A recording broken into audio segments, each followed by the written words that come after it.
starting.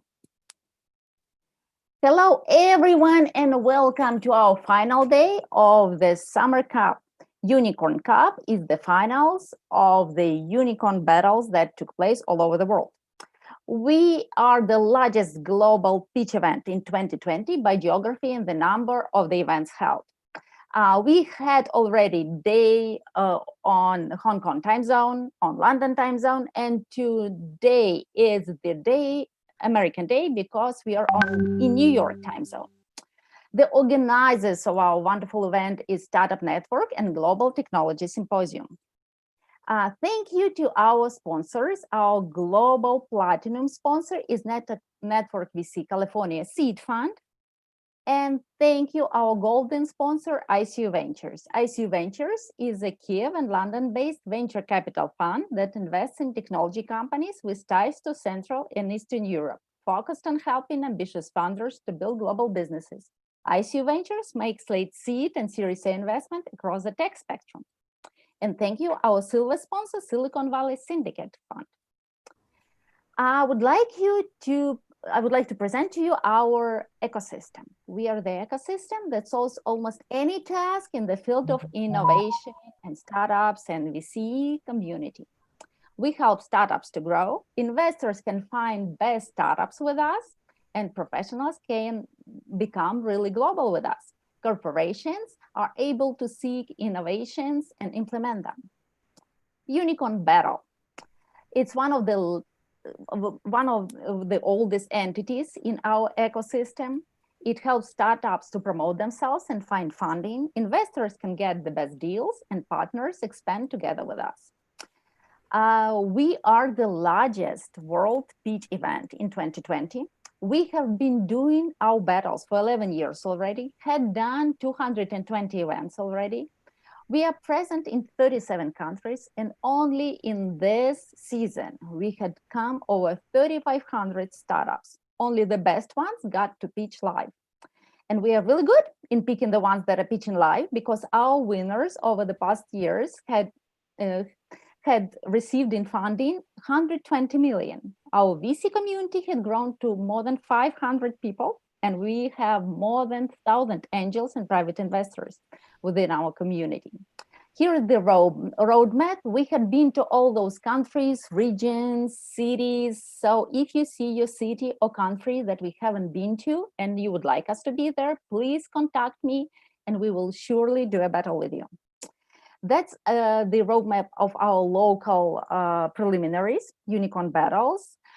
We had been to 37 countries, had done almost 50 events, had seen enormous number of the startups, and had great time with VCs, private investors, business angels, and lots of guests from 67 countries of the world. So right now, you are at the Unicorn Cup, which is the final event of all the local unicorn battles. But next season will be even more exciting. We will be doing vertical battles. There'll be only 4 verticals for these battles, and we are looking only for 4 primary partners. So if you'd like to be a partner for this or another industry, please contact me and we will surely be glad to explore the partnership. The Startup Network is the heart of our ecosystem. It's a marketplace for startups, real businesses, entrepreneurs, VCs, private investors, business angels. Please register and you will see enormous opportunities that Startup Network gives. Silicon Finance, it's pre-acceleration special program for the startups that would like to relocate to United States and apply to top American accelerators. Network VC California Seed Fund. It's our own venture fund that invests in prominent startups and is a lead investor in our another entity called Silicon Valley Syndicate Fund. Silicon Valley Syndicate Fund and Silicon Valley Syndicate Club is a special entity for the private investors. They can invest together with us in future unicorns and with a little check as $10,000 can form a syndicate together with us. And we welcome partners from all over the world. You can lead a chapter of our Silicon Valley Syndicate Club in your region, in your city, or in your country. One of the recent entities is VC House. It's a special entity, invitation only, for the active VCs that unite and share deals within themselves. It's a great opportunities. Please join. And now, welcome to the Unicorn Cup, the final day, American day, New York time zone. 55 startups will be pitching live for you, divided on 4 sessions. And we are starting with the European session. But besides the startups pitching live, there is a startup expo, wonderful startups from all over the world exposing their solutions. Please go to our event page. You can get an access to the startups profiles, get them again to contact them, chat with them, discuss whatever you need to discuss with them. That's our site, Unicorn.Events. Please visit it. You can see all our judges there, all our startups that will be pitching today, all through the day. And also, you need this site because if you're a judge, by clicking the voting link you got in your private mail that looks like Unicorn.Events and then some Latin numbers, you will get an access to our event page, but with your profile on it in upper right corner. And when you press pitches, you'll go straight down to the startups and you will see numbers from 1 to 5 beneath them. Please put the marks to the startups as you hear them pitch, evaluating the investment potential of each startup. You can change the mark if you change your mind, of course. And guests, please register at our event page and put likes and dislikes for each startup you hear and help us to locate the startups you like the most. And we'll have the winner, the leader of the day, and the leader of the day will get the premium access to all Startup Network features. And we will announce the winner today based on the sum of the judges' votes that startups got throughout all 3 days.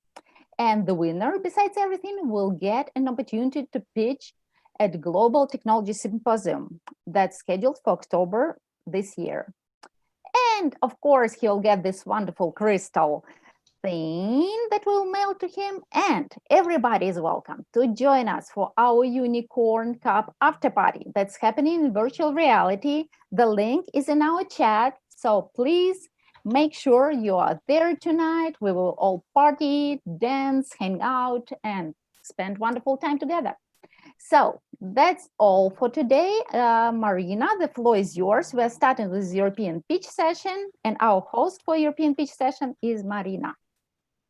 Hello, everyone. So we're starting our European plus Israel plus Africa pitch session, and we are going to have 9 amazing startups today. You can find them on the landing page. And again, many thanks to our sponsors, Network VC, ACU Ventures, and Silicon Valley Syndicate Club. As always, startups will have 3 minutes for pitching and 3 minutes for questions and answers. And first of all, now we have a very nice moment when juries can introduce themselves, tell more about the VC, what industries they invest, their interest, their checks. And to pass the word, first of all, I would like to pass the word to Alexander Soroka, our great founder of Startup Network and Unicorn Vessels. Hi, Alexander. Hi, Marina. Hi, thank you very much. Our seed fund is industry agnostic. Usually we invest in the companies which are located in the United States or Europe. And so, yeah, that's all. That's one. Either Roman or Giles. Ventures representative, Giles or Roman today present? They're not with us. They'll be together with us for the next session. But I see wonderful people. Sasha, hello.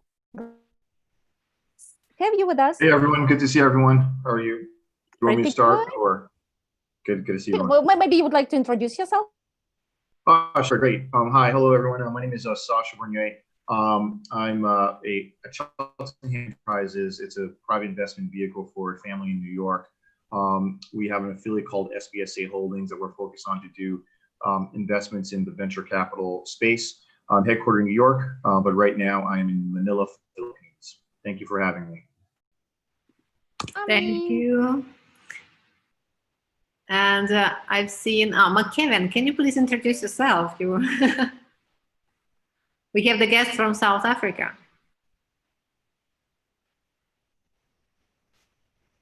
On mute. Hello, everyone. This is my third day here. I really enjoyed the journey. Thank you, Startup Network. My name is McKevin. I'm from South Africa, Johannesburg. It's very warm today. I'm really happy. I'm not feeling too much cold as always. But I'm here because I work as a scout, at the same time looking for potential startups for our investors. But at the same time, also looking at potential investors to encourage them to try and look into African startups. The last 3 years, we've come up with some great startups within the continent, and that you should extend your investment into Africa, a population of over 1.2 billion people. There's so much potential here, so we need your investment. But today I've been judging the last 2 days, and today is not going to change. So I would like to wish those who are again presenting today, that may the best win. Thank you. Thank you, McKevin. Thank you very much. I see the guests from London here, but they are silent. But I know they're here. If Luca would like to tell something. Hi, Luca. Yeah, sure. Hi, guys. Yeah, so it's the second day for me. I skipped yesterday, unfortunately, because I came back to London from Italy. So we are Pretium Ventures. We do invest in Europe plus Israel seed stage. So seed stage plus Series A. I'm particularly interested to the European batch, but I will be judging over the other startups as well. And I'm very happy to speak to companies even outside this competition. So feel free to reach me out if your company falls into our investment thesis. We do invest in AI, fintech, and future work life. So very happy to speak to all of you guys. Thanks, Luca. Sure. Somebody else would like to jump in, they still have the chance. Let's get acquainted. My name is Eugene Malbrodsky, and I'm from One Way Ventures. We're a fund that invests in pre-seed, seed, and Series A into startups that are immigrant-led. So we invest in companies that founders are first generation immigrants. Great, thank you. Yeah, my name's Gary Fowler. It's good to see all your smiling faces today. So I'm a hybrid. So I've done 15 companies. The largest exit is $1.35 billion. I've done an IPO in NASDAQ. Today, I'm deeply into AI. I've written 60 articles over the last year. I'm David Yang's partner. So the people that from Ukraine and Russia that are here, David Yang started Abby, and billionaire serial entrepreneur. We started a company 4 years ago. It's about $700 million today. So I'm deeply into AI. I am the co-founder and president of Get Shit Done Venture Studios, GSD. And we curate incredible AI companies that truly have billion-dollar potentials. And like I said, I've done a long time. I've taken, so those of you that know Click Software was sold to Salesforce. I was on the original team. Anyhow, we're curating the companies. I'm building a $100 million fund in Chicago right now.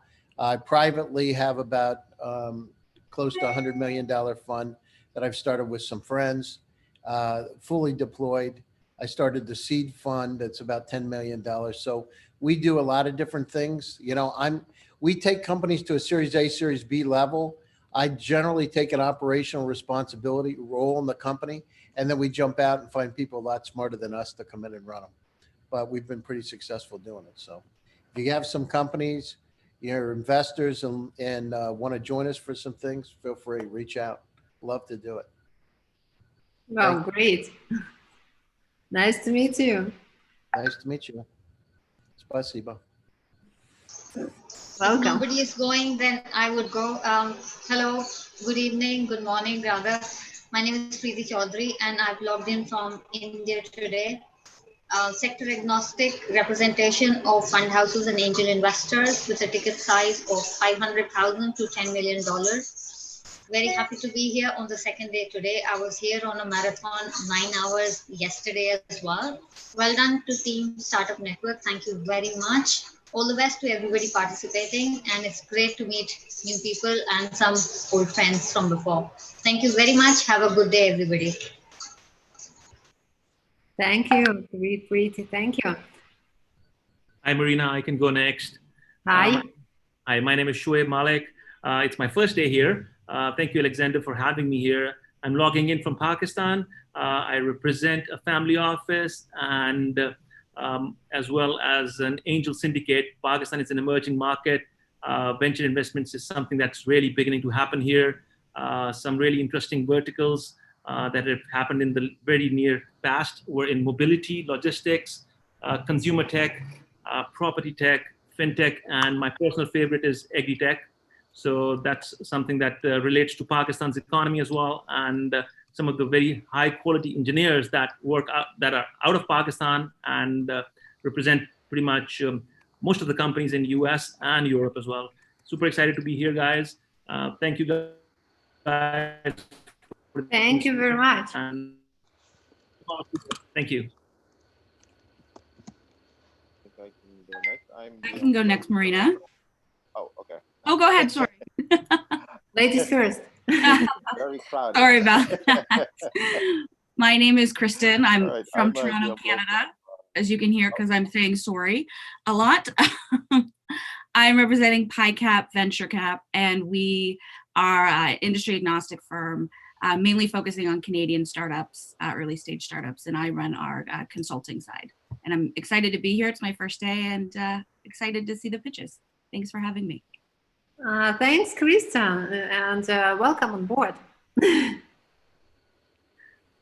Marina, I can go next, if that's okay. Yeah, Sure. Jonathan. Okay.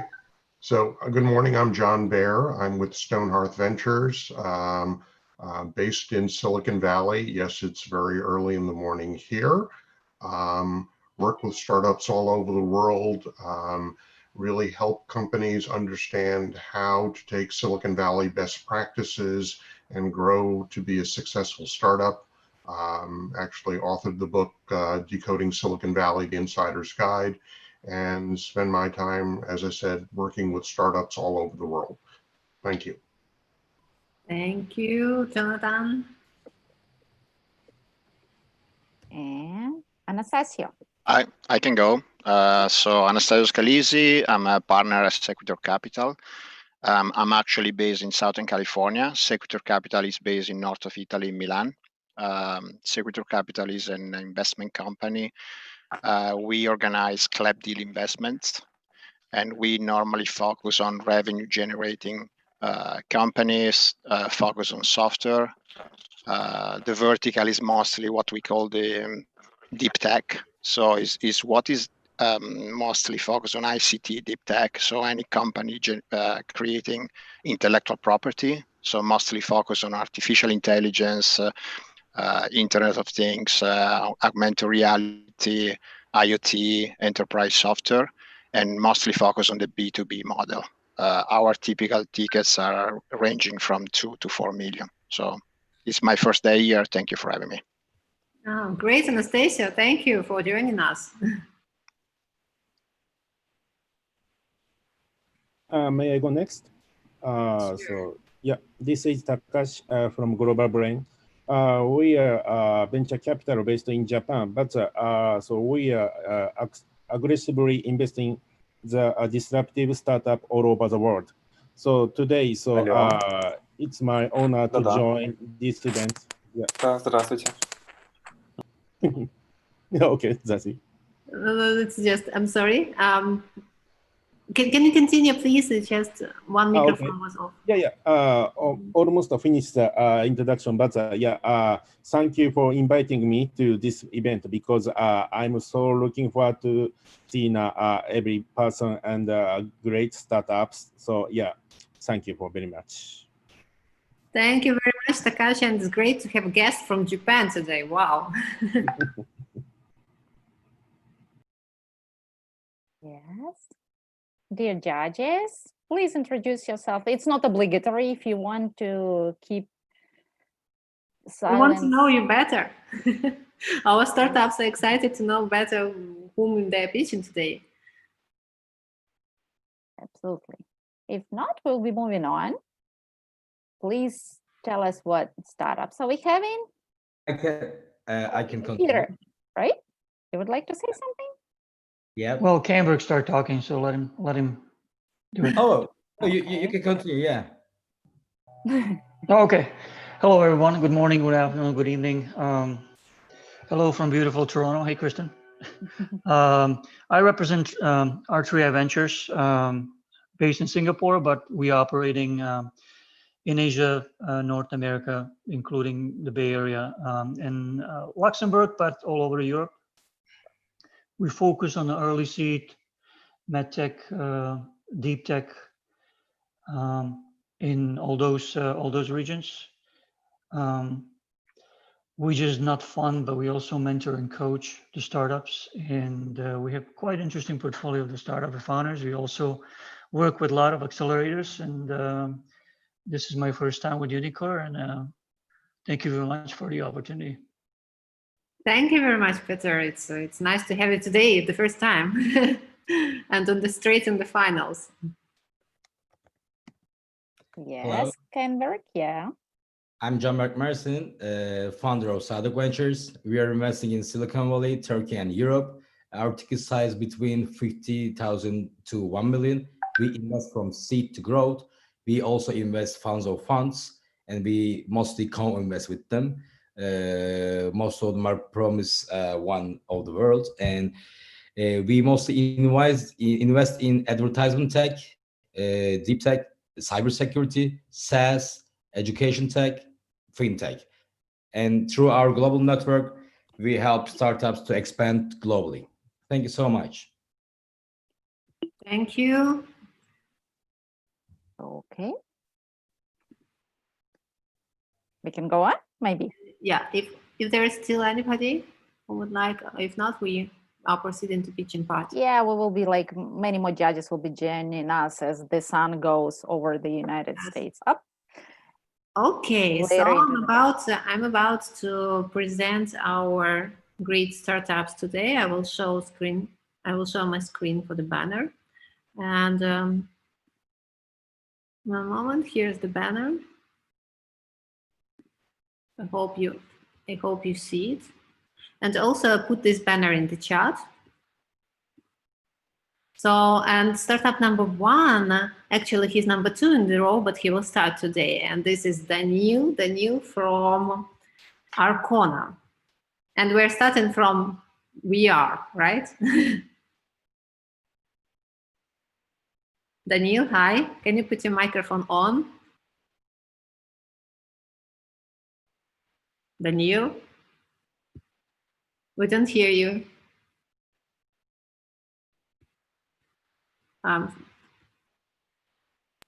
Hello. Yes, now we hear you. Excellent. And hello to everyone. Yes, hi. It's really nice to be the first, you know? It's responsible. More responsible to be the best. Okay, let's go. Okay, dear judges, dear friends, hello, my name is Daniel, and I'm the co-founder and the CBO at Arcona Technology, and we are building augmented reality metaverse. Arcona connects the real and the digital world together into a single information space. Let's say social network in augmented reality, where everyone can interact with augmented reality content in the real world every day. All existing platforms require the presence of the developer in the location to merge the content with the real world. The development of each project is exclusive, expensive, and takes a lot of time. With Arcona service of remote placement of the content, any user can create his own personalized AR project and place it in any part of the planet without coding and without leaving the home. So we reduce the time and the cost of the development. And our project makes augmented reality technology more cheap, truly popular, and affordable to everyone. Using just one single camera of any user mobile device, we rebuild the digital 3D model of the world on the cloud, position and track the mobile device and the content in the real world with high accuracy. Having this ambitious goal to bring augmented reality to the mass market, we have adapted the technology to any kind of cheap mobile device. We have created a simple tool for content creation, and we have launched the cloud-based single information environment where the content can be placed and all the users can see it exactly in the real world. And we are making money by charging a fee for all the transactions on the peer-to-peer network inside the ecosystem. And we're selling the SDK to the users and to the developers. And we're selling the content placement and the digital space for the content placement and the advertising. We are working on pilot project with the giants of all the industries and create the projects in the most popular locations of the world, attracting the highest volume of organic traffic. For example, the tourists visiting the Colosseum can see in the real world, instead of ruins, the battle of the gladiators inside the Colosseum. Thus, they attract the interest of the people around, because the person interacting with augmented reality cannot be unnoticed today. So the traffic from the street converts into the traffic of the system. We are really strong and ambitious. I really love the acceleration program in Google and Intel. And we are happy to get the Microsoft grant and the grants from innovation funds. Our competitors, as you can see, we represent the totally independent solution, and we're not connected to AR platforms provided by the Google and Apple. And already today, we have patented our unique technological solution, the remote placement of the content in augmented reality.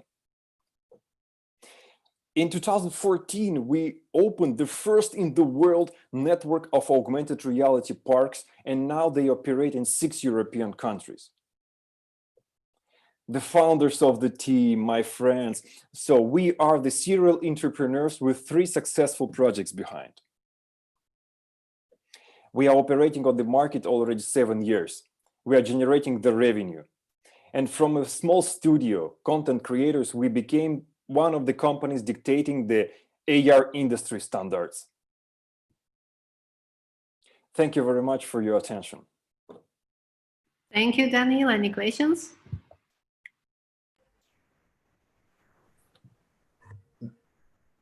Daniel, how many funds have you received from some agencies? I understand that you have some grants, yep? Yes, we received the grant from Microsoft. Totally, we received the funds around $200. I mean, $200,000. So we are bootstrap, and 98% of the equity belonged to the team and to the founders. Okay. And what about Google Acceleration? What was it?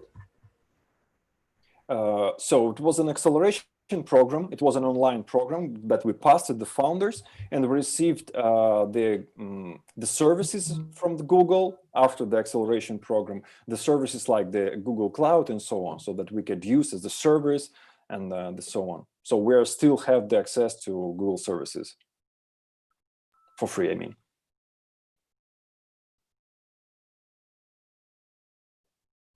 Thank you, Daniel. Any other questions? Yeah, just quickly from me, Daniel, is the process to make the asset digital visually fully automated, or you need someone actually to draft it and then you will work with a machine on top of it? I mean, do you need a person to make, for example, the Colosseum digital? Yes, for sure. It's a process that should be done by the 3D model studio. So it needs to be a person who will draw, who will rebuild this from the history, from the images and so on. So for sure, it's not automated. Okay, and don't you think that this is a bit of an obstacle to scale the product and add as many digital assets as possible if you need a person to draft everything? The idea is that we are not going to do this. We are giving the access and the special tool to everyone to be able to create such a project, because we have several thousands of the content creators around the world wanting to share their projects with the audience, and they don't have the access to any single information space. So we are giving them this information space. We are providing the marketplace where they can share this content and sell it and monetize it. So we are just giving the platform, the infrastructure, connecting the user and the content creator together on the platform, and they just are connected. So it's more like a marketplace rather than a VR application, right? So marketplace is just a part of the project. The project consists of marketplace, the platform solution, I mean our technological solution for remote placement of the content, and the cloud where the content is stored, because we do not load the mobile phone anymore. That's why we can operate on any cheap mobile device, not only iPhone 11, right? Okay, because we moved all the operations to the cloud. So this is the complex project, not just a marketplace. Okay. It's a bit difficult to categorize it as an early stage investor because it sounds like you guys are trying to do many things at the same time. Yeah, but now it's more clear. Thank you. Thank you. Thank you very much. And I'm excited to invite the next participant, the next startup from Israel. Hi, Cliff. Hello. We see you. Okay, great. I'm going to share my screen. Hopefully now you also see my screen. It works. Yes. Great. Good morning, everyone. My name is Cliff Ansell, and I am the CEO of Respinova here in Israel. Our mission at Respinova is to change the lives of COPD patients and their families. COPD is a group of chronic lung diseases that includes emphysema and chronic bronchitis. It affects over 350 million patients worldwide and is the third leading cause of death. We spend over $200 billion treating COPD every year. In COPD, sometimes the large upper airways get constricted, which restricts airflow, but more often, COPD is characterized by the complete collapse of smaller airways at the lower branches. The current way to treat COPD is by using drugs known as bronchodilators, which are little more than muscle relaxants for the muscles of the upper airway. These can't actually affect the lower airways, where most of the problem is, because these airways have no muscle.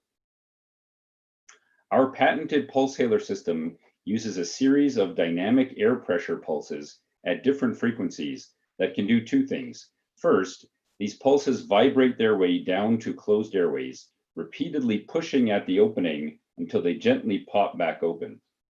Second, the vibrations lower the viscosity of the mucus that may be clogging up the airways, kind of like shaking up a ketchup bottle. These synergistic effects are clinically proven to improve patients.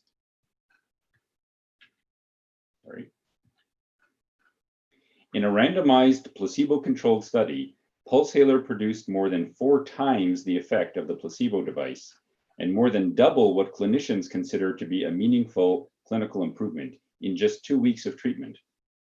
This important result was published in the Journal of COPD. We are planning submissions to the FDA and to CE mark in Europe very shortly, with commercial launch of Pulsator planned by the end of this year. We have also started additional clinical studies to drive reimbursement down the road. We have a simple business model that consists of selling devices and consumables to patients and to hospitals. Our business model works both directly and through distributors, and we already have strong distribution partnership in China with Vincent Medical, a Hong Kong-listed public respiratory device manufacturer. We have a top-notch team to execute on this with over 125 years of experience collectively in medical devices and a hands-on board of advisors with tremendous depth in the marketing of respiratory medical devices. Our IP portfolio consists of 15 issued patents already, with more coming down the pipe, together with encrypted software algorithms for controlling the pulsator. We are currently raising a Series B round, which will carry us through FDA, CE, and Chinese FDA approval and launch in the US, Europe, and China. If anyone is interested in this or in a bridge round we've opened to the Series B, please contact me directly. I would like to conclude by thanking the organizers of this great event and wish the best of luck to all of our fellow future unicorns. Thank you. Thank you very much, Cliff. Any questions to Cliff and his amazing device? Yeah, so what does the current market look like right now? Are there competitors, and is this device actually improving what's out in the market right now? Yeah, so 95% of the treatment in COPD is drugs. And so the improvement that we make is really beyond drug therapy. If you looked at that data in our clinical study, all of that improvement was beyond what these patients were already achieving with best drug management or the best current practice.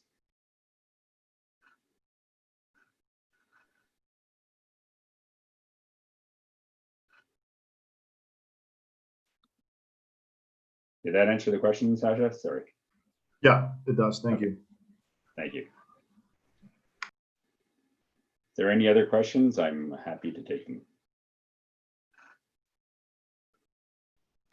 Can you just talk through, I guess, what do you think about the pricing on this is and what the margins are? Yeah, pricing, a little bit market dependent, but it ranges from about end user price of about $4,000, which gets spread over several years on a rental basis. This is kind of typical of this kind of equipment in the respiratory space. Margins are in the 70s for us, even with a distributor in the middle. Thank you very much. Cliff, any other questions still? Okay, then we're passing the floor. Again, thanks, Cliff. We're passing the floor to our next participant, who is Amael from Compare Technologies. Hi, Amael. Hello, everyone.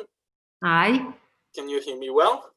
We can hear you. We see your screen sharing. Okay. And we see you. Fine.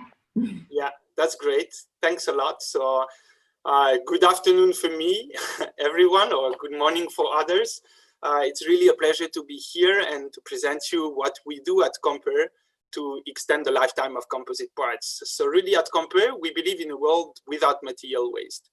Human beings are able to live for 80 years, but most of the products we use every day last only a few years. This is a paradox now. And for us, that's exactly how it started, being inspired by nature to extend the lifetime of composite applications. Composite materials are applied to many industries thanks to their lightweight properties. They can be made of glass, carbon, or natural fibers, embedded in a resin to create structural components. Those materials are applied, for example, into sports, marine, windmill, aerospace, or space applications. Even though they are very great, there is a big issue during their lifetime. Small cracks that grow more and more until catastrophic failure. And this is a global problem. Because on one side, people start to repair such kind of damage, and this costs $17 billion per year. But not only that, for many applications, people just replace parts, generating a very, very high amount of waste that for 90% of them are not recycled. So this raises a big question of sustainability as well as lifetime management. And with Compare, we are bringing the solution to reduce maintenance cost and help the environment. So our solution is textiles that are pre-impregnated with our magic chemistry. We sell those to part manufacturers, for example, a shipyard or windmill producer, to build entire application with our material. And those composites that they produce have then better functionalities, an ultra-fast and efficient repair, as well as an efficient recycling on the parts. To demonstrate the technology, we manufacture several demonstrators, but specifically that one, which is typical of the aerospace industry. We impacted it, and here you can see a typical damage on your screen. So for you, it might be just a small spot, but for the industry, this is already critical, and people will spend many hours to repair it. With our solution, this is simple. You come with a heat gun at 150 degrees for 1 minute, and it's done. You recover fully the mechanical properties. The beauty of this technology is that we can have multiple products with one magic chemistry, and we plan to extend our product portfolio to best meet the market needs. With Compare, we can touch the entire composites industry. However, we need to focus to best launch our venture. We have now an industrialized product, the Heal Tech product family, that we are shipping to clients and that we attracted into the sport and marine industries. And to secure market entry and efficiently scale up, we are now looking for contributors to join us on this impactful journey. Our vision at Compare is to provide full circularity to the composite industry by allowing an efficient repair and recycling. With this circular economy model, we could save up to 50% of composite resources, which is totally in line with the UN Sustainable Development Goals. My name is Amael Koad, and this development directly follows my PhD thesis. Together with the incredible Compare team, we are the perfect combination to succeed and make a large impact with this technology on the market. Thanks a lot, and I'm happy to answer all your questions. Amael, thank you so much. Perfect timing. Questions?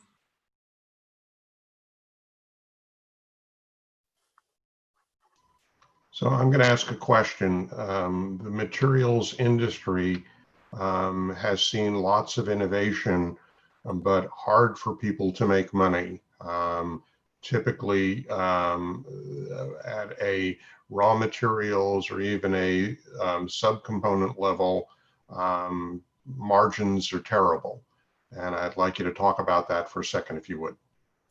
Yeah, with pleasure. And that's actually a really good question. And that's a question that was coming also throughout all our developments, because for us, we wanted to bring an innovation that meets current standards. And for us, that was really important, because people in the industry have seen too much innovations that come and decrease already properties of materials.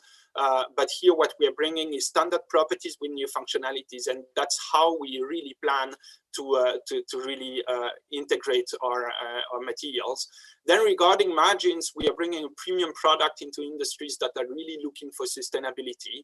And so we can aim for gross margins in the order of 60% in the longer term, and which will enable us to really be successful in this market. And from our analysis, we performed 2 market studies into this industry, one global into the composite industry and one refined into the sports and marine markets.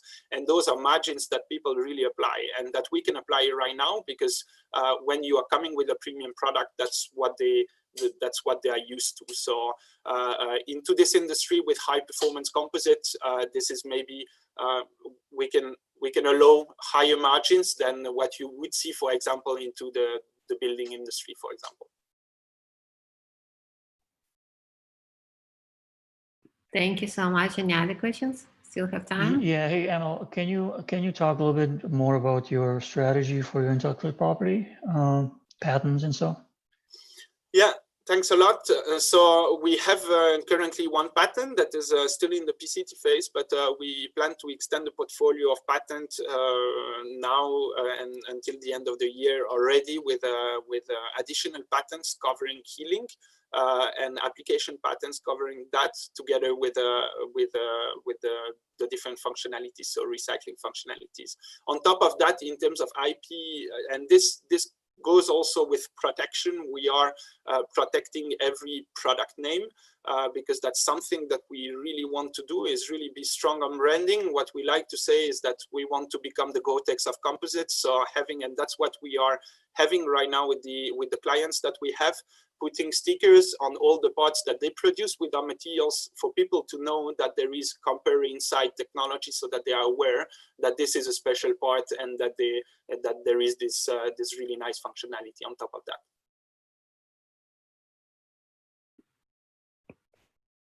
Thank you. One last question.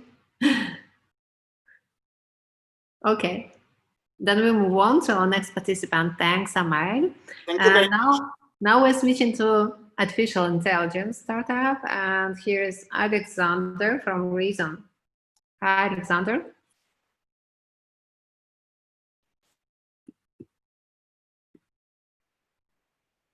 Alexander, hi, do you hear us? We don't hear you.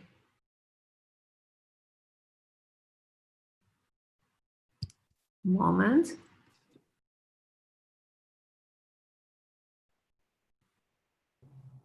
Can you hear me? Hello? Hello? Now we hear you. Yeah, we see you. Great. Prince? Do you see, Yes. do you see my screen? Great. Yeah, you So can I'm see. sorry. Mhm. Just give me a second. I'll do it on the full screen.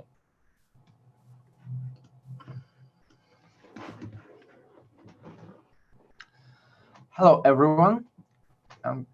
Oh, sorry. Yeah. Here it is.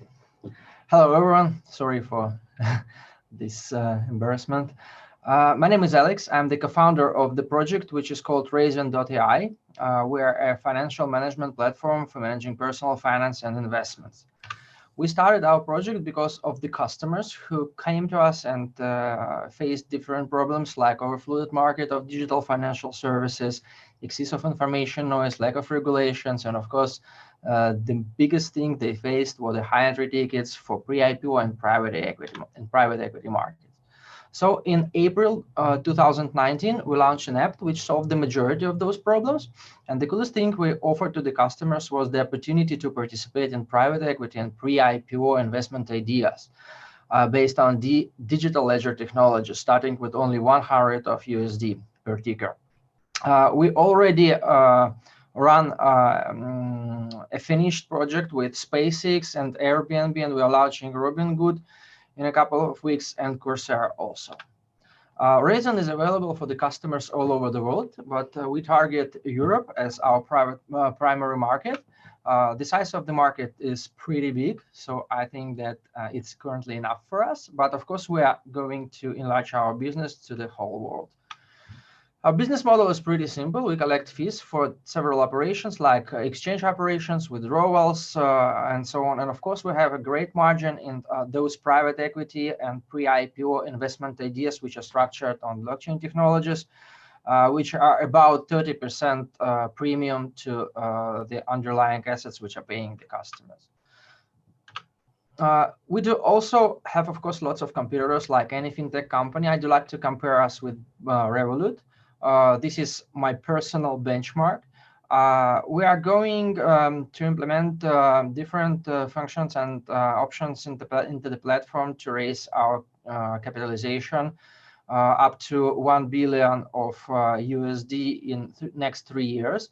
And I'm very sure of the success because of our key metrics, which are currently presented on your screen. We have more than 1.5 million of customers' assets on their balances. We have a 40% growth rate of the customers base per month. And we have more than 4,400 customers currently onboarded to the platform, and we are growing very fast.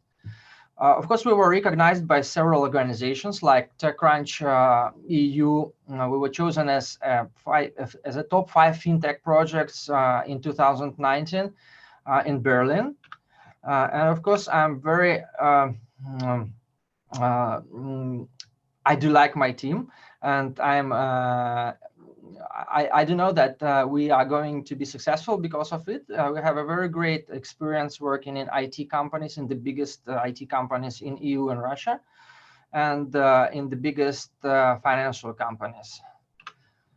We have already raised from private customers, and we are currently in the next round looking for direct investments in equity or convertible or funding via convertible notes with private equity or venture capitalists. Thank you very much for your attention, and I'll be very happy to answer all your questions. Thank you, Alexander. Thank you.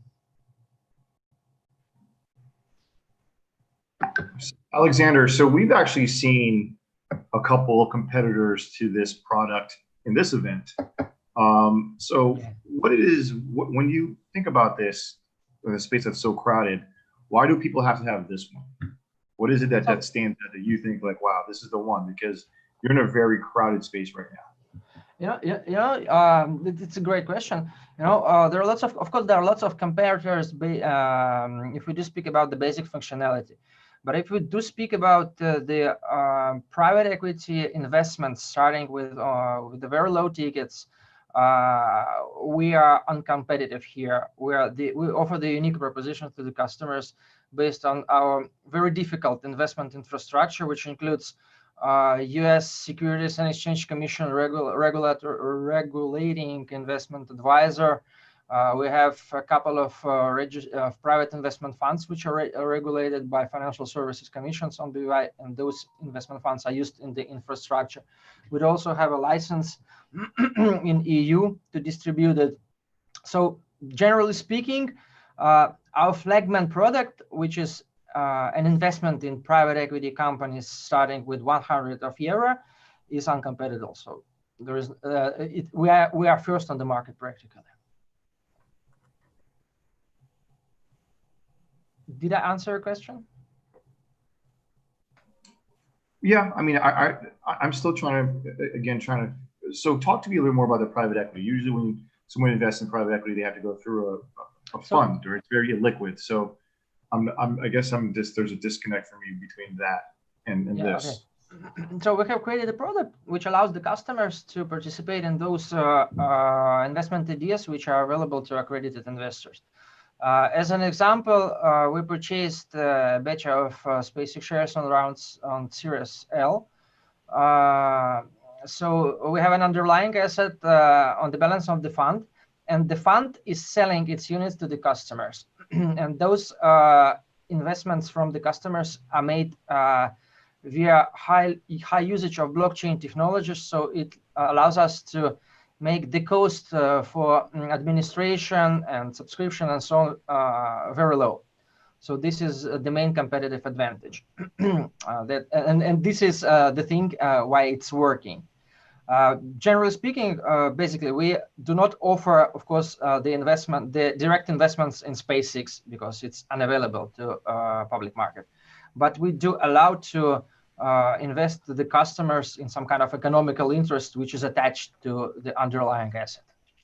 And it's fully regulated. We have several calls with Securities and Exchange Commission, and they agreed that we can do it.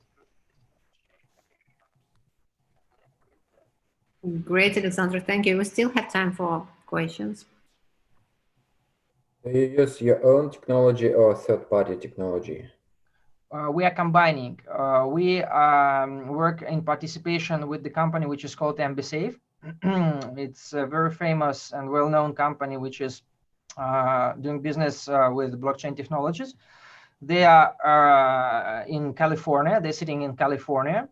So we aggregate both experience from us to build an infrastructure and the reselling market. And our partners from AmbiSafe are making the technical work. Thank you. Can I just ask you quickly, what does it happen if the client wants to liquidate and exit its position in SpaceX? Do they need to wait for a liquidation event, or there is a market for that? Wow, great question. So, of course, there are two options. First of all the customers could wait until the exit event. So if the SpaceX, or for example, if the SpaceX is going on IPO, for example, they are splitting their shares into Starlink, which they are discussing right now, then the fund will get those funds after the sell event on the market, and the customers will get their redemptions. So we'll take their units and redeem the other funds. And the second thing we are doing is the regulatory aware protocol based secondary market. So the customers can also trade between each others if they do want to exit this investment. Okay. I mean, that sounds interesting, but you need to have a lot of customers participating in order to have a liquid market, right? Yeah, we do need to have lots of customers, of course. That's why we are fundraising to invest in marketing. But this protocol is working cool because this token could be, this unit of the fund could be resold not only via Raisin platform. It uses the single liquidity book, which allows all other reselling platforms to distribute it for the small commission. And it allows the customers to trade, for example, between Raisin customers and the customers from another platforms without needs to be onboarded on Raisin directly. But still, we are generating fees on it. Thank you very much, Alexander. And I'm excited. Yes, I'm excited to present the next startup from Italy, Alessandro. Alessandro, please tell more about the project. Hello, everybody.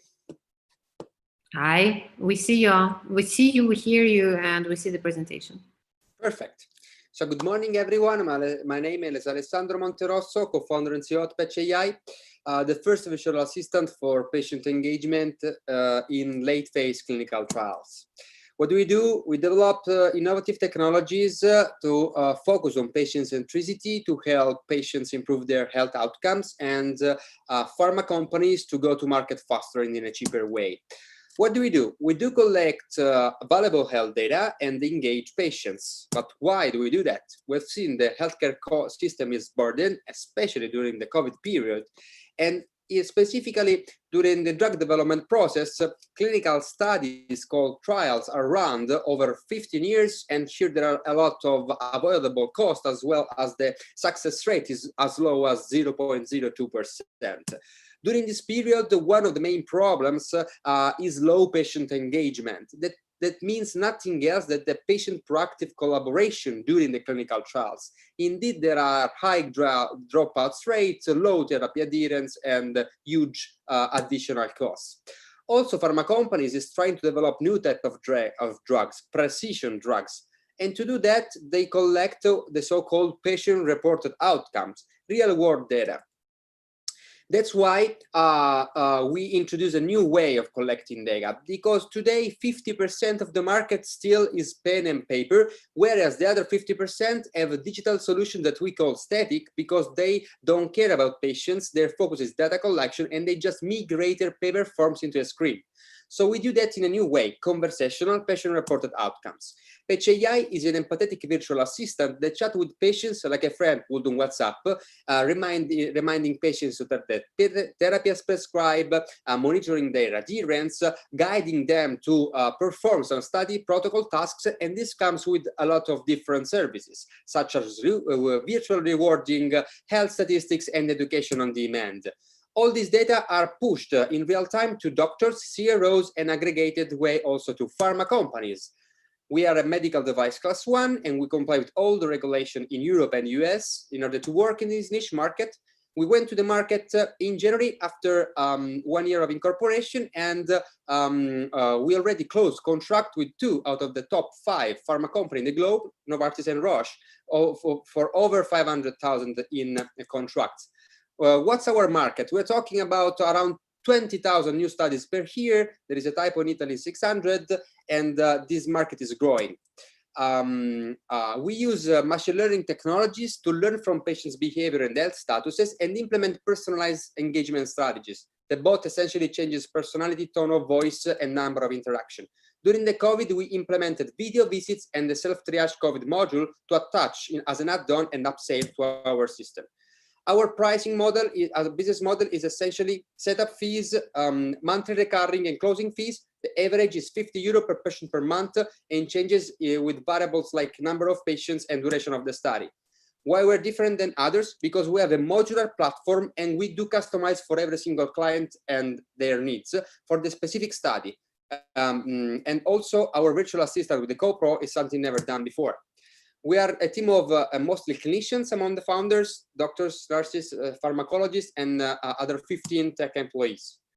With only 80 projects, with an average value of 400,000, we can make in 5 years 32 millions. Whereas there in the market, there is 22,000 studies per year. During the first 6 months of usage, we can say that the Patch AI works. Indeed, we have a 95.4% adherence of patients. And the latest project is something Roche never done before, is a partnership with the first digital solution that has been marketed with the brand of a pharma in Italy for cancer patients. Right now, we are raising a bridge investment round towards Series A next year, and half of it has been committed. So please contact us and join our company. Thank you. Thank you very much, Alessandro. Any questions, please?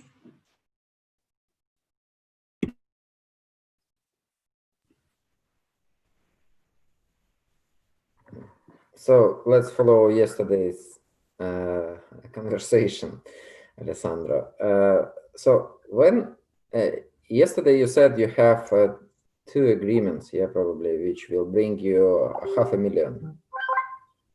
And When you are going to start working on them, and when you are waiting the money from the clients? The projects are on the market already. On one project, all the setup fees are being gained, and we are taking now monthly recurring. On other ones, a mix of setup has been already invoiced, cash injection soon, and the part of the setup and the revenue, the recurring revenue, will start right now. You mean this month, August? In August? During these months, from May to August, the bulk of the setup fees. Something in November, something in December. It depends on the negotiation with pharma. But for the first startup, you're already receiving money, yes? Yeah, this year we are gonna reach a target of around $500,000 in revenue this year. Okay, okay, thank you. Thank you very much. One last question, opportunity, yes, no? And probably if nobody wanna ask, I have another question. Can we just return to the slide when you are talking about your differentiators? Yes. And to explain it a little bit more for us. Yes. Okay, so the data collection software, usually called EDC, are usually add-on on something called clinical trial management system. That are software that offer a suite of services. They help you to write the protocol, they deliver the drug, they select the hospitals, they select the doctors, and they do all the paperwork for the clinical study. They run the clinical study on behalf of pharma. And the data collection, patient data collection, is just a little service on those. So they, of course, needs to they maximize their profits in offering one size fits all approach. The solutions are standard, equal to everyone, and never updated. So it's just a paper questionnaires in a screen. You will see in your app like a Google form where you need to tap and you go ahead. It's always like that. And it is translated in other languages. That's it. That's most of the other competitors. Whereas we sit down with the client, we change the UI based on the age of the patients. We add or remove add-ons, therapy tracker, news section. Do you want it? No, you pay less. Tasks. We gamified it. There is the chatbot. Every patient will have his own persona that will change according to the patient's behavior. So if a patient is compliant, the bot will be more nice, and if the adherence drops, maybe the bot might become more assertive or ping you more or less. It depends on the behavior of the patient. We do also white labels and so on and so forth. So our solution is a modular, and we do customize for every single client. So there is also a brand equity back to the client, because the last user, that is a patient, know that the app is a kind of the pharma, because there is a logo and stuff, whereas the other thing is just a link to modules, most of the solutions. And this is what changes, not only the experience of the patients, but then also the way how we work and the way how we translated a paper form from a digital also to a conversational way. So patients feel like they're just chatting with someone, but we are collecting the same data as we would with the questionnaire. Okay, and can you explain a little bit more when pharma pays less? So in which situation? You said, okay, they can just buy one block, or what you mean? It really depends also on the number of patients, the molecule involved, and the duration of the study. So it means that if they plan to test a drug which forecast in revenue will be something low, I'm gonna base also my price a bit value based, right? So starting from the normal pricing, I'm gonna add on top if the drug is more costly at the end of the story. If they come with a breakthrough therapy for cancer that will be worth billions in the next 20 years for them, I'm gonna ask more data, because the more money, because the data I'm gonna collect is worth more for them. So it's also value based, but the major variables is the number of patients, the modules they want to do. Of course, if they don't want video consultation, it's cheaper because I don't have to implement that, and also I have lower running costs for the pay-per-use. So it really depends, but on average is around 400,000 per project. Mm-hmm. And do you have proprietary technology, or you outsource the development, software development? It's all proprietary. Proprietary. Thank you very much, Alexander, and I'm happy to pass the word to our next startup, who is from. Can I still have a question for Alessandro? Can you tell me why did you go to full customization? Like, what is the average cost for the project to customize? It's got to be expensive. That's very interesting. So we're working right now on lowering down the cost. Right now we are at around 60% margin, and we want to increase it at around 80%. And the next 18 months will serve for this, because the number of FTEs dedicated to the full customization should lower down. But this is something that then we balance also with the value we provide and the pricing we have, because pharma is going toward developing precision medicine, and they want to reach really the patients on the daily life. And in doing this conversational chat that is very personalized for every patient, you can actually push the patients providing data in real time. It is what pharma wants. That's why they are willing to pay a bit more for something really customized, rather than have something that everyone else has and is cheap and patients will not use. Thank you very much, Alessandro. So now I have to pass the word to another startup, which is from Egypt. And again, we are continuing the medical topic, right? Hi, Omar. Hello, everyone. Hi, we hear you, we see you. Yeah, let me share my screen and tell me if you see my screen now. Yes. Great. So good morning, good afternoon, or good evening, everyone, because this competition is very international. My name is Omar Sakra, and I'm the CEO and founder of Nawa Scientific. We are the #1 online destination to outsource your scientific experiments. We are a company based in Amsterdam, but we're active in the Middle East and Africa. So let me start by telling you that the African ecosystem contains more than 2 million scientists working in the fields of natural and medical sciences. However, all they have is a bunch of outdated and insufficient research facilities. And for now, what they do is they have to outsource a great sum of their work to labs in the US and Europe, of course, wasting a lot of time and money and producing not so well scientific output. Now, together with my team, we believe we can solve both problems and offer high quality scientific research in less time and at lower cost. This is Nawa Scientific. We are a core hub of state-of-the-art research facilities, but we offer our services online and on demand. Let me show you how. Let's say a pharma company wants to check the purity of their raw material, or a farmer wants to export some fruits and want to check the level of pesticides, or you want simply to check the gluten or caffeine in your coffee, gluten in the food of your kids.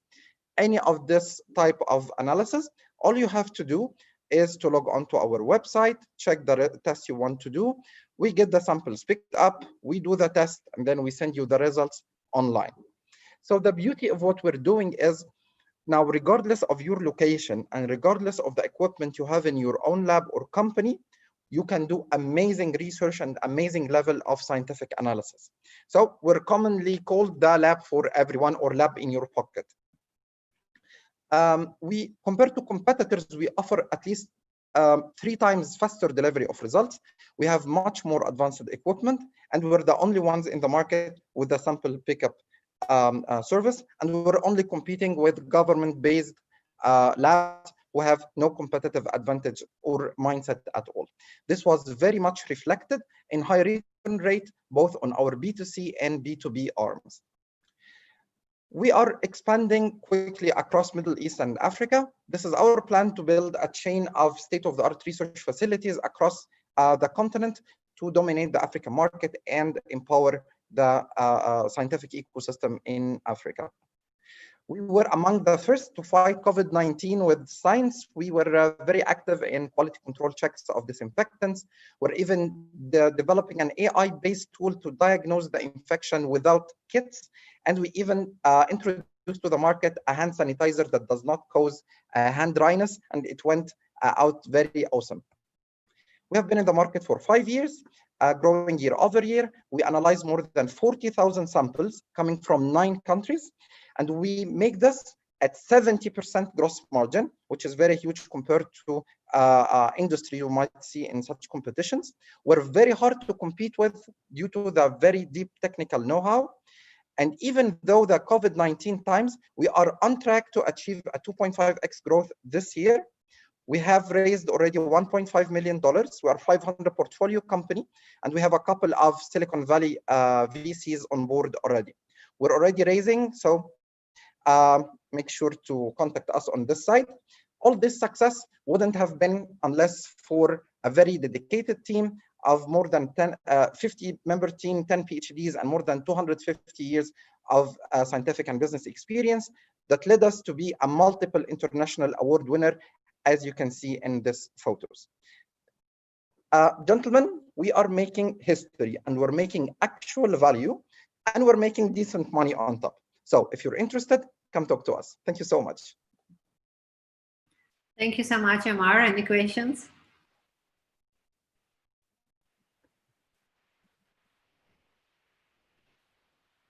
Oh, I have one if nobody has. Can you talk more about the logistics? That's got to be a little bit of nightmare and costly part. Absolutely. Our samples is this small. I hope you can see it in the camera. So we're speaking about few milligrams to few milliliters, which is the cheapest tranche of shipment. So compared to the analysis cost, the shipping cost is less than 0.5%. And in many times, we offer even shipping for free if it is inside Egypt. If it is coming from the outside, it is just a little bit more expensive. But to give you a use case, we receive samples from Jordan, Saudi Arabia, and surrounding countries around Egypt. We are selling at double the price we're selling in Egypt, and they're very happy because I'm 70% less than their price at their local markets. So logistics is doing no issues in terms of price or time. Well, you said you in your presentation that you pick it up. So you're saying it's been shipped. Well, in today's world, the shipping is not the fastest way to do it, but okay.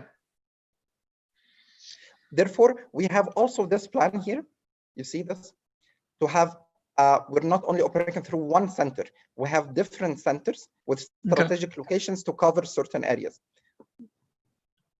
So you have labs in the locations? That's what you're saying? Yes. Okay. I think I missed it. What's the technology exactly here that I guess gives you your price advantage? And Sasha, I'm sorry, the line is breaking. Can you repeat the question, please? I think I missed it. Can you discuss to me again the technology that you think that you have that allows you to be more efficient? Okay, so 2 things. The first, we're speaking about technical technology here. We're speaking about the science behind the analysis, because those tests are not simply putting a sample on a device and then pressing a button. We have worked so hard to develop what we call an SOP, standard operating procedures, which enables us to do the tests in a much more efficient way than the way we have used to do tests in the university. I've been an academic and PhD holder for 14 years. So we do the test in a certain way in the lab. We have developed much more efficient ways to do them and make more margins at NAWA. This is one thing. The second is we're the only one who's tech enabled through an online platform so that our clients can simply log onto our website and then put their orders, and we take the full cycle of services afterwards to deliver the results back to them. Got it. Okay. You sound more of a service company than a technology company. I don't think you've covered that question well. Can you give me one more shot at where's the technology from the service? Oh, technology in terms of tech ventures? No, we're more tech into science. So more of a life science company. Okay, so what's a life science company doing with sanitizers? Yeah, so sanitizers basically are alcohol-based. They cause dehydration to your skin. Since we have the knowledge, we have internally developed a formula that has an extract of some natural oils that complement the antiviral effect of the alcohol, and at the same time keeps your skin hydrated, so that you cannot feel bad after using the sanitizer so much time.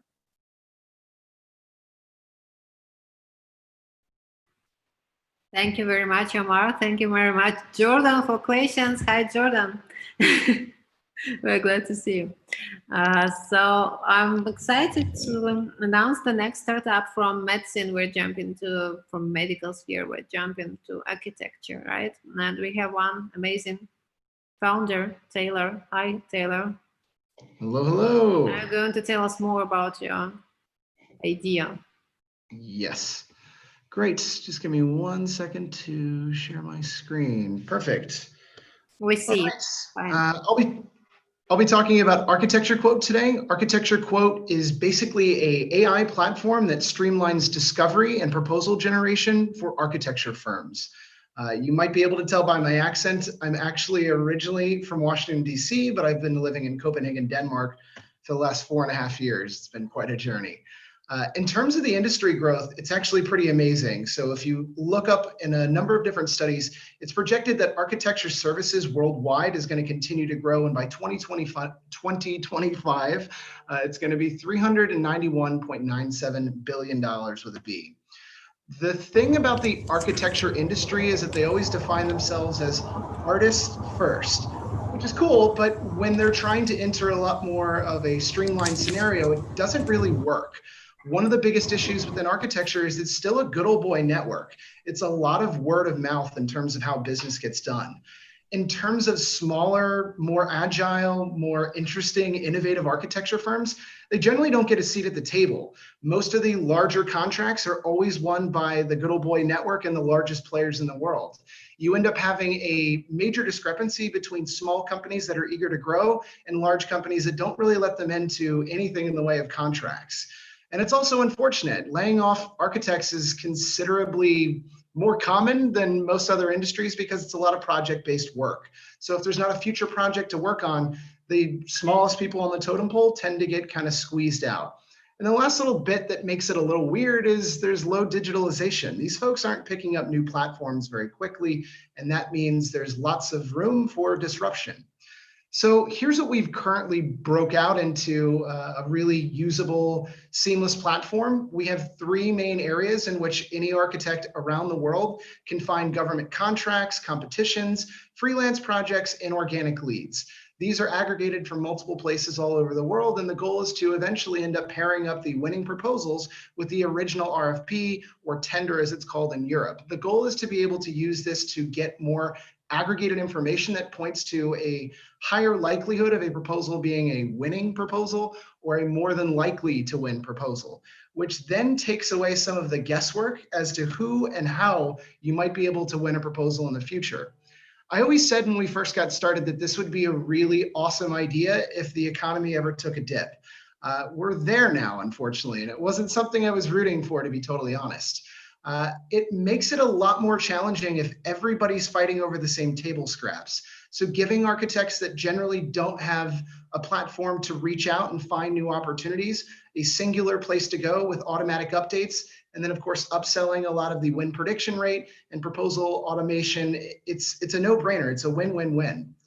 One of the things that I think is always really challenging is trying to make sure that people understand that this is supposed to help the world as well. So one of the biggest areas of waste within architecture, engineering, and construction is rapid design changes or frequent design changes.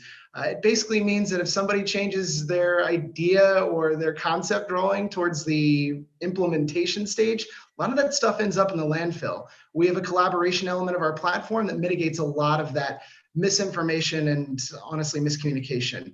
The other side of it is we want small players to get a seat at the table. I've been in the startup scene since I got into the job force back in 2008, 2009. I see a lot of similarities, but I know when you're struggling to get something off the ground, any help that you can get in terms of an automated platform is where you want to be.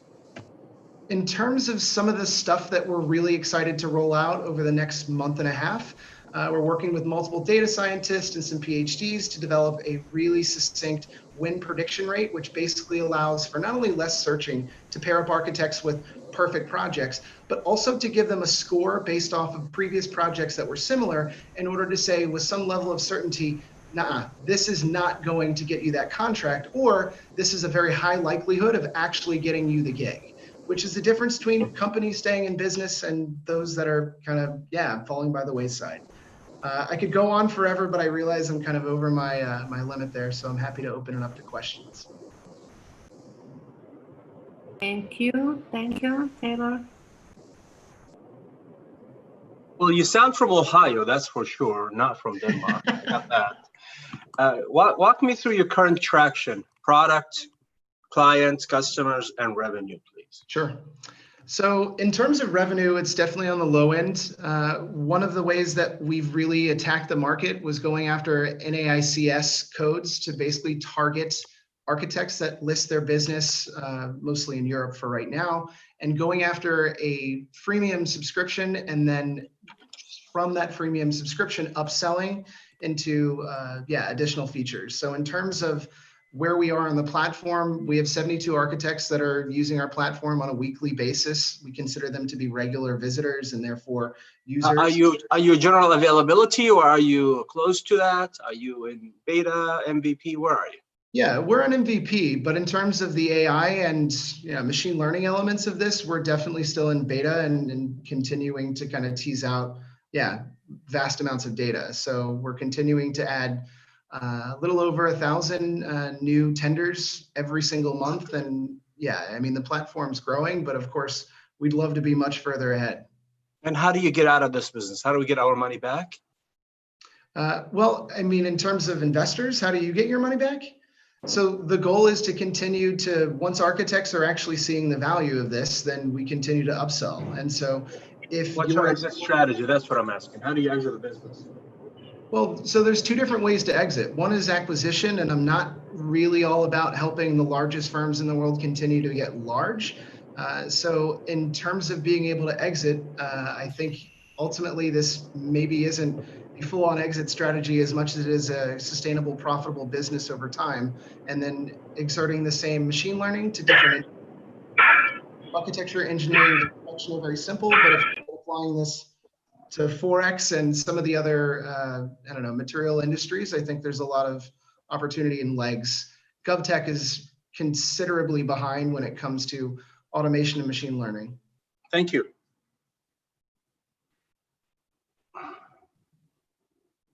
Still some questions available. Tell about your competitors in the world. Sure. In terms of competitors, it's actually quite disappointing. If you look up any type of tender listing websites, they charge an exorbitant amount of money to basically just restructure government websites. So they're already scraping very similar XML feeds and charging anywhere from 1,000 to 5,000 per month in some cases to basically send people regular updates. We're certainly open to doing that business model, but I want to offer one platform that basically does everything from discovery to proposal submission. And who do you think your main competitor today? So in terms of the listing platforms, hands down, it's House. That's obvious. I think there's so many really amazing freelance platforms out there, Upwork, Freelancer, People Per Hour, you name it.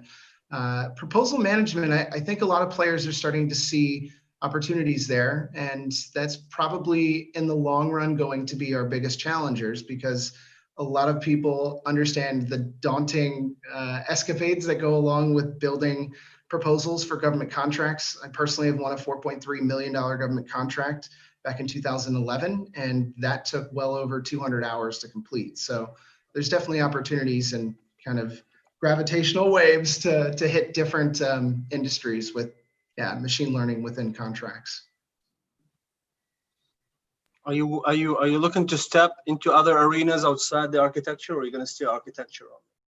Well, architecture, at least from the outset, seemed like it was the easiest to disrupt because there wasn't anything in the way of real software or products being implemented on a regular basis.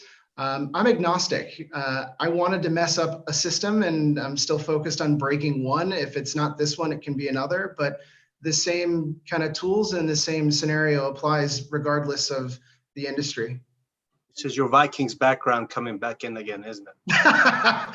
Well, I mean, not really. I'm actually half Irish, half Italian, and originally from Washington, D.C., but maybe it's kind of maybe it's kind of bleeding in a little. I don't know. Thank you very much, Taylor. Washington DC, amazing state, is one of my favorites, by the way. So and I'm happy to pass the word to our last in this batch, to our last pitching startup in this page. So this is Rudiger from Germany, and Smart Mobile Labs. Hi, Rudiger. Yeah, hi Marina. Can you hear me? Yes. Okay. So I'm sharing my screen. My predecessor needs to close his screen sharing because otherwise I'm blocked. Yeah, all works fine. Mm-hmm. Okay, now it should work. Yes, it works. So can you see this? Yes. Okay. So yeah, after medicine and architecture, I'm talking about telecommunication now. We are calling our presentation here Surfing the 5G Wave. So this means I'm talking about mobile communication and the new 5G standard, which is being rolled out now. And the background of our company is that we have around 20 high-tech experts together, which are coming from the top-notch companies in this industry. And most of us actually know each other from a Siemens Nokia past. And as you probably know, Nokia is one of the leading mobile infrastructure providers. We have very close ties with them. We are business angel and management financed. We took around 3 million invest so far. So we are in a Series B now, if you want. The revenue we are doing is significant. So we did the last years, we did around 1 million euros. So we're mainly doing 4G use cases and campus networks. But this year now, the business is exploding. So we will do 4+ million this year. And I believe we will do more than 10 next year. We are profitable. We are currently the largest 5G campus solution provider in Europe, together with Nokia, who is the leading vendor in the space. This is due to the fact that they have the best microcells for smaller installations. You need to know that this market is so interesting because the large players like T-Mobile or Vodafone, they do not care too much about the campus networks because they are too small for them, and they do not have organizations which are really targeted to these small networks, which are nevertheless technically challenging. And therefore, it's relatively easy for us as a smaller company to enter this market, well, because of our big experience also. So we are around 7 years in the business. We are also working with Huawei and Athonet infrastructure providers. In order to win these projects, which fetch around 1 million each for larger campus areas, like 5 buildings, indoor and outdoor coverage, we are providing the use case as well. This means we are adding our products, which are camera encoders, smartphone apps, and especially our server, which is linking various video feeds and distributing them in real time. So we believe it's the largest and fastest CDN service for real-time video in the industry. And it is recommended by Huawei and Nokia, and it's actually also part of their product price list. And it's an edge computing service, so it's running in the base station. So this is how it looks like. So either you connect various cameras here to an encoder device, including a modem, or you use your smartphone with a special app from us, and then you are sending to a base station. And in there we have our Evo server running, which is then distributing the streaming to potentially, receivers with a smartphone, receiving then many real-time stream at the same time, adding AR technology, so overlays, for example, here for positioning, and also VR technology for 360 views. We're also doing this to larger screens, like 4K, large video walls, and then we typically use a decoder. Now, such infrastructures are very interesting for many use cases. I just provide here a few of them. So we did, for example, for T-Mobile, we did their 5G showcase in their basketball stadium. And we did this, with an overlay so that spectators can actually view the players and see their names and, certain parameters. And these overlays are running with the players. So they are moving fast, obviously, and the overlays are running with them, as they run around the playground. So I can give you information on that. We are doing this also for football. The application there is mainly the video referee, where a lot of debate is going on, whether it's a foul or a penalty kick. And then you can watch it again, going 20 seconds back in time. And we have some references there. We are doing this also for farming and military use cases. For positioning, so you need to imagine you are flying in a drone right now. Here is this picture, and then you are shooting the camera in this view, and then everybody in this group, in this communication group, can have his smartphone and then sees actually this camera view and gets overlays on the other active components with our software, and they are flying, or these overlays are flying around with the drones and with the people on the ground. So this is not a trivial task to do this. It involves a lot of mathematical computation. Another use case is also for security, where we, for example, do for electric grid,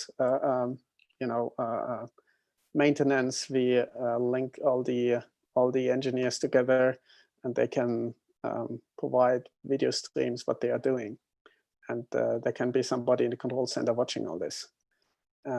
As you can see, we did this also for big names in the industry already, as some of their use cases like Vodafone and British Telecom. So yeah, that's it. Any questions I can ask or answer? Thanks, Rudiger.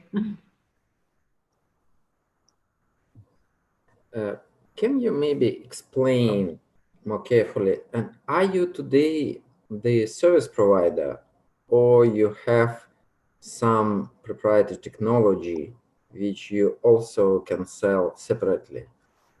Yeah, so we have basically two sides of the business. We are doing product business, like here is the encoders, the apps, and the server software, which we are pricing per time and per amount of users. And we have a system integration business where we are actually reselling Nokia or Huawei gear into projects. And yeah, so these two product lines or business areas are in the company. And in many projects, actually, we need both. But we are also doing some projects only integration or some projects only product. Does this answer your question? Not sure. Yeah, probably. And which part of your revenue in this year will be the product revenue, your own product revenue? Yeah, so of the 4 million we are doing this year, we are around short 1 million product, so maybe 700, 800K. And the rest is system revenue, system integration revenue. Okay, and if we talk about your competitors of your own product, Who are they? How big are they? Yeah, the interesting point, there is no one we are aware of in Europe which is doing such a combination. The competitors we have are either only doing integration or only doing product. On the product side, there are companies doing this software only, like Zoom, like we are using here right now. But they are not going into these, industry B2B business areas so much.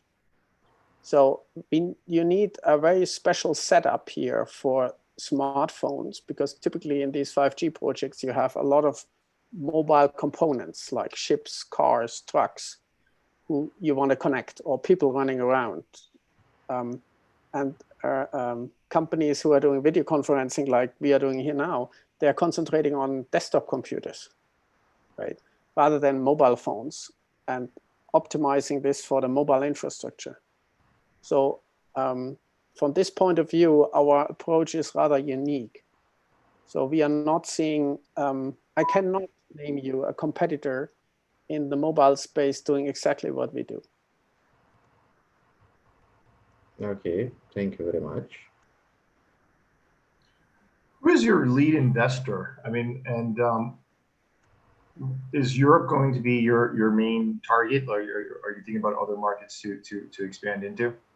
Yeah, I mean, our leading investors are people like myself.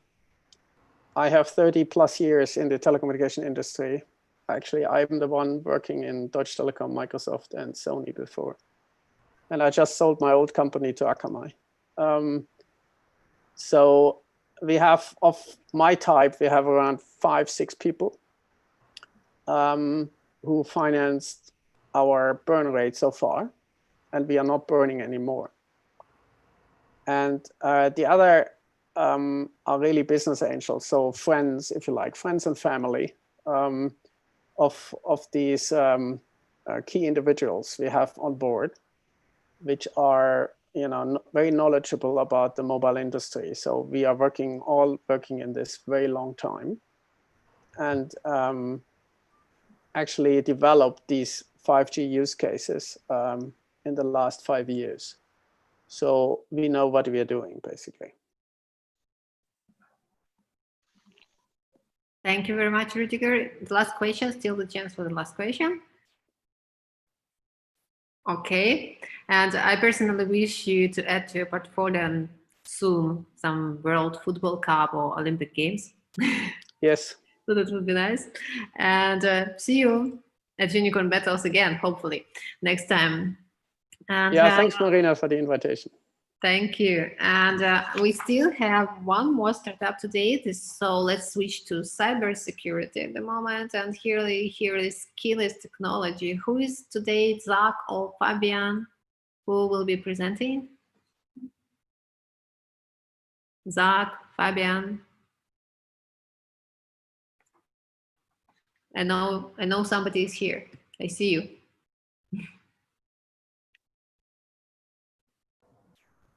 Again, like Keyless Technologies. Hello. Fabian, Zach. Maybe they have problems connecting. Maybe I see them. I see them. Maybe they are drinking coffee. I don't know. Or beer. Or Keyless Technologies, it's your last chance. They just texted saying, sorry, let me change my device. Eugene, do you only see that? No, I see it also. Okay. Sorry, let me change my device. Okay, last call. Sometimes happens. It's technologies we are still adopting to our online world, right? Okay, but the guys are from cybersecurity, so maybe they are too secure at the moment. I don't know. Yeah, I'm right. They should get this stuff together, right, Eugene? Jordan, did you talk? Did you talk to that SpaceX guy I forgot how to call them, and about the internet all over the world for everyone, free. Yeah, and yes, I did. Elon Musk, yes. Yes, and he said he has no excuse. He needs to be on it instantly. Okay, okay, then we'll probably eliminate all our problems for connecting. Anyways, Marisa, am I glad to see you? Hi, my internet wasn't working. Well, that's good. Yes. So we just started now. Okay, it's pretty early in California. I'm so glad that you guys managed.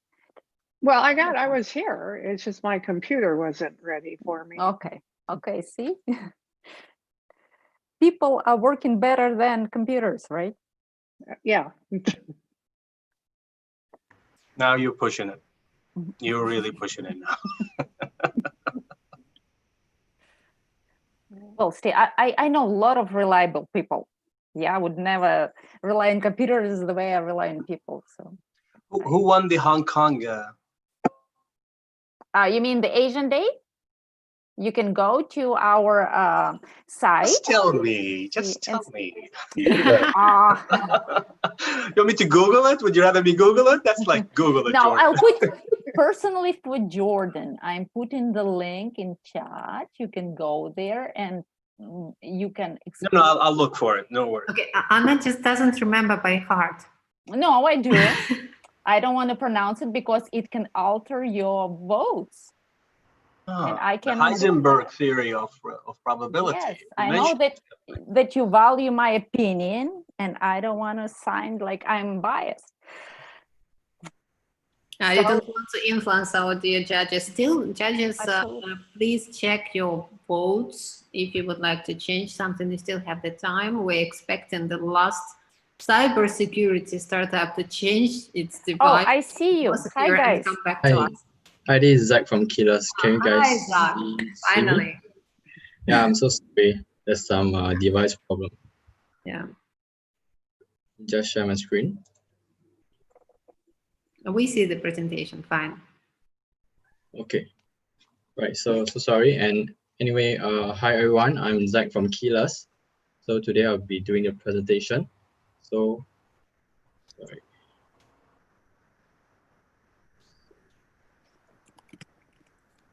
All right, so for Kilos, we are a deep tech cybersecurity company who is building a world-first privacy-preserving biometric authentication and personal identity management platform.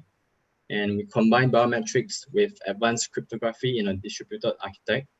So our solution actually resolved the problem for businesses to store password and any sensitive information in a central server. And for now, we have a team of 20 people. Our HQ is based in London, and we have an office in Rome. So this is our co-founders, and we have Paolo Gasti and Giuseppe Atenis, who is a renowned privacy and security scholar. And our mission is actually to keep the privacy of everyone safe, private, and under control. So the problem now recently is because we realized that for digital identity, there's a lot of compromise. Hence, and we all know that passwords actually, we started out with passwords 60 years ago, and then we move on to hard tokens like key cards and YubiKey. And then we move on to soft tokens like SMS, OTP. And then we move on to biometrics, which is local authentication. And then we have keyless. And the way that we do things is different because we do not keep any biometric information on the device itself or on our server. So as I said that there's nothing to remember, meaning that we each have our own unique identity, like our face, and then we have our device, which is tied to our identity. And then in our server, there's nothing. We will not store anything on the server. And once the user enroll their face to the device, the template will be distributed to different pieces, and then they will store in a different server.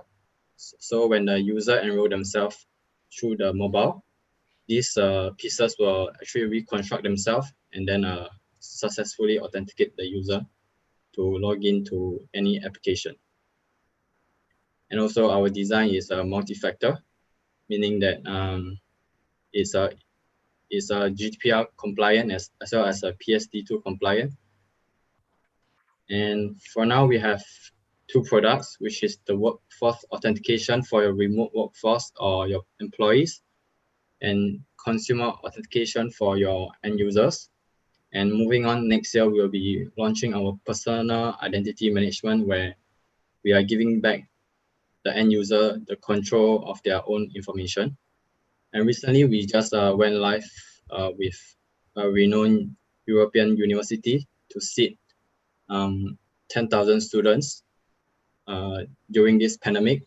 And during this time, we allow students to take exams and not delay of any of their academic progression. So, yeah, thank you. Thank you very much, Zach. Any questions?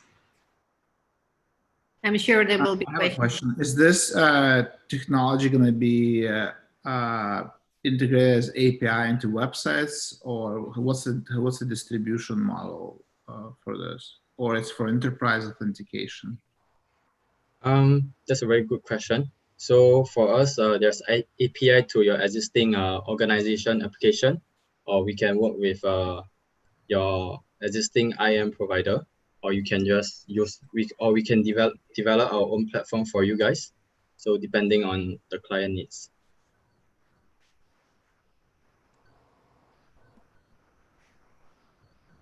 So this is not something that you could like integrate into e-commerce or banking, stuff like that for their own users.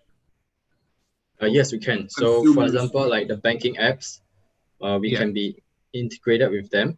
So when the user log into the banking app, they will receive a push notification. But on the back end, it's actually our technology that's running the program. But on the user side, it won't show that the user is authenticating through keyless, but we are just on the back end and doing the job for the client. And what's the current traction for your company? The current traction is just around 100K with Louis, and also we'll be moving on further with them. Also enhancing our technology capabilities like behavioral biometrics, like keystroke dynamics on how users swipe their fingers on the mobile device, and as well as keystroke dynamics on how users type on the keyboards as additional security layers. Is there a licensing model to your? Go ahead, Joanne. Go ahead, please. So I've seen many different technologies that do some things similar. Can you just explain real simple for people like us who don't really understand cybersecurity? What do you think is the key differentiator between you and the other things out there? Okay, that's a great question. So like as I said, as primary claim, keyless, we are doing a world first biometric combining with advanced cryptography, and we are doing it in a distributed server. So meaning that the device itself is the first factor. So this device is kind of married to the user. So when a user authenticate, his data will not be stored on a device or on our server. So when in case of any hack or cyber attack, let's say the hacker is able to get all the data and reconstruct, but the hacker will still need to get a hold on the user device. As like I mentioned before, the device itself is the first factor. And we are the first to combine biometric with this in a distributed architect. So what happens if you change devices? Okay, so for this, we are working on social recovery so that in the future to come, you can assign a few trust nominees. So in the event that you lost your device, you can request a code from these trusted nominees users in your contact list, and then they will send you a code, and then you have to enter all the code before you can recover your this account. to re-enroll yourself again.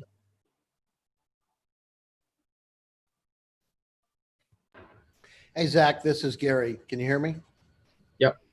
Perfect. Yeah, listen, I actually, I started one of the top 10 AI companies in workforce management, remote workforce management called EVA. And I also write about cybersecurity quite a bit. So I'm not only an investor, but I got a venture studio. Anyhow, a couple suggestions. I think what you have is really interesting, and I need to think about it a bit more. But one of the suggestions I have is a very good friend of mine is a former chief security officer at Apple, cybersecurity guy, Rick Orloff. I don't know what your advisory board looks like, but he's one of the top experts in cybersecurity. He may be a good guy to talk to. And if you want, I can arrange a call with him for you if you want some advice. Sure, that'd be great.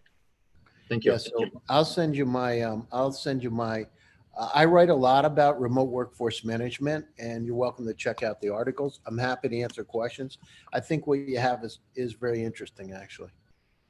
All right, thank you. Happy to connect. Thank you very much. If there are no questions or still some questions. Jordan was asking something. I'm good. He took care of it. Thank you, ma'am. Okay, last question. So what is your exit strategy? I'm sorry, can you repeat the How question? would you exit your company? You mean, sorry, I didn't get a question. So who would buy you? Okay, so for now we are VC backed. Oh, okay. And yeah, we are actually venture capital backed. Do you look for an IPO? Are you looking to exit through an M&A? How would you get your value up and give it back to your investor?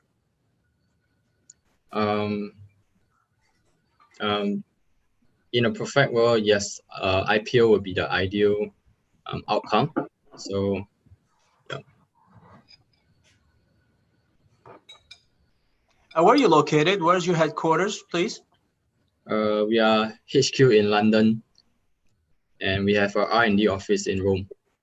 Are you a EC company, European company, legal entity?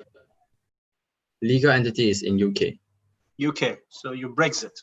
Got it. Thank you. I'm not sure that Keyless was the only to blame for Brexit. No, it's a good thing. We like that. That's good. Marina, was it the last startup?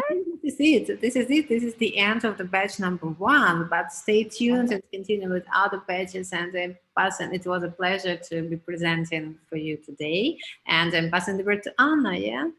Yeah, thank you, Marina, for this wonderful pitch session. Thank you, all the startups.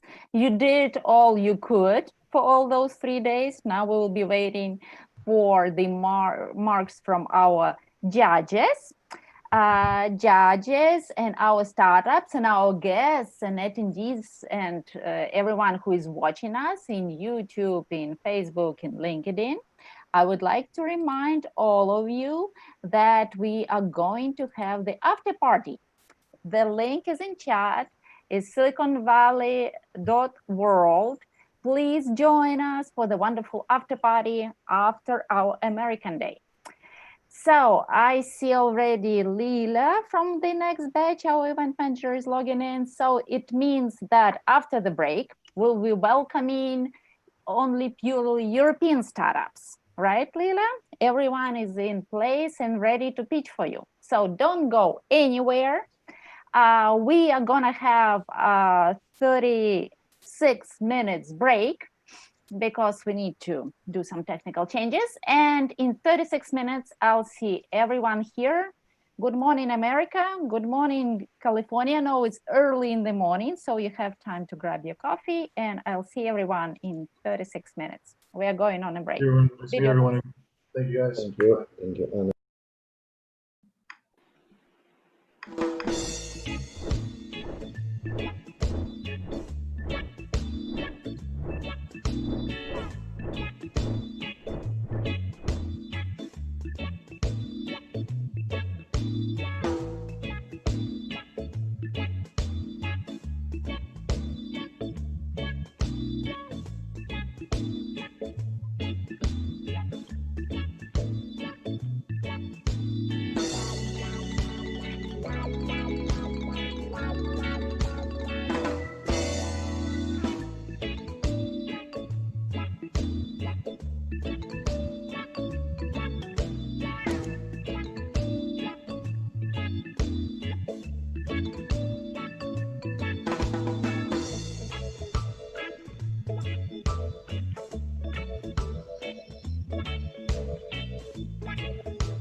welcome back. Oh, am I glad to see you all here again.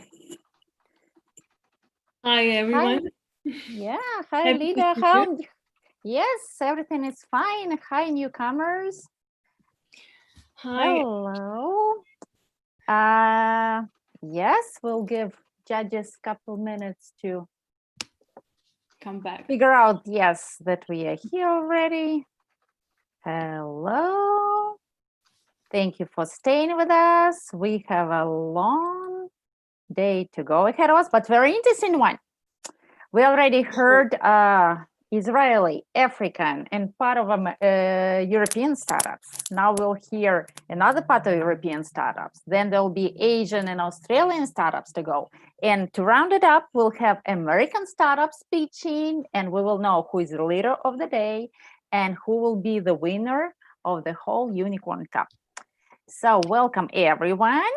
For those who are with us, not from the beginning, I would like to remind that you're on with us for the Unicorn Cup, the finals of the Unicorn Battles, and it's America Day, New York time zone. Besides startups pitching live, you can explore great innovations and solutions at our Startups Expo.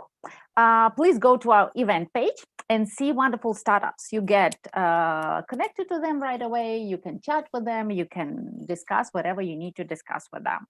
Our site is Unicorn.Events. There you can see who was the winner of the Asian Day. Jordan was interested in that. Who was the winner of our European Day? And you will see there who will be the winner of our American Day. Also, you need our site to vote. Dear judges, please follow your voting link that you got in mail.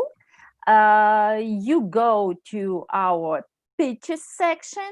You will see your profile upper right corner. And beneath each startup, you see the numbers from 1 to 5. Please rate the investment potential from your point of view of each startup you hear pitching live. You can always change your mark if you would like to. Also, guests, you can put likes and dislikes. If you would like to, please register at our event page and vote there. The winner of the day will get the premium access to all Startup Network features, and the winner of the Unicorn Cup, besides everything, will get an opportunity to pitch at the Global Technology Symposium. Really, really wonderful event that will be taking place in October of this year. And of course, we have wonderful crystal balls, not the balls, but crystal parts to present to the winners. And after party is waiting for every one of you. After our American Day, please join us for this wonderful hangout in the virtual reality, singing, dancing, beach party, chatting, whatever you want. Just pick up your personality the way you would like at our virtual reality party, siliconvalley.world. You will see the links in chat. Please join us for this wonderful location and occasion. Okay, Lila, I am glad to see you. Looking good. How are you today? How are our startups? Are they all ready to pitch? So thank you so much. I'm really happy to join you during the third day of the Cup. When we started a few days ago, it was like something impossible, but as we see, we can do even such a great tournament. Our startups are preparing, and most of them are already with us. And actually, we are happy to start. Okay, good. But let's greet the new judges who had come. Sure. Yes, that some of them joined us during our previous session, but they didn't have an opportunity to introduce themselves. Please, guys, let the world know what industry do you invest in, what is your check size, what geography do you prefer, if any. Marisa, maybe you will start. Hi, good morning from California. I'm Marisa Oma McGinnis, and I invest in AI, cyber defense, fintech, blockchain, and I'm starting to look at quantum computing. I'm with Golden Seeds, and Golden Seeds only invests in the US and is industry agnostic. And our check size is 250,000 to 2 million. And then also I'm a limited partner with Bloomberg Capital. They invest all over the world, and their check, and both of these are seed and A round, and their check size is under 10 million. And I'm pleased to be here. Thank you. It's always a pleasure to have you. Wonderful. Okay. Who else would like to present himself or herself? I see Jules is with us. I don't see him on the video, but I know he's here. Oh, hi, Jules. Here I am. Yeah, you appear. I did. I'm like Neowise the Comet. Absolutely, yes. Nice to see you, Anna. Hi, for those of you who don't know me, Jules Walker. My primary role and day job is working with KPMG. We have an emerging technology practice, and I head up business development for it in the Western US. As part of that, I do a lot of mentoring of startups and always keep my eye out for the hot next trend.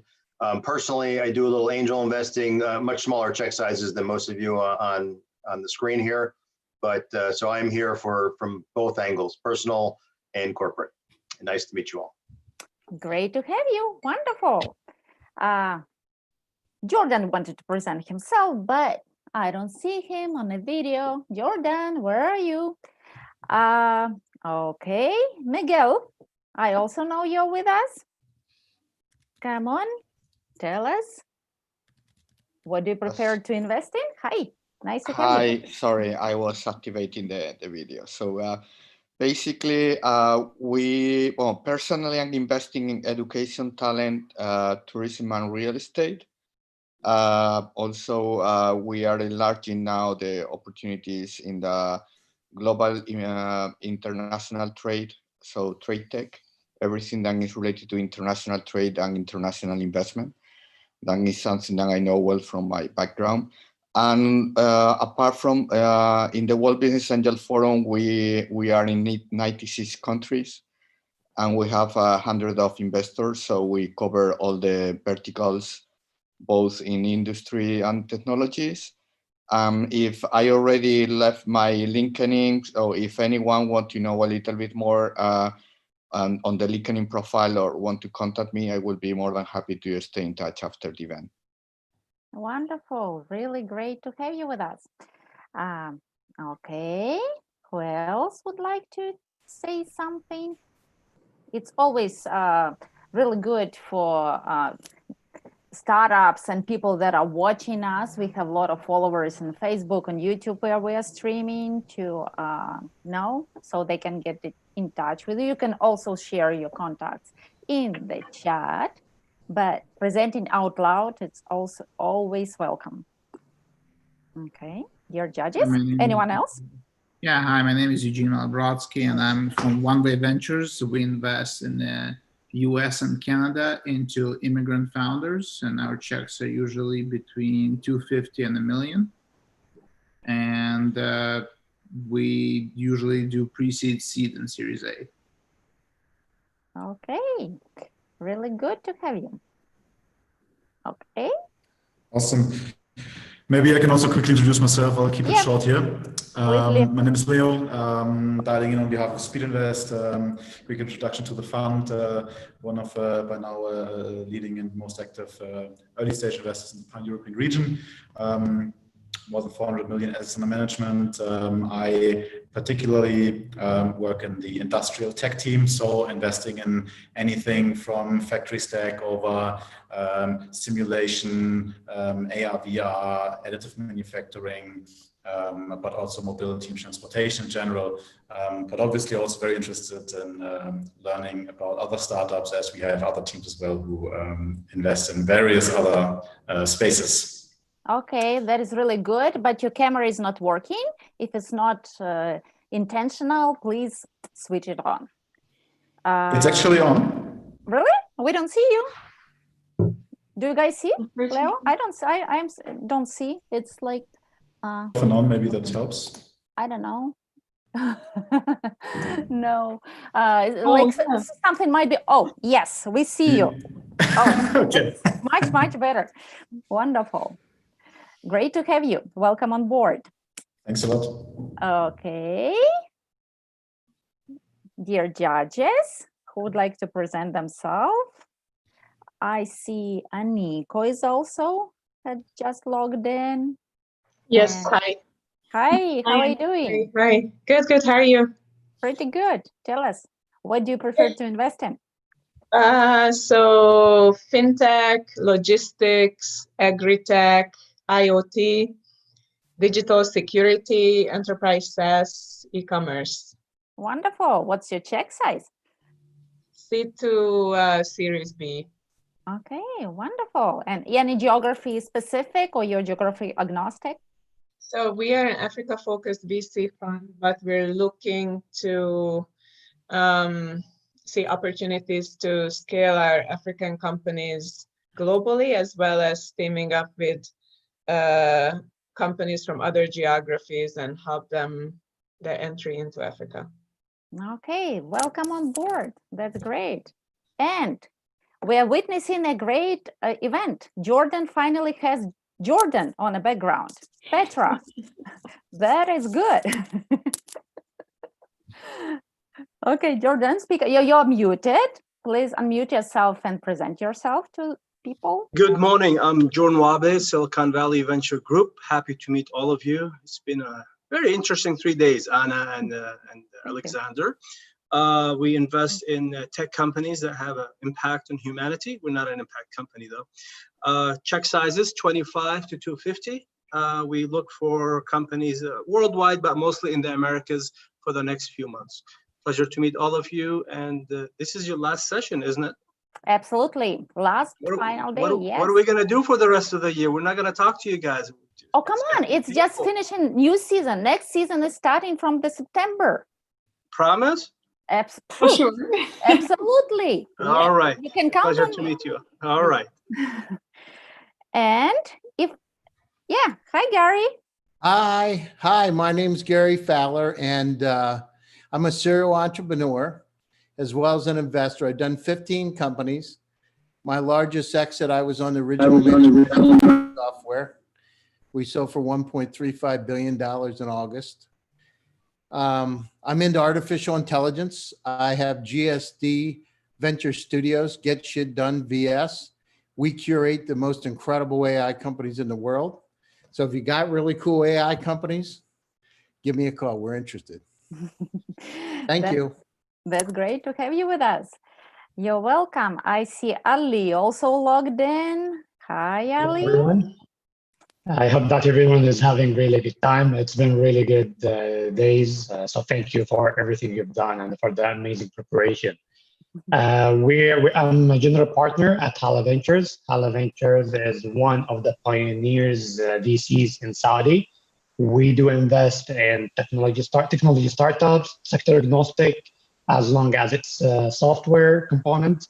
We do invest mostly between seed to Series A as new investment. And we have the follow-on strategy up to B, and with a few deals, we follow up to C. Our ticket size depends on the round. For seed new investment, it's up to $500,000. For A is 1.5, and for follow-on, it could go to 3 million. Thank you, everyone. Glad to know. Ali, Eid Mubarak. Hopefully, it's a blessed one this year. Thank you very much. Thank you. Highly appreciate it. Wonderful. Great to have you. If anybody else would like to present them, yes. Yeah, go ahead. Oh, go ahead. Yeah, go. Okay. Well, hi. My name is Shoaib. I lead a syndicate in Pakistan. We're into tech investments. We do consumer tech. We do agri-tech, which is something I fancy quite a bit. We've done a lot of investments in property tech and something that's up and coming in Pakistan, which is the logistics sector, the mobility and logistics. So we are a new fund in Pakistan and looking forward to learning from most of you. Wonderful. Great to have you aboard. Wonderful. Hello. Okay, who else? Yep. Hi. Hey. Welcome back. Yep. You're moving somewhere. You're in the car. Yeah. This is because it's evening in Turkey, so gotta move. Yeah. I'm John-Mark Mersin, founder of Sadık Ventures. Thank you again for this wonderful event. We are investing in Silicon Valley, Turkey, and Europe. Our ticket size is between 50,000 to 1 million because we invest from seed to growth. We invest in advertisement tech, cybersecurity, SaaS, education tech, fintech. Through our global network, we help startups engage globally and get funded. Yep. Wonderful. Thank you for being with us, even on the move. Okay, anybody else? If not, we will be moving to our startup speech session. I count 1, I count 2, I count 3, and Lila, our host for the European startup speech session. Please meet Lila. Lila, the floor is yours. Hi everyone again. And our judges are ready. Our startups also are nervous a little bit, but today it's their third pitch during this week. And I am happy to introduce our extraordinary startups. Just a second, and I'll show you our perfect cohort. And then we will start. While we're waiting for me, startup number 1, please get ready. So, dear judges, we have 9 startups. Not everyone got this minute and survived during our previous days, but we have delivery, great startups, TUI, Car City, Nanolec, 2Event, Irnero, Phonet, Submer, and Utrick with us. And dear startup number 1, dear delivery, dear Volkan, please share your screen. Let me share my screen. Where is it? Bing, bing, bing, bing. And before you start, I would like to remind all the startups that we highly recommend not to mention any fundraising out loud. There is a chat, you can share such sort of things in chat. You can chat in some other messengers or whatever. But please do not mention we are a public event and we are broadcasting all over the world. Okay, guys? Okay. So let the show begin. Good luck to everyone. Can you guys all see me and hear me? Yes, yeah, we see you, and I see your presentation. It's perfect. Okay, perfect. I have a sore throat right now because it's early in the morning, but I'll do my best as always. All right. Hi, everybody again. We are really excited to be here, and thanks to Startup Network for the 3rd time for this lovely opportunity. Oops. There's a problem. In this brief talk, I'm not going to talk about the business lingo like I did in the other talks before. Instead, I want to dive straight into the product, what is delivery, who we are, what we do kind of things. So in these uncertain economic times, it's more important than ever to get the most out of your money. But physically visiting every store to get the best deal, best pricing isn't the smartest thing to do when there's a pandemic around, you know.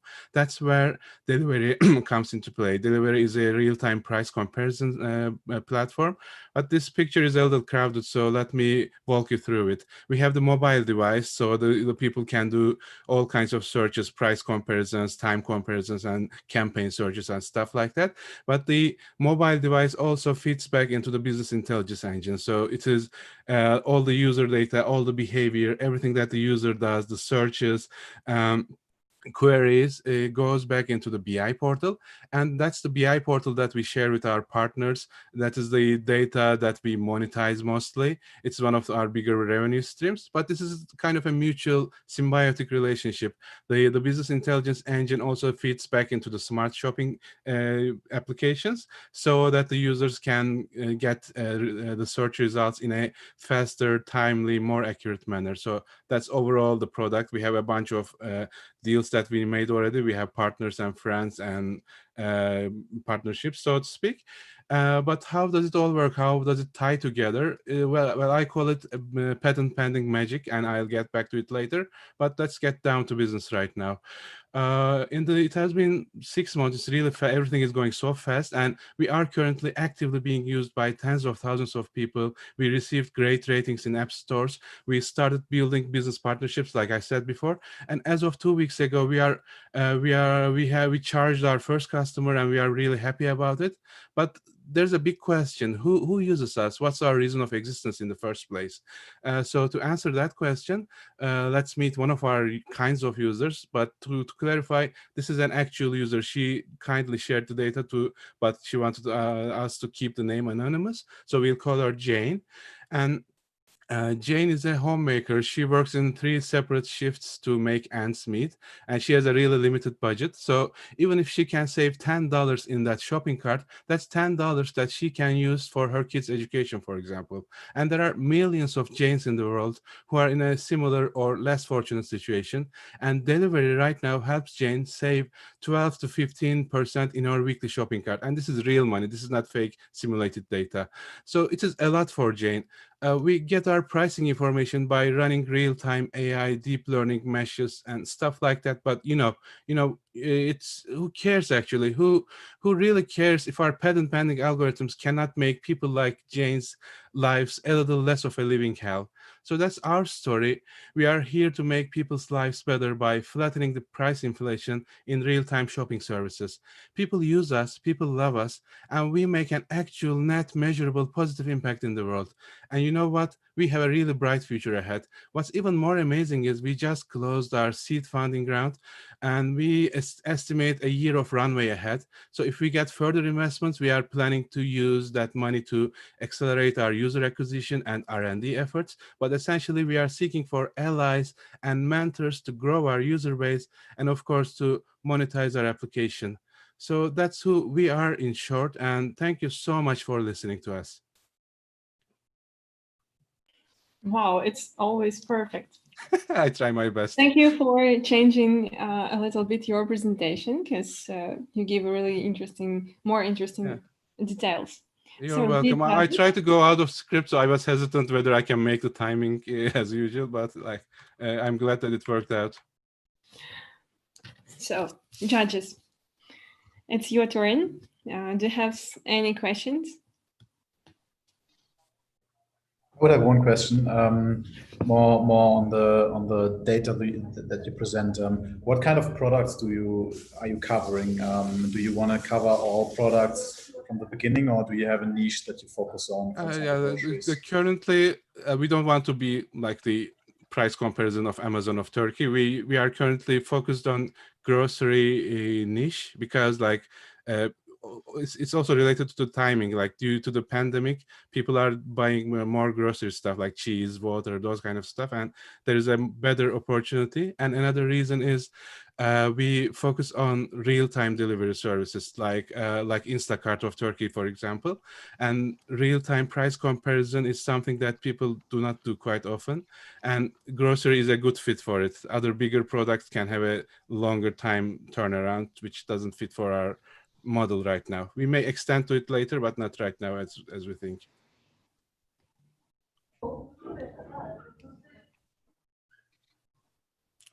Does it answer the question? Yes, thanks a lot. Actually, one follow-up question.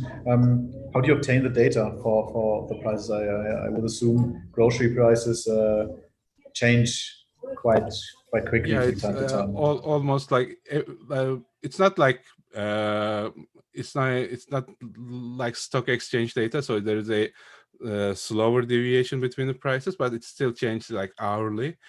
So there are a bunch of stuff, like there are some of our partners, after seeing our accelerated growth, they opened their APIs to us. So we tap into their API and we get real-time data from some of our partners. And some of the data we go and parse the publicly available, price data, timing data, and then we segregate it by locations. So if I search some instant delivery in one location, I get a different pricing data. If I do in another location, I get a different pricing data. So we try to crawl everything, but we are more than happy if a partner opens an API so that we can get more accurate, more realistic data as well. Awesome, thanks. Sure. Okay, I do my shopping online. And so let's say I use your comparison service and I find 3 stores and each one has the best price. So how would I get a delivery from there? So we don't do the delivery. So all of the stores have their applications. So we redirect you to the corresponding application of the store. So it's also another model that we are thinking to monetize, maybe, because we are kind of letting users install the application of that store. So that's also a kind of exposure for the store's application and ergo the store as well. But to your question, you do the search, but you are directed to whatever delivery mechanism that the store has. Oh, so you just do the price comparison, real time. Yeah, we just do the price we are comparison. more like a meta search comparison company. We try to get the data, gather the data, and do kind of an intelligent metrics analysis around the data. And there are really cool results that we get. For example, people who buy watermelons also buy cheese and also buy water. So if a store knows this, it's really valuable. It means that if you put cheese next to that watermelon, and it is feta cheese, not all kinds of cheese. So in certain locations, feta cheese goes really well with watermelon. In certain other locations, like salt and pepper goes really well with watermelon. So it's those data are really invaluable for our partners, and we try to gather as much as we can. Okay. Really quick question. Can I take one question on this? Sure. Thank you so much. So I've invested in a couple of e-grocery delivery services in Pakistan. Good question is, are you facing any challenges from your customers, which would be these companies? Because I fail to, what I see as a challenge is that they want to get their own price intelligence thing going instead of working or collaborating on the price information thing. Do you feel there's a challenge where these companies would take your data rather than developing their own taking data? We don't see that, like them taking our data. I don't see too much of a challenge because we are also working on it. We have our own methodologies, and we are like sharing the data at a price point. So like they are already paying money for it anyway. One challenge might be like our partners are, to be upfront and honest, they are unaware. They are a little hesitant. Like should they buy us? Should they compete with us? Should they partner with us? So we are trying to be open and extendable to everyone. We want to be the center. We want to be the center place in this market, and we want to help everyone mutually grow. And we constantly state this position. Most of our partners are aware of it, but some of our partners are prefer to be a little distant, and we are getting there gradually, but there's always a risk. Okay, thank you so much. We have to move on. So startup number 2, dear Christina, please get ready. Hi guys, can everyone hear me okay? I see some familiar faces. Sure, yeah, we are waiting for you. Okay, we're very excited to be here as the winner of the Balkans Battle, where you had a chance to hear our CEO Damir pitching, and you could see how effective our product is in assisting people who stutter. However, we noticed that some members of the jury were a bit reluctant to ask questions in order to alleviate the situation for Damir. So today I will be pitching, and please ask questions. We have a lot more to say. Let me just share my screen.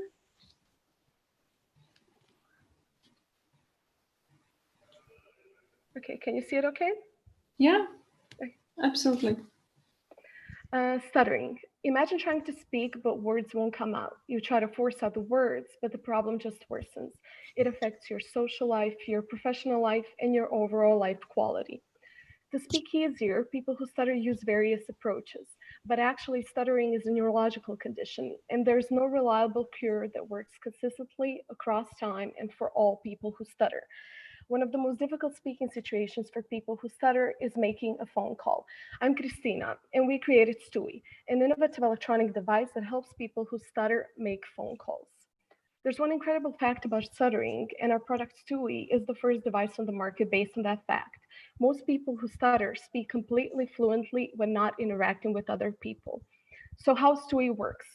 It's really simple. Connect Stewie to your mobile phone as an extension of your headphones. Record the desired voice lines on your Stewie in a non-stuttering environment you prefer.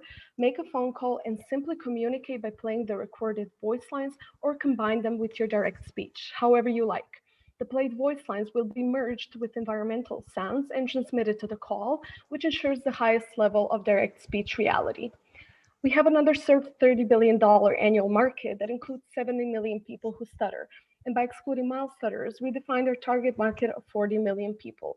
Our competition is all based on delayed auditory feedback principle, which can improve fluency but is mostly ineffective in real-life situations, and its positive effect wears off over time. In testing the market, we had great results. 70% of people who stutter want to buy our product, while 90% of them believe that such product would increase their life quality. We position our brand as an affordable assistive technology solution for people who stutter with a clearly defined value proposition. When using Stewie, you avoid phone calls less, you have less stress and anxiety, you use your speech techniques easier in combination with Stewie, and with time, you become better in using Stewie for your needs. No more phone call avoidance, no more asking for someone to make a call for you. Stewie empowers you to live more freely. Our strategy is based on a two-pronged approach, B2C direct consumer approach with a focus on digital marketing and web shop sales, and partnership with stuttering associations and institutions focused on medical device endorsement and B2B and B2G sales. We are a team of 3, an engineer with a 10-year experience in leadership positions, a highly skilled project manager, and a very influential speech therapist, Ms. Susanna Jelcic, with a PhD in speech pathology. Our current investor will invest more in our product, so we're looking for a co-investor to reach our goals and start selling our product.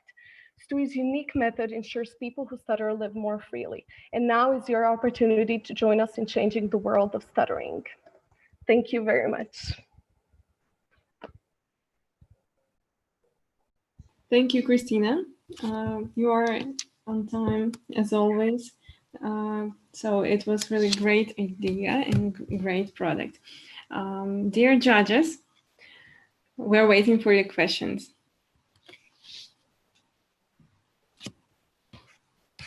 Anyone?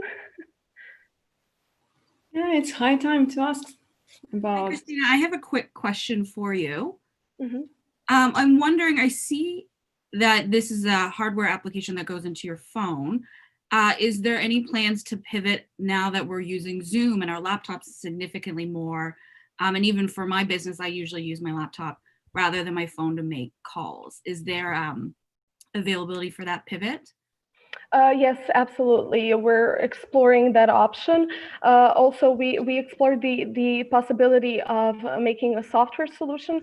Unfortunately, neither Android nor iOS allow for their users to incorporate an audio recording into an active phone call. So currently, it's not possible, but we're working on that. We do want to have a software and a hardware solution ultimately. And also the current version of Stewie, which is Stewie 1, is wired, so it connects via hands-free. We do plan to put out Stewie 2, which will connect via Bluetooth. So absolutely, those options will be possible. Perfect. Thank you. Thank you. Okay. So some extra questions? Anyone else? If no, it's okay. We can move on. Dear startup number 3, Kairi Sidi, dear Pavel, get ready. Show us your presentation.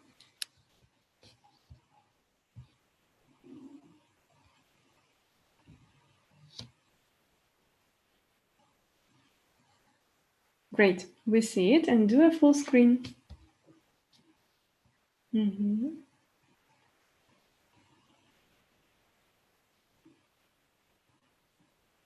Great. Yeah, it works. But I don't hear you.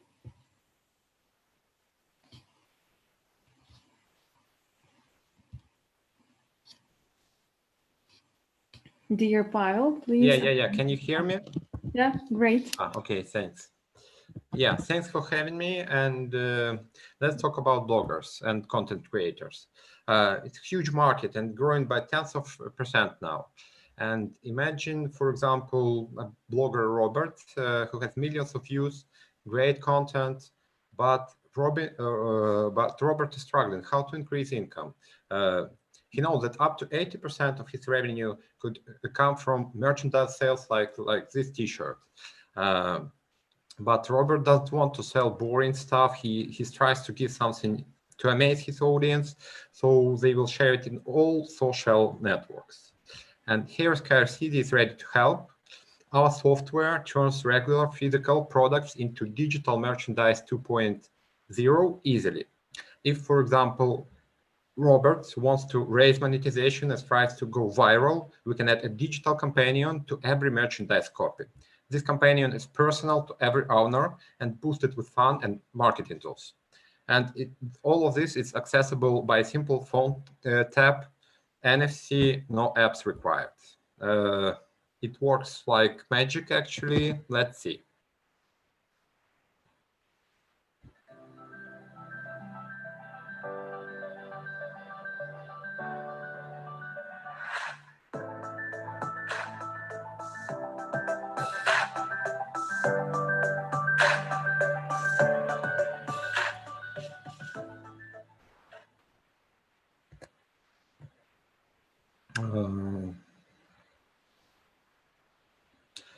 Our business model now it's fixed price from $2 to $5 license cost per one item, or revenue share from 5 to 15%. And we are working on subscription model in 2021 perspective. Our current stage late pre-seed solution is ready. We have a partnership with Print Bar, one of the major branded merchandise sellers here. In CIS, we have several pilots, including, for example, DeLonghi, and 4 of 10 of the biggest CIS bloggers agencies are in our pipeline. We are in active negotiations, and our revenue before COVID was a little bit more than 6K. Who is building the product? Two co-founders, we're working together for decades, to full-time. I was a CEO of a 2 billion revenue corporation with complex IT infrastructure, including supply chain management. So I know how to merge physical and digital into one product. And after that, I was a serial entrepreneur, and my partner was the country CFO in the same corporation. And as an entrepreneur, later he launched, for example, a mobile app development company. And also we both were co-founders of a gaming company. And gaming is about fun and retention, right? I am Pavel, City. We are looking for a partner to launch our product in the USA market, and a way to close our pre-seed round. Thank you very much. Thank you. Great job. So, dear judges, it's your turn. Can you further highlight on the traction itself, like number of users, number of active users, number of merchants, etc.? Just a second. So right now we have 4 clients signed contracts. Number of active users is a little bit more than 200. Not so because again we before COVID we need to make a pivot. Our model was a little bit different before COVID. Right now with the laundry, we are signing, we have letter of intent on up to 10 pilot project up to 10,000 coffee machines with embedded with our embedded technology, yeah, I guess that's the main numbers. Hi, Pavel. Jules here. I realize I'm not the demographic for your product, but I'm trying to understand why I would want a T-shirt that says Robert on it and how big the market is for that. Okay, so we are providing closer connection between end user and Robert. So, and Robert could provide additional content, secret content, more fun through our merchandise. Also, it's a Robert's fan into end user's phone. So end user could enjoy like additional draws, for example, some points and additional coupons from the blogger. And also it's a great thing to show off, like online and offline. It has a great wow effect with friends within your community. It could be shared easily in one tap. And also it's a great gift. So the item stores or history. So if I buy it for myself and then I present it to my friend or my kid or whatever, the merchandise, the piece of merchandise stores all of it, stores all prizes connected with it. So there could be lucky T-shirts or unlucky T-shirts and so on. Okay. Hi, this is Eugene from One Way Ventures. Question for you. What is the IP in this? Is there an IP? Yeah, we are based in Estonia. All IPs connected with the product are in one company, in one legal entity. No, I meant like, is there intellectual property that's like defendable, that's specifically yours, like patents or like? We don't have any patent pending yet. We registered trademarks. We have IPs on code, on all images, and so on, connected with the product. And now we're looking for a way to patent the technology. Got it. And why are you focusing on specifically like merchandise? Why not focus on even having this on like devices where you tap it with your phone, you get a manual for it, for the device, or other things that are a lot broader market space? Yeah, there are several competitors, not direct competitors, but like indirect competitors and potential competitors. Those are they are startups. Like everything, maybe you've heard of them, or some startups connected with apparel. But all of them are providing like more like supply chain management manuals and stuff like that. But we, my vision, we want to make a product personal, digital, and fun, and so we want to develop our solution, our company, into this direction. So the people are willing to pay for emotion, you know, way more, and we will be more protected. And actually, it's something passionate. It's not just a utility, and all utility projects like this, they can be duplicated easily. We want to invest into, you know, different mechanics, different retention marketing tools, so to provide value for end users and marketing and sales boost for content creation. Of course, there are different markets like celebrities, like entertainment brands, and so on. Our first focus was on in gaming companies, but with gaming companies, it takes too long to onboard them. So it's maybe our long-term perspective to apply our technology to different sectors. But we can see a lot of possibilities in bloggers, in content creators. They can promote us. You know, it's really fresh, really new, and not a lot of NFC itself should be like promoted, and the blogger has the possibility to explain, to show its and to lure audience to show them the value of the product. Got it. Thank you. Thank you for the question. Thank you so much. If there is no question anymore, we'll go next to see next startup. Please, we will miss right now startup number 4. They have some technical issues, and move to startup number 5, to event.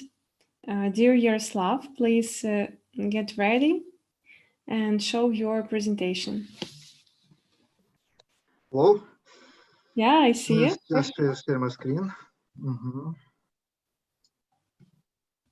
Okay. Thank you. And do it. Oh, yeah, perfect. So good luck. Okay, hi, I'm Yaroslav, founder into Event. It's a big platform for business events in online, conference, exhibitions, webinars. A value of business events consists from 2 things. First, it's the content. Second, it's the networking, 60% and 40%. Both of them can be provided through online, and it's becomes new norm. But in especially, both of them have a lot of benefits from moving into online. Therefore, not whether, but when the mass market will adapt. Market of online events, COVID says right now, and 60% of events pivoting to business events pivoting to virtual. It's right now a new market, $50 billion arose, with no evident leader in this area. To event have a big platform, big possibilities to got a share on this market. The problem, a lot of suppliers need to organize events. To events have all of this component in our platform. In the special feature, it's online exhibition with lead generation, ticketing with face recognition, networking with video meeting between visitors, travel mails and room mails. It's kind of networking. Seems to be a good platform because we before quarantine have a good growth, 100% yearly, and have earned money. We got 7% from ticket sales. We got half of dollar per visitor from SaaS subscription from use our platform, and we can do customized app for events in just 2 hours, and 3% of events in USA using similar apps. But we have a vertical solution all in one, no need export, import, kind of this, all on one platform. We have a beautiful, profitable unit economy with 10x. And in addition, half of all new clients got from word of mouth. It means these digits must be in 2 times better. Competition, market of events growing fastly. Before quarantine is growing in 3.5 times quickly than world GDP. Therefore, here is a lot of unicorn here. On the green background, we see a company who making video solution, online events, and our competitors is Hopin. We have a lot of possibilities they not have, but we have 100 times better valuation. Roadmap in the May we got 50K to launch video functionality. Ura, this working. In November we plan to launch in USA. I have a lot of experience, sold 3 companies before, and the resume. We have $15 billion market. with Evident Leader. We have a great solution from 2Event right now. We have 10 times profitability unit economies. Just invest in growth and growth. Okay. Wow, perfect. Thank you so much.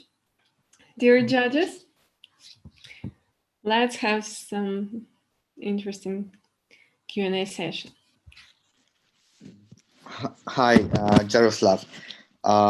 Personally, I'm doing quite a deep scouting of the map of virtual events platforms. So I have identified more than 40 online platforms for virtual events. So what is the USP or what make unique your platform compared to others?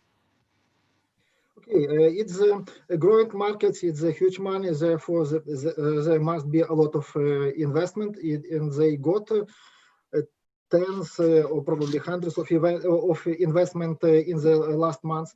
What we have better, we have a good marketing strategy, which allow our to grow in our country, where we compete with our main competitors have 4 million investment. We have 200 investment, 20 times smaller, but we won market, and we just we understand how to do market rightly with good unit economy. I have a follow-up question. I mean, what's your strategy for U.S. market? As was mentioned, the competition is pretty high, and as unless you have really a specific strategy where you're going to be going, for example, B2B or some kind of integration. So would you please give us more details about that? It's a good question. What means online events? It means we can sell through online with small, with more easy. But as a result, we must got partners in USA to launch on the USA market rightly. But our first step, we try to sell our platform through online with our proven steps, which we understand how this work and how this do, and we understand our digits, our unit economy, how this work. Because if I may add, based on my experience, we invested in one of the platforms actually in the region. So you will end up either you focus on small events, which have very small economic, but going to be economies of scales, or you will go to larger events, which will require lots of network, which will require to be there. Because now, if you're going to be focusing on the U.S. market while you're not really there, it's not going to be really much of efficient, to do. So you would rather focus on your market, increase your market share, and whenever that you have good economics, then you could decide to have the smaller team within US or any other market. Otherwise, it wouldn't really make sense. Good question. Our market of business events, it's similar as another market, is with the rule of 28. It means middle and the bigger events make more money on this market. Therefore, we have a lot of functionality to events from 100 visitors and higher. It means networking possibilities. It means travel mates. It means application for events and gamification. It's a lot of functionality which need. So you should fully penetrate your market before you decide to go some other market and get into a competition. I don't know. I believe about okay. We have a lot of friends or near friends with whom we can start first sales on USA market. Because usually, as you know, this is B2B market. It means we must to have a lot of cases on this market to show this. Look at this events who work with our company and have and got this benefits. On this events who work with our company, this strategy run from friends and then showcase. And in parallel, we plan to launch our advertising company with our funnel. Okay. Thank you. Thank you so much. So do you have more questions? Please, Yaroslav, stop sharing. Okay, thanks. Yeah, perfect. Dear judges, don't forget to vote because we have just a few more startups to go. And dear startup number 6, dear Mikhail. Hello. Hello. Yeah, I see you. And prepare your presentation.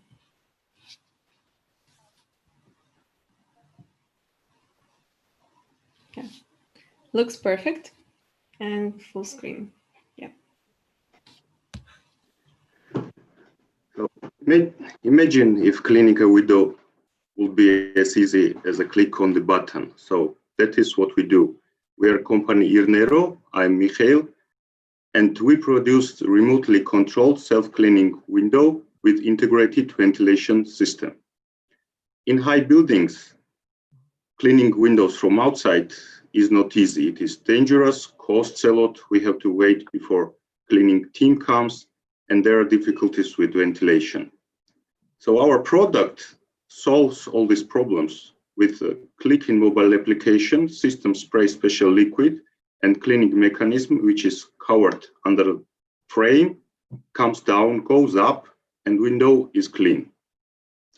Integrated ventilation system eliminates need for other expensive ventilation systems. No noise is coming. It protects from insects, cleans air from sediment and dust, and it is safe. In local market, price starts from $200 per 1 square meter for standard set, and it goes up till $250 with adding special gadgets like ionizer for disinfection of the air or air sensors for temperature, pollution, and CO. Compared to our competitors, with same quality of the windows, our product price is about 25% higher, but it reduces price for internal ventilation system by 70% and by 90% spending on cleaning. At first, our target market is building companies. In Georgia, building sector grows very fast, and all buildings, of course, need windows. We started in 2018 with idea, made a prototype, tested it, and made the research of the market. We patented technology and get trademark. Had first customer and built a small factory this year. First project is done, so we have pre-orders about 500 square meter. We start from Georgia. On the next year, expand in region, and on third year, launch Middle East countries. Based on our research, climate conditions will increase need on our product in these countries. Luca is founder, inventor, and head of electronic engineers group. Levan and me, we are new members of the team. So we are company Irnero. Let's have clean windows and fresh air. Thank you. Great job. Thank you. And dear judges, Q&A session. So this is the demonstration what our product is. But I see. Mikhail, this is Jordan. Do you have an estimate of the cost of ownership of these solutions to your customers? What's the annual total cost of ownership, maintenance, repair, replace, and so forth? So our target first is new buildings because they buy new windows and they don't have to change all windows, just they need new windows. And because our product saves money for them for internal ventilation system, and in the future saves money for cleaning. It is very comfortable. It is modern. It is, how to say, new and. No, I understand, sir. I'm asking, do you have a sense of the amount of money, the dollars or the currency it cost to have a device, a product on their building per year? Oh, yes. You mean during using this? Yes. Yes. So actually, it needs a special liquid, like we have in the cars for cleaning windows, and it don't spend a lot. So actually, it's much less than you have to spend on cleaning when you order cleaning team.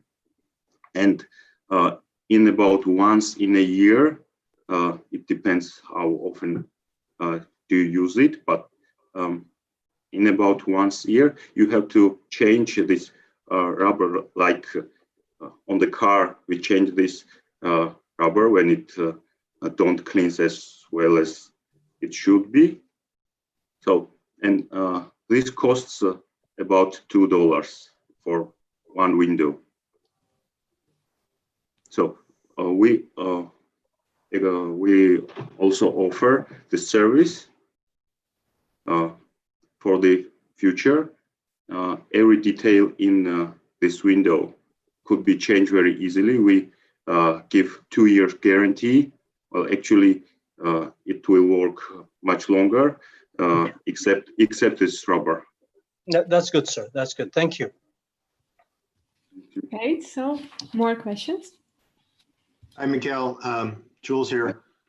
Couple of questions.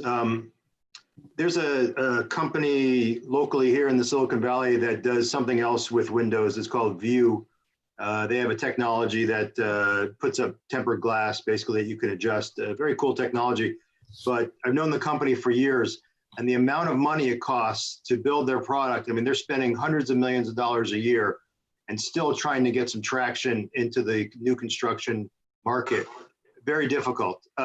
So I kind of have a two-pronged question with that. One, is there IP involved in this that's rock solid? And part two, have you considered a licensing business model as opposed to manufacturing this product? Well, actually, we started manufacturing this, and we started in the local market, as I said, and we offered to different building companies, and everyone was interested in it, but a lot of them have had a question about how long will it work and how to say, how effective it is. So, but some of them give us an order. So because of this COVID situation, this stopped us a little bit, but we made first project. We had prototype. We had prototype before and showed to our customers, and they liked it. That's why they ordered. So, do you have patents backing it up? Yes, we have patent in Georgia, and this our window combines two important things. First one is cleaning, and second one is ventilation. So this is very comfortable for client, for people who will live in such buildings or have an office. Well, it's, yeah, of course, it's how to say, it's not very cheap. It's a little bit higher than the same quality windows of other our competitors, but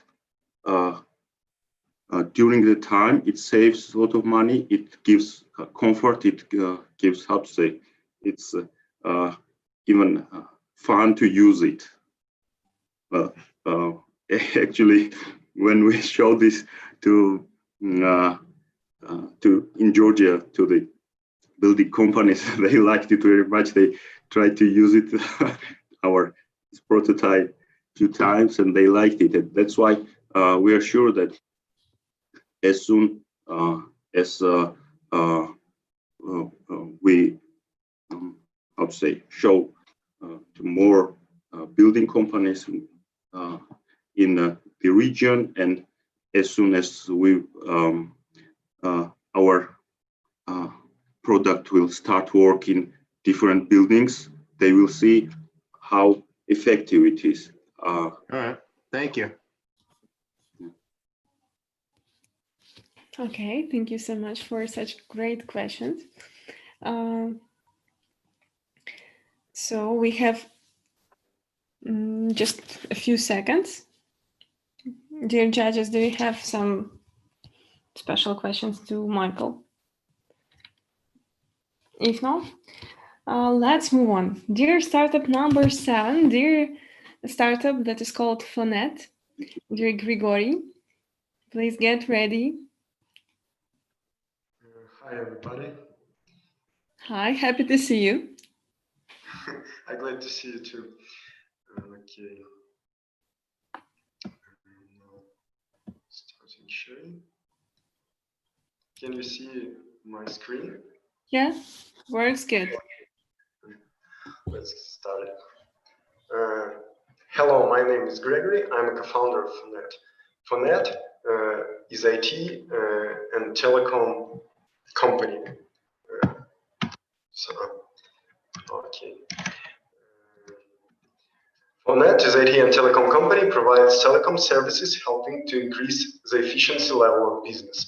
We have next services: virtual PBX Fonet, on-premise version of PBX Fonet, integration with popular CRM, own mini CRM teller, Fonet call tracking, callback widget for sites, Fonet call catcher, services for new mobile age like Fonet FMC, which helps calming conversation by corporate mobile phones in PBX and in client CRM when employees working not in offices, and application for Android on Fonet Mobile. Today, more than 1,000 companies work with us. Among them, such international brands presented in Ukraine, like Touristic Union International, Pandora, Kercher, Hale, Hertz, and others. Fonet solves the problem of accessibility of business automation for every company.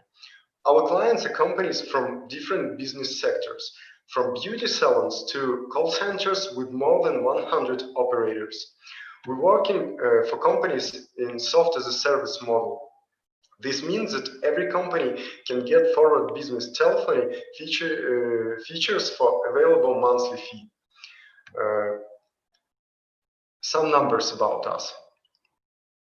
Fonet was founded in Kiev, Ukraine in 2012. First sales started in 2013. To the project, totally was invested $100,000 of cash. Income total revenue in 2019 grows to more than $500,000.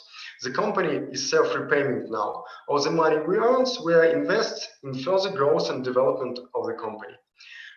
Now we're searching for investments for further growth of sales in global market and improving our product. In accordance with public available data from specialized sources, total available market for our main product, Virtual PBX, in next 5 years will be growth to $4.73 billion. The another direction of our activity is providing solution for telecom operators. Now one of the biggest Ukrainian telecom operator selling our services by white label revenue sharing model. Our differences from competitors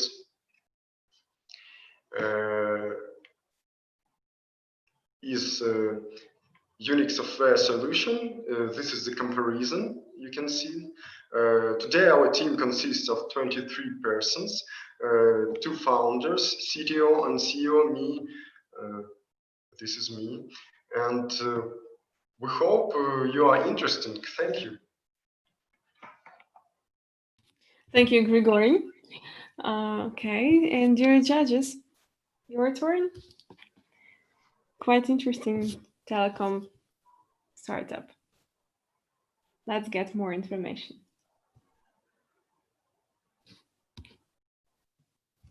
So, no questions. Everything understand or nothing understand? Okay. Thank you so much, Grigory. And we will go on. Please stop sharing your screen. Startup number 7 is great, did a good job. And startup number 8. Hello, everyone. Yeah, I'm happy to see you. So happy to be here. Let me check. I'm sharing my screen now. Okay, so thank you for being here. Thank you for the opportunity to present. I'm Paul, co-founder of Summer, and we are disrupting the data center infrastructure and the internet infrastructure. We basically want to make the internet more efficient because now consumes more than India. It's crazy, and it will consume 1/5 of the global electricity by 2025. An average data center consumes the amount of water in an Olympic swimming pool every 2 days. Crazy. And the building technologies are very slow and very expensive. Basically, you need around 6 to 10 million per megawatt, and you have data centers of more than 150 megawatts, and it takes a long time to develop. So in the end, hyperscalers cannot build as fast as they need for their application growth. And then you have two very important trends converging now. The higher density hardware, so GPU-based rigs or ASICs, FPGAs, and so on for AI applications, and then blockchain and so on. So a lot of applications that require higher density hardware, and on the other hand, lower latency applications, 5G, connected cars, edge computing, and so on. So the closer you get the infrastructure to the end usage, much better for the latency purposes, like these communications online and so on. So basically, we need technologies that can operate this because we've reached the limits of traditional cooling and infrastructure technologies. And this is what we built to disrupt this. We created a full immersion cooling technology, a hardware plus software plus chemical and now robotics technology that allows us to submerge any kind of compute, any kind of electronics in our jacuzzis for compute that save 50% of the operational costs for data centers, 50% of the capital expenses for building these infrastructures, and also they can be located anywhere. So totally flexible. It's like a dishwasher. You place it anywhere and it just works. It's also not wasting any water. We actually empower the circular economy by using the heat from compute for other purposes like district heating and so on. And we can save 85 to 90% of the real estate thanks to the densities that we can achieve. Market is massive, growing at a 2-digit rate, only in terms of growth, 300 billion in the next 4 years. And our vision is to capture this opportunity by becoming the de facto way of building data centers with our very efficient ultra-dense technology. Basically helping them being more efficient, more sustainable, and more dense. We don't want to compete with hyperscalers. We want to make them more efficient. We are light years away from competitors. We moved faster in a year than our closest competitor in 10. And actually, it is a blue ocean market because 90% of the market still uses very inefficient traditional technologies. We are basically moving towards to a business model of subscription and recurring, like if it were a software company. But as of today, I must say that we are still a hardware company integrating and selling our machines, but transitioning towards what we call the autonomous infrastructure and a smart data center. Some happy customers like Digital Realty, the biggest data center in the world here in the US, Etisalat, Middle East, Airbus, defense and space, cybersecurity, and so on in Europe. More Middle East here, Saudi Telecom, all industries, and so on. We expect to grow towards 9-figure revenues by 2023. This is driven because of our own sales organization and our partnerships that we are establishing with big OEMs, like big brands that I cannot say the name now.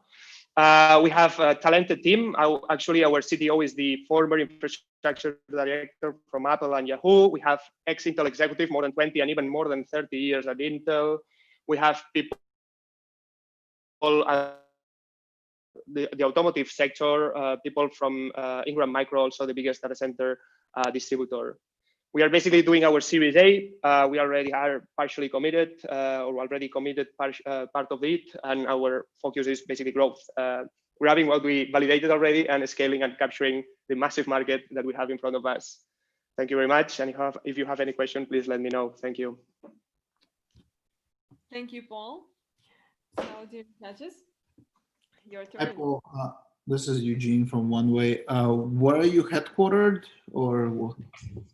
So we are based in Barcelona. Our main headquarters are there. We already have a US entity, and we have part of the team in the US, very small team now, our CTO in the Bay Area, and in the East Coast, the Data Center Alley, the ex-Intel executive, and now onboarding more people as we speak. Great. And are those, is the idea that these can be also basically stacked into the rack, into the existing racks that you can slide out and put, or it's a separate box that has to be a separate space? And so we can deploy in traditional data centers without disrupting the existing infrastructure, side-by-side regular racks. We can deploy at the edge, at a cell tower for 5G. We can deploy it in a colocation data center, or we can deploy it in a massive hyperscaler, even stacking them up back to back and side by side. So it's totally flexible. And in the end, it's like a rack, only horizontal and filled with our own fluid and with, of course, our algorithms and mechanisms and so on. But it's like a regular rack. We can operate agnostically with any hardware, either enterprise servers or 21 inches open compute hardware, the one from Facebook, Microsoft, and so on. Got it. Sorry. Hi, Paul. It's Miguel Martin from the World Business Angel Forum in Spain. I sent you a message yesterday on LinkedIn. I'm quite interested in talking with you. I know that you have some investors that I know well, like Andrea in Marbella. So let me try to contact, or I will put you you have my details on the chat. And if you don't mind, I would appreciate if you can contact me later, okay? Makes sense. Thank you very much. Sorry I didn't answer because I have like my inbox is overflowing and the LinkedIn and so on, but happy to connect and thank you very much for reaching out. No problem. Thanks. Will you talk for a minute about the competitive environment? Sure. We have two kinds of competitors. Directly, I would say, or direct competitors. Green Revolution Cooling is the biggest one. Again, we moved faster in a year than them in 10, I would say, in terms of product and traction and basically product market fit. And then we have somehow indirect competitors, but also competitors in this space, which are on chip liquid cooling technologies, which are these kind of heat sinks with liquid flowing through a pipe towards the hot parts of the servers, GPUs and CPUs. Basically, they partially solve the problem. So as my slide showed, we basically see them as a transition technology, because in the end, they are only partially solving the density and efficiency problem. And you have something directly tied to the IT, the most expensive part of the data center. This means that they are adding an extra 10% cost on the most expensive part of the data center. Our TCO is much more efficient. And on the other hand, you deprecate it every time you renew the hardware. So it's overall much more expensive and not so efficient.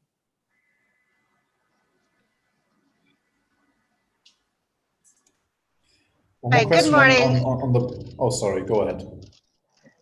Thanks for your presentation. Just a couple of questions, if you can elaborate further on how you incorporate robotics, and is this through a partnership with a third company, and then more specifically to elaborate on your intellectual property. Okay, yeah. So we have the full know-how inside the company. We have thermodynamic, electrical, chemical, robotics, thermodynamics, I already said it, and mechanical, software, and so on, engineers, all kinds, very fun. And we have a PCT international patent already filed. We have also the trade secrets on the chemical side of things, the thermodynamics analysis, the software stack, and so on, and now robotics also. So we are building robotics on top because since we developed a technology which is actually modular in the sense that the cooling now can be operated for the first time as if it were another piece of hardware, because we rack the cooling device as if it were a server. We are able to operate everything in a homogeneous way. This means that we can basically automate the very expensive, usually, or data centers are paying a lot of money for that, the managed services. So we are automating the managed services thanks to robotics and our SmartPod platform technology. This is basically simplifying the operation of the IT, either adding more or deploying more physical compute and not just having servers idling, because people seem to think that the cloud scales just for the sake of pushing a button, but behind the scenes, you have people with the scooters replacing servers and putting more hardware. So we can automate that, and also replacing failure hardware, and also the renewal of IT. Hyperscalers are renewing hardware every year. It's a very expensive operation. We are working towards automating all those things. Okay, thank you so much, Paul. And we move on. Our last Thank you very much. for this speech session. Dear Victoria, startup that is called Unicorn. Hi, everyone. And Paul, please start. Yeah, thank you. And I will start the demonstration of my screen. Is everything all right? Do you see my presentation? Yes. Blue Utrecht in the center of it. Okay, so let's start it. Like the final line that we have like in order to today. So very closely you will have your after party, but the last round, and it will be the super final, at least for this batch. Okay, so I will start. We are living and communicating in online most of the time. Still, as we all understand after the COVID situation, every online tool works with only verbal part of information, I mean with text. There is a lack of humanity in all of that because of the absence of nonverbal channel of communication, I mean mood. And that is about 80% of data that is lost because companies don't know their customers from this perspective. And finally, it's money loss as well. It's about $100 billion per year that burned from wrong advertising. And also it's the loss of the quantitative percentage of the leads that could come up from online. So the whole classical marketing communication needs a totally new approach. Here we have our tool and imagine that the company can really have this missing part from online interaction with the customers.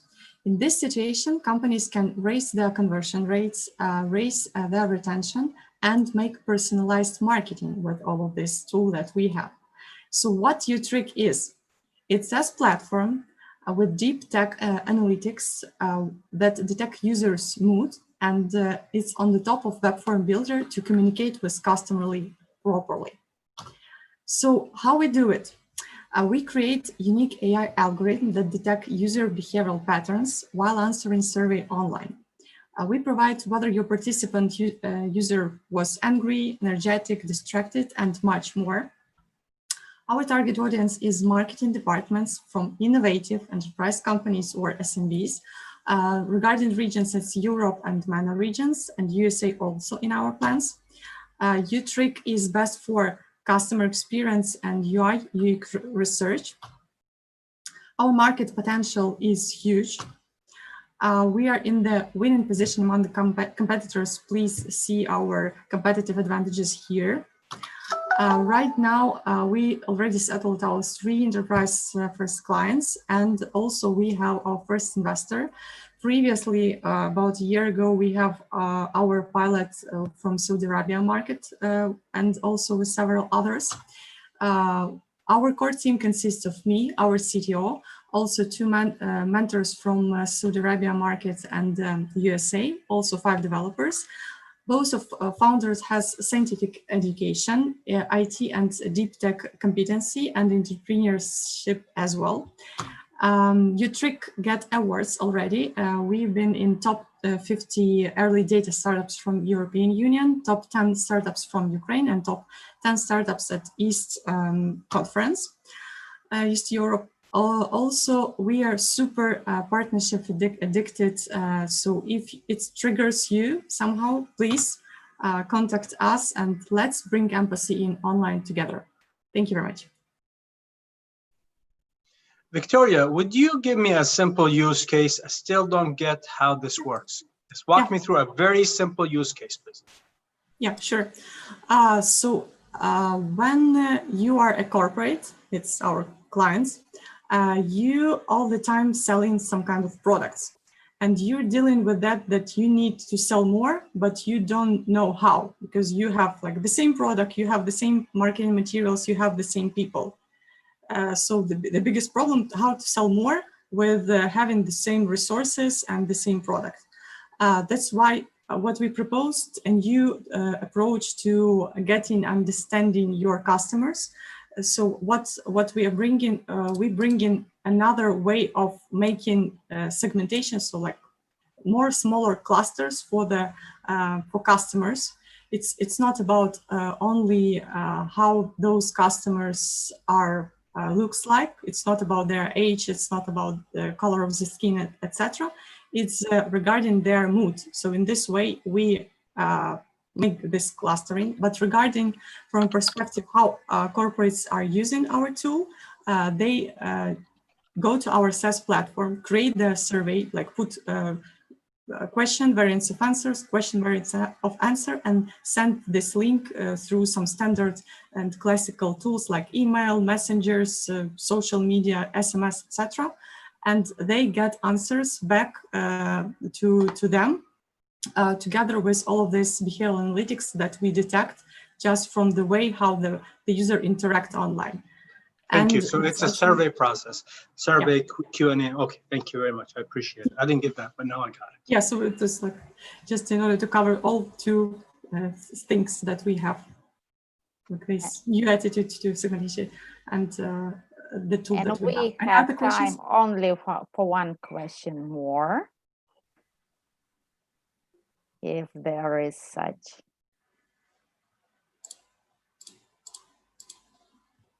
Okay. Well, thank you, Victoria. Yeah, thank you.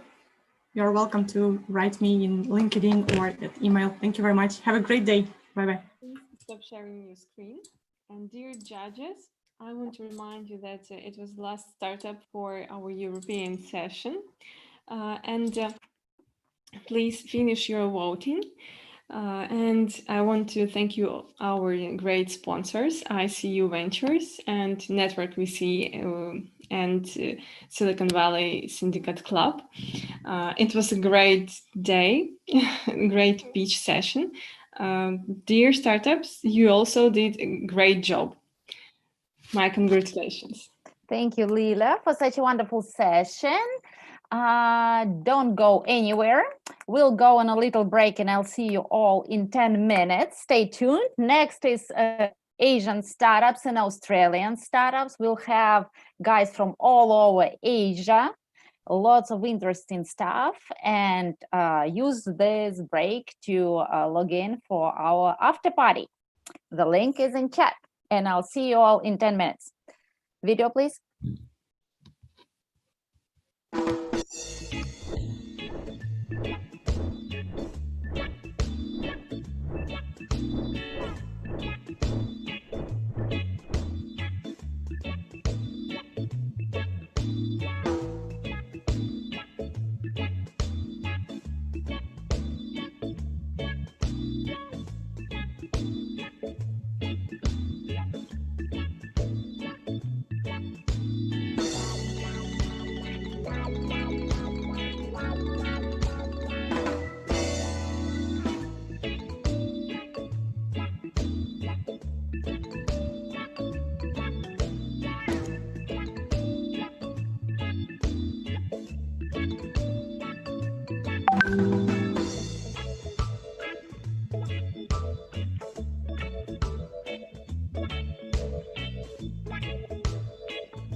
And hello. Hi, Kate. Hi. Hi, Anna. Hi. Oh, nice looking. Hey, Hi. good to see you. Hi, Lena. Yes, Hi. nice to see you. Guys, How are you? welcome back. Yes. Hi, Sudhir. Welcome on board. Hi.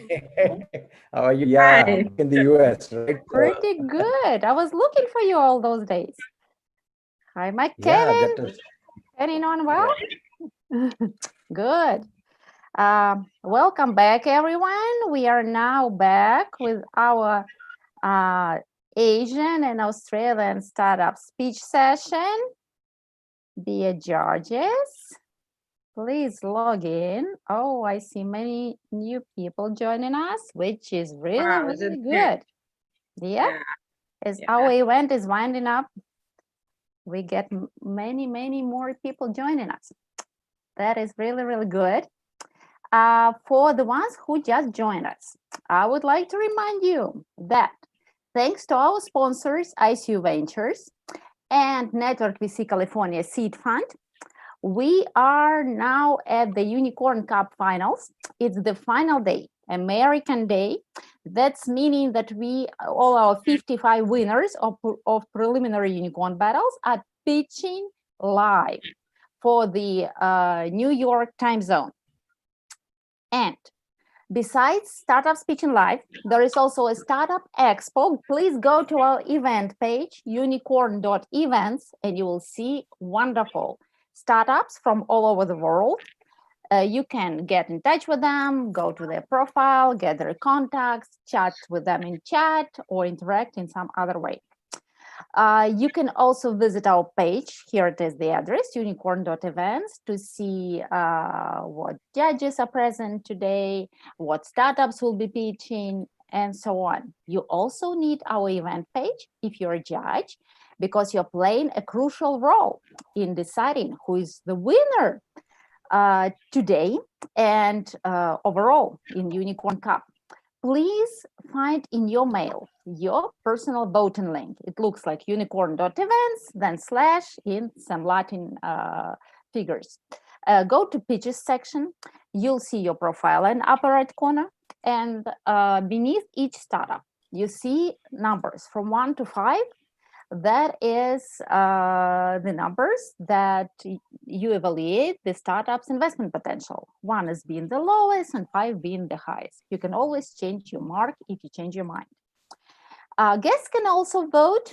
You register on our event page and put likes and dislikes to indicate how do you care about the startup that is pitching.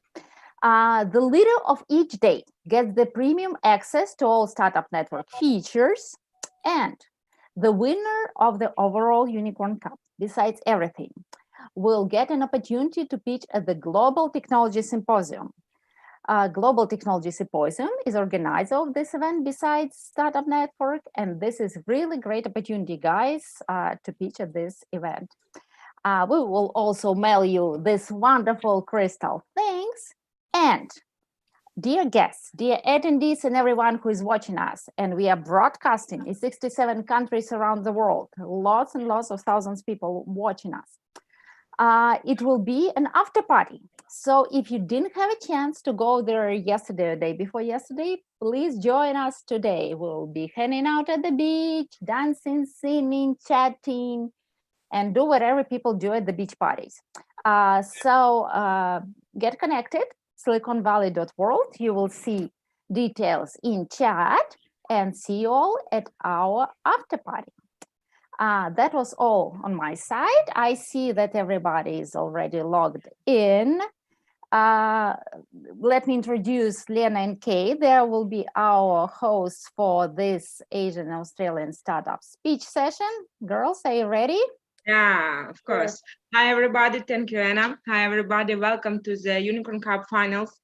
My name is Lena Yevtushenko, and I'm head of Startup Battle Asia. I'm very glad to see you today at our event.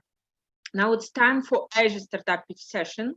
First of all, I want to say special thanks to our great sponsors, IC Ventures and Network VC, together with Silicon Valley Syndicate Club.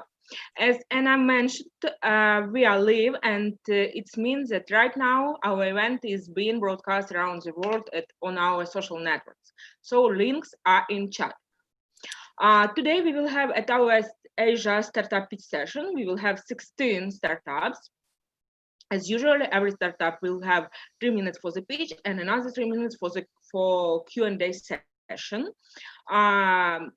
Till this moment, we have had introductions from juries who joined us early, but now we have newcomers from the part of the world, from another part of the world. So let's greet our new juries, and our new juries for this moment. Please introduce yourself, your funds, tell us a little bit what industry do you invest in, and what is your check size. Yes, please. Who would like to be the first one? I can go because I have just joined. Please. My name is Sudhir Kadam. I'm the venture partner at FIDA Growth Partners here in the Silicon Valley in Mountain View, California. Very happy to be here. I was looking forward to this, the last grand finale, where we see the best of the best and have the opportunity to pick up a couple of unicorns over here. So my interest basically is in frontier technologies and and breakthrough ideas, which can probably change the world, and the ideas that can go to a very large population. But I focus largely on B2B startups. I see some very interesting startups that I'm keen to listen to and talk to. So best of luck to all the startups, and hope one of you is the unicorn. Welcome. Great to have you with us today. So who would like to be the next one? Can I speak next? Hello, yes, everyone. Please. Hello, everyone. My name is Kelly Law. I am a founder and investor of Mans International. We have headquartered in Toronto, Canada, and we also have office in Shanghai, China. So we're interested in B2B tech companies with AI and IoT solutions for the manufacturing and healthcare sectors. And we have helped tech companies rapidly grow their business in North America and Asia, especially in China, Singapore, and South Korea, through our strategic investment and our global corporate resources. So I wish every startup that participated in the pitch competition today a great performance. Thank you. Thank you so much and welcome. Welcome on board. So, who would like to be the next one? Dear judges, who would like to introduce yourself? Jordan from Jordan. I am Jordan Wabe from Jordan. Wherever Sadir is, I will always follow him. He's a good guy, but he can also be a very interesting character. Thank you, Jordan. Partner of Silicon Valley Venture Group. Thank you, sir. In San Francisco and Silicon Valley. We invest in all sorts of technologies with a skewed opinion towards impact to humanity. We have a sidecar fund that we will be leveraging effective in January. We look for tech companies. 70 years ago, which is putting people in. Oh, I'm sorry, I muted out. No, that's all right. It's always fun when that happens. I welcome all the judges, and I'm very excited about many of the companies that have pitched. All I ask of the companies, just keep it short, brief, and to the point, because we have a lot of questions for you. And good luck. And I hope there's more than just one unicorn, Sadir. More than one. Thank you so much. Thank you. I hope so. Welcome. Yes, please. We are ready to listen next one introduction. Dear judges, do not miss your moment of glory. Maybe it's time for startups already. Yeah. Will you show us, girls, the startups that will be pitching? Okay, let's go, Kate. Of course, of course. The first one today. We have today 14 startups, and the first one will be H3 Dynamics, represented by Taras. The indication of startups is also in chat. You can go and follow, and it's also at our website. Yes, thanks, Anna.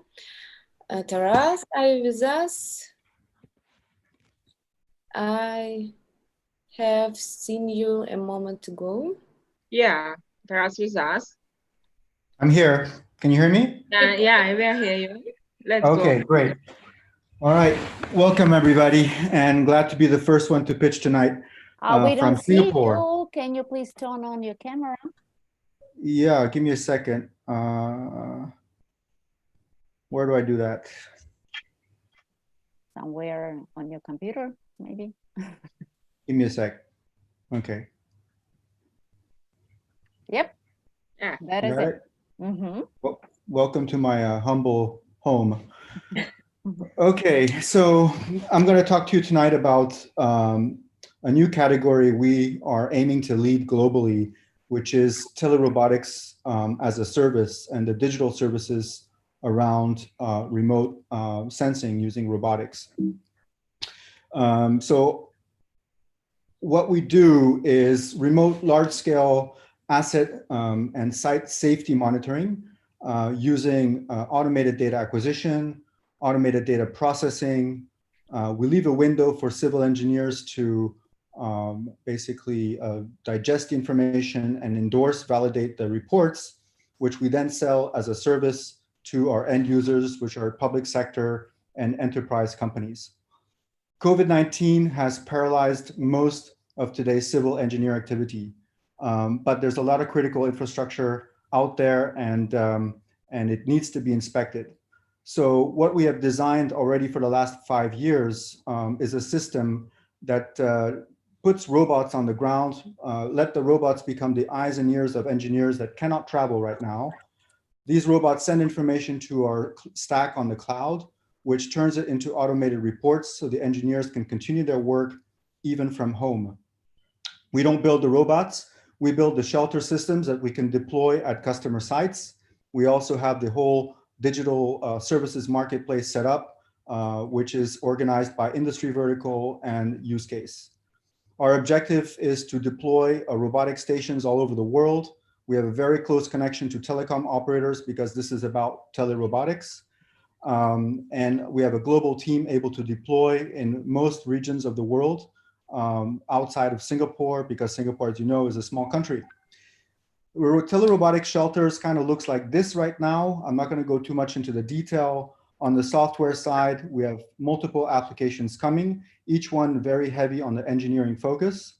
Each one of these have a significant revenue target 5 years from launch. We're not making all of them at the same time, but you can see some examples here of things that have started in Brazil for remote hydropower dam inspection. You know that dams, there's quite a few in Brazil, about several thousand, many at risk of collapse. We just won an award sponsored by Anglo American to start to deploy over there. We're also deploying on solar farms in Australia, and we're also deploying in Singapore across cities to inspect high-rise buildings with quite a few performance advantages. Our AI system is able to detect 31 over anomalies on different surface types and then generate automated reports, which are according to industry standard. So far, very good traction, 300 buildings inspected, recurring revenues growing tremendously just in Singapore. And we're looking to address all mega cities in the region and ranging from Japan all the way to South America. There is a vision in Singapore to create neighborhood rooftop stations to deploy these systems. We have the first one already deployed over here. So this is already the beginning of urban air mobility using automated sensor systems. So who we are, basically 5-year-old Singapore company. We raised 17 million so far, mostly Japanese investors, and we are focusing on remote monitoring SaaS, applying telerobotics and AI. In terms of go-to-market, a lot of companies are surrounding us right now. We've connected our digital services to SAP and Oracle so far. IBM Maximo is next. And then we're working with other companies to reinforce cyber security for data transfer, edge computing, digital command center integration, unmanned traffic management systems with Thales, so on and so forth. We're kind of creating a global teaming approach to this opportunity. Thanks very much. Thank you so much. So great speech. So, dear judges. Are you a Singapore entity, sir? Yes, we are. And we have a subsidiary in Europe and one in Austin, Texas. Okay. And what can we do for you? You've raised money, you're making business. What can we do for you today? Well, we need more customers. We always need more money. Are you raising that? We're in the process of a Series B round right now, okay. Which I can detail a little bit later. But basically, we are achieving our first cash flow positive month in August next month. And we don't see any reason for this to change as a trend. So we've passed our most difficult times. We're now moving into cash flow positive territory. Tell me about your forecast for the next 2 years revenue, top line revenue, please. This year, about 4 million. Next year, about 12 million. This is with or without an investment, sir? Without. Thank you. And dear friends, before we go on, I would like to remind everyone that we highly encourage not to mention any fundraising out loud because we are a public event. I know it's not you, it's Jordan, and I will have to talk with you about that. Yeah, you have always chat. You can take it off. Oh, no, come on, stay, please stay. And you have chat. You can discuss such sort of things or some other channels because we're a public event and we're broadcasting in some territories where there are certain rules exist. But all other, please do discuss.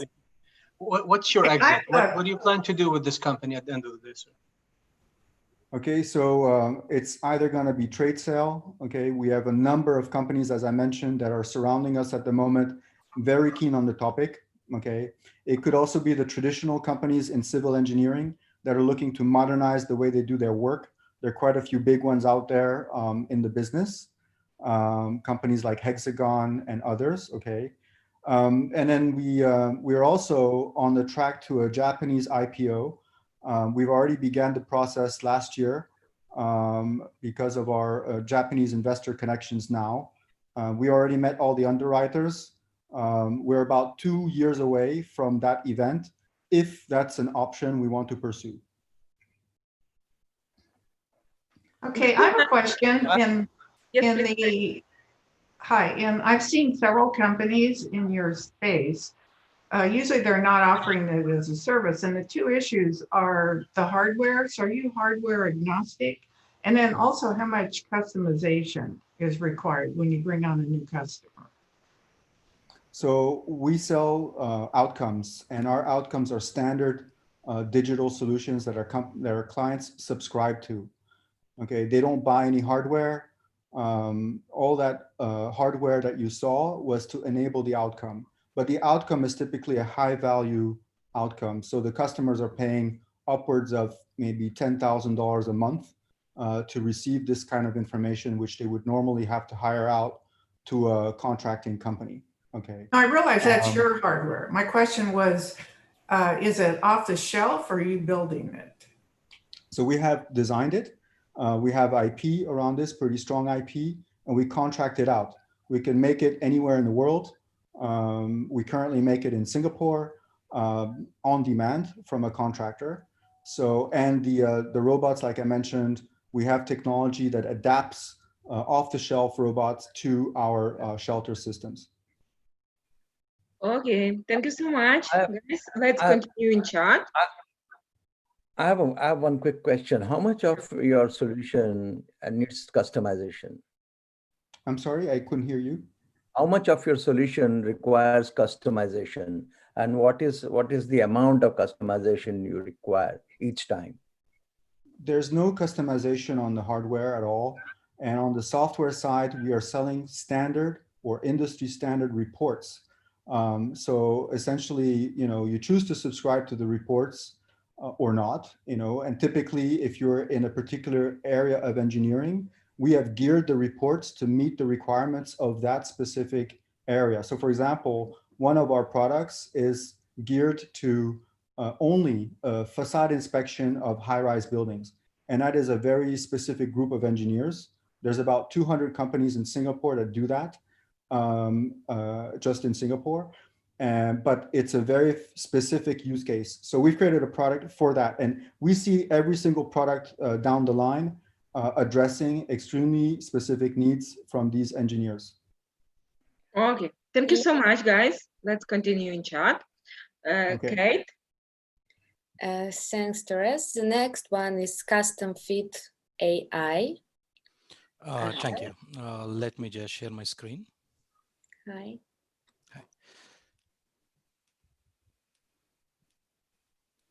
Let me know if you guys are able to see my screen. Yes. Hey, hi. Hello to every panelist over there and even the co-participants. I'm Ashwin, co-founder and CEO of Custom Fit. In a nutshell, Custom Fit is all about how can you increase your quality leads? How can you transform your website visitor to the quality leads? All right. So that's what actually we are into. The problem statement here is companies spend a lot of money in driving the traffic to their website, right? Using the various means like social media ads, outbound emails, push notifications, bunch of the stuff, right? Now, once the visitor lands onto their website, basically the tool's job is done, right? They have done an excellent job of bringing you the visitors on your website. Now, the real problem is how are you going to convert those visitors to the quality leads? How are you going to convert those visitors to the customers? Right? That's where actually Custom Fit is into, right? So like when I say companies, we are specifically focusing on the B2B companies because if you see as a B2B company, they will be selling the same kind of the product or same kind of the solution. But by the time they reach to the different prospects, the way they go and pitch or the way they go and handle the different the prospect is totally different, right? Depending upon who the prospect is, what is the size of the company, what sector they're into, what industry. Based on all these things, okay, they try to switch their pitch, right? Now, think in a way that your website is more intelligent than you as a salesperson or a marketing guy. It knows exactly how to talk to each visitor landing onto your website, depending upon who the visitor is, who referred him, what the company visitor belongs to, what segment they are into, hundreds of other things. Using all these things, how can you showcase in a highly personalized way? All right, that's where the connect will happen and the conversion will click. Let me explain with a couple of the scenarios. Okay, a couple of our clients, how they are using or plan to use. Like one of the companies, Blue Jeans Network. It's one of the video conferencing company. Now say that a visitor from a startup background visits their website. Now pitch is entirely changing, as if, okay, they are trying to tell that, the website is trying to tell that, hey, this is the platform built for the startups, right? What kind of the messaging you're trying to showcase, what kind of the logos, everything gets changed automatically depending upon who the visitor is, right? For example, say that a visitor from an enterprise background visits their website. Now the pitch is entirely different in the sense the website molded itself. It got to know how I need to talk to this particular visitor who is from enterprise background, right? Now let's say that, okay, a visitor from coming from healthcare segment. Now the website auto molds itself as if, okay, trying to tell him that, hey, this is the platform built for healthcare professionals. For example, say that a visitor coming from healthcare background. Now, like that, say that a visitor is coming from edutech background, the pitch would have been completely different. What kind of the background imaging, what is the messaging, everything in line, right? It's not only that thing, it also changes based on how the visitor walks on your website, okay, depending upon what was his interest, what kind of the pages he looked at, okay, bunch of the things based on his interest. And also it can connect to your backend systems like CRMs, and the pitch can change based on the stage of the visit. If he's a first-time visitor, repeated visitor, is already a customer, the website may be entirely different content it may be trying to project, right? The crux of our platform is it's a zero code platform. Whatever maybe the technology it's been built on, so like the front or back end, it just works without changing a single line of the code on the website. Because it's built for the marketers from the ground up, they can go and create the different experiences on the fly using our advanced visual editor, and can see how the people are reacting on the different experiences. All right. Yeah. So like the business model which you are following is a SaaS pricing. And our typical ticket starts with, the base of the ticket starts with 5K to 15K per year. We follow the direct sales and also the channel partner sales. This is my team. I'm the founder and CEO. Meet Shoaib, my CTO.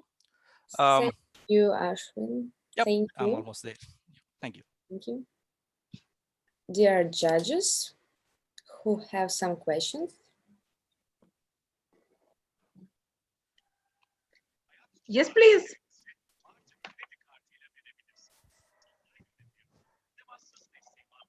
Any questions, guys? Put your slides back up if you don't mind, real quick. Walk me through your current state. Where are you on the product, on the development track, and on the the product is already released. Like we launched our platform like by the end of November, December timeframe 2019. Within a couple of the months, we have given access to a bunch of the different companies, even the companies like big companies like Blue Jeans, Mama, a bunch of things. Like 12 plus companies on the pilot stage, and we recently started converting to the paid customers. So you really haven't told me anything. You didn't give me any numbers. I said, what's the status of the product? So it's been released. You have a bunch of things, a bunch of pilots. Give me some numbers, something I can look at. Yeah, that's what. Okay, like the product released last year, December timeframe. I got that. Give me customers, tractions, revenues. Now, if you are seeing my screen, I am not. I'm showing. Oh, is not okay. Are you guys not seeing my screen? Correct. Oh, I stopped your sharing. You can. Oh, sorry. Yeah, I would have actually noticed that. Okay, got it. Yeah, sorry. This is the traction thing. Like for example, the paying customers, we have like a bunch of 12 plus companies are in the pilot stage. Got it. What's your revenue till the end of the year? The revenue just started for us last 2 months back. That's where actually the paid customers started coming. So they are in the base plan of $500 per month. How are you different from the rest of the other players in the same space? Typically, this is the thing. Like basically, in our case with the custom fit, we help you in understanding what to personalize, when to personalize, and whom to personalize, and then go to the extent, okay, showcasing the whole thing. Okay.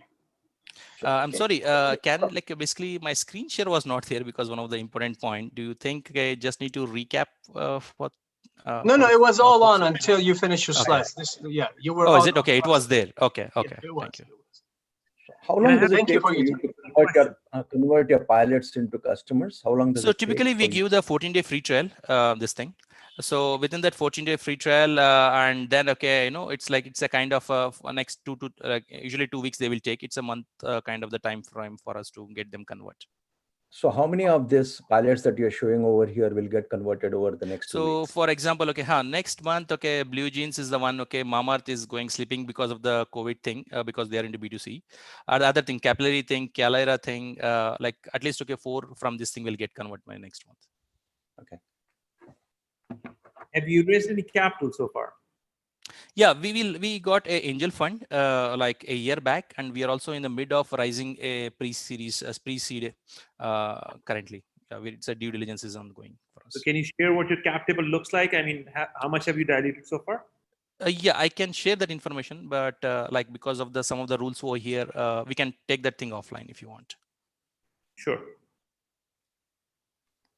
If you don't mind, share your contact information with the team as soon as you can have a chance. Sure, I'll do. Thank you, Ashwin, for a great pitch. Let's move on. The third one participant is Anto. Kevin, we are waiting for you.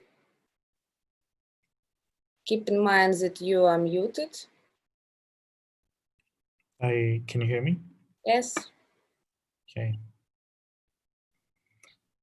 Okay. Hi, everyone. My name is Kevin, and I'm the founder and CEO of Ento. We're an alternative protein company specializing in edible insects for human consumption. The problem is that our current food supply chain is simply unsustainable for our future population. And pandemic has highlighted some of the issues, structural issues that we have with our current systems. And now we are seeing trends that millennials and Gen Zs are preferring products that are not just healthier, but also more sustainable for the environment. Herein lies our solution. We specialize in crickets and black soldier fly larvae. We currently retail our products in the form of consumer packaged goods, as well as baked goods. As you can see from the pictures highlighted, those are our products. And we're currently retailing to retailers as well as B2C, directly to end consumers for $5 to $8 per pack. We currently retail both offline and online, and we're currently generating approximately 77% average gross margins on our products. So the question right now is that why insect protein? To put it very simply, insect-based protein is more nutritious compared to traditional meat-based proteins and plant-based proteins. And it's also more sustainable to farm compared to traditional meat-based products. And some of you may be familiar with this space. There's a lot of research and scientific literature backing the benefits of insect-based protein for food and feed. So we are an early stage company. We're currently in our first revenue stage, and we're currently generating between 2 to 5K in monthly revenues at 8K OPEX. So we keep it nice and low because we're based here in Kuala Lumpur, Malaysia. We're currently in over 30 stores, both offline and online. And last year, pre-COVID, we were generating 160% month-on-month revenue growth. And currently, we spend the lockdown perfecting our supply chain, and now we've officially completed our product development and secured a scalable supply chain earlier this year. So in terms of the total addressable market, it's a very decent size. The total addressable market is an $8 billion opportunity. This is research compiled by both McKinsey and Barclays Investment Bank. And so what does this $8 billion opportunity translate to? Basically, because the current market size is pretty small, we're going to see very massive, healthy CAGR rates of 43% over the next 10 years with no clear market leader in this space. And in terms of defensibility, we have plenty of defensibility, but I would like to just highlight two key points. Firstly, we're a food tech powerhouse. We currently have our team of food technologists and scientists in-house, and we're also working with a two Michelin star chef based in Singapore. We've also got far reduced cost structure being based in Malaysia, ideal for farming crickets as well as processing them. And in terms of the senior leadership team, it's comprised of myself. I'm a trained lawyer. I used to do corporate mergers and acquisitions as well as PE work. My COO is a trained engineer and has got over 30 years of corporate development experience. And my science lead is currently working for one of the largest agriculture companies in the world. He's currently... Thanks, Kevin. Let's go to the Q&A session. Dear judges, yes, please. Who would like to be the first one? Any questions?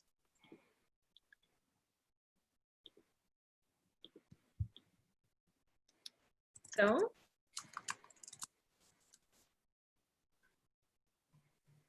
Kevin, this is Jordan. It's Kevin, right? Yes, hi. Yeah, Kevin speaking. There's 3 or 4 others like you, right? There's several companies in the startup ecosystem. You know, the silly question, what's different about you, always comes up. So give it to me straight. Yeah. So we have this view that we don't want to just sell cricket-based protein. We're moving towards emulating the successes of Beyond Meat and Impossible Foods by having this food technology powerhouse. So we're currently in prototype stage of our Ento Burger Patty. This patty is going to be more nutritious than Beyond Meat.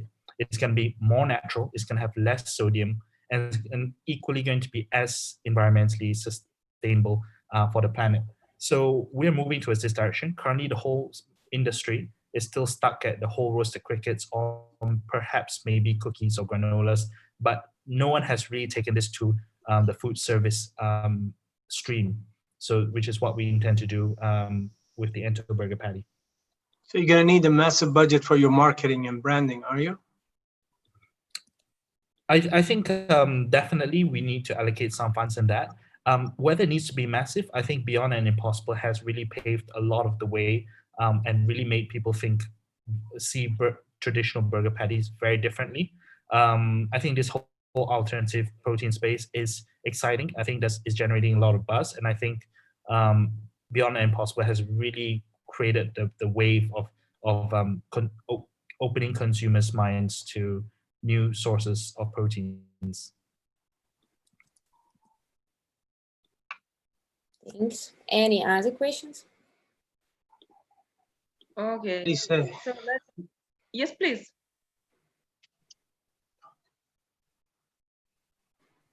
Okay, so let's continue, Kate. Thanks, Kevin. And the next one is Startup List Analyst.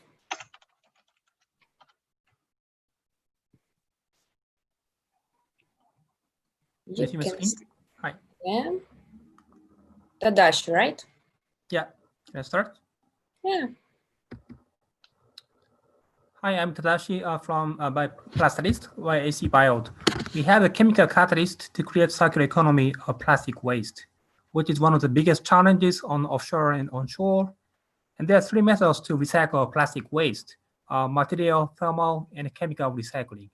And we propose chemical recycling in a brand new way. The problem of the waste is that it's often mixed between food waste, organic waste, and the plastic waste. So it's quite difficult to mechanically recycle. But if we bring them into incinerators, that would be along with a lot of dioxin, greenhouse gas emission, tar, as well as high capex and opex. Because of the high temperature of incinerators, it costs millions, dozens of billions US. So we propose chemical recycling that can accept even dirty or mixed plastics, turn them into fuels, carbon to recycle plastic waste on site. And we have 2 different types of catalysts ready to sell. So the one is that we carbonize organic waste mixed with plastic on site. And the other is that we decompose plastic waste into monomer. And we already have machines, mixers that can accept up to 24 tons per day. So in a nutshell, advantage we have is a decentralized solution. So clients can save waste shipment cost and tipping fees to waste management companies. And our reaction temperature is the lowest in the world. So the clients can save the energy cost around 50%. The reaction itself is 0 greenhouse gas emission and 0 dioxin. So it's quite clean eco solution. And they can sell also the carbon generated from the waste. This is more details. So compared to compost or bioprocess, we can accept much more efficiently, and it takes only a few hours, not like a week by compost. So this application of the carbon generated from the waste. And our business model is like an espresso. We sell the machine, catalyst, and the catalyst is a consumable, so the client needs to buy regularly. The clients are such as waste, food, real estate, municipalities, resorts, and so on. The traction that we already sold to a food company in Japan, And we got several LOIs in Singapore, in Europe, and we have a branch office in Luxembourg as well. And we got funded by the European Union and the government of Japan, and we have already raised 1 million US. We are awarded by Think Beyond Plastic and Solar Impulse Foundation. And here's our team. We have 5 members, myself on the management side, and we have 3 engineers as well as professor of Osaka University. Thank you. And I'm happy to answer your questions. Thanks, Tadashi, for being on time. Yeah. Who would like to be the first?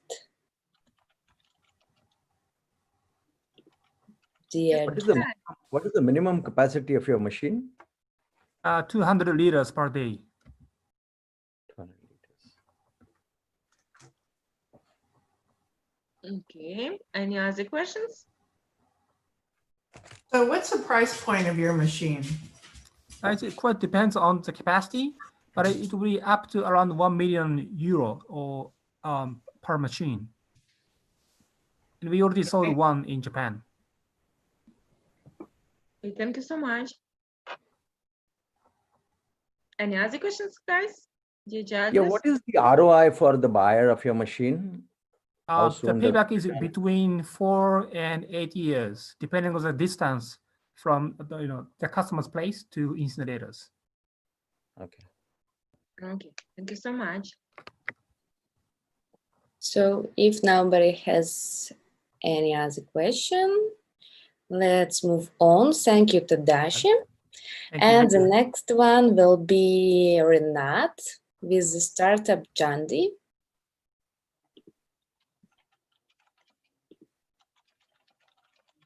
Yes, please, Renat, do you hear us? Yeah, I hear you loud and clear. Just Okay. share my screen. Welcome and good luck. Thank you.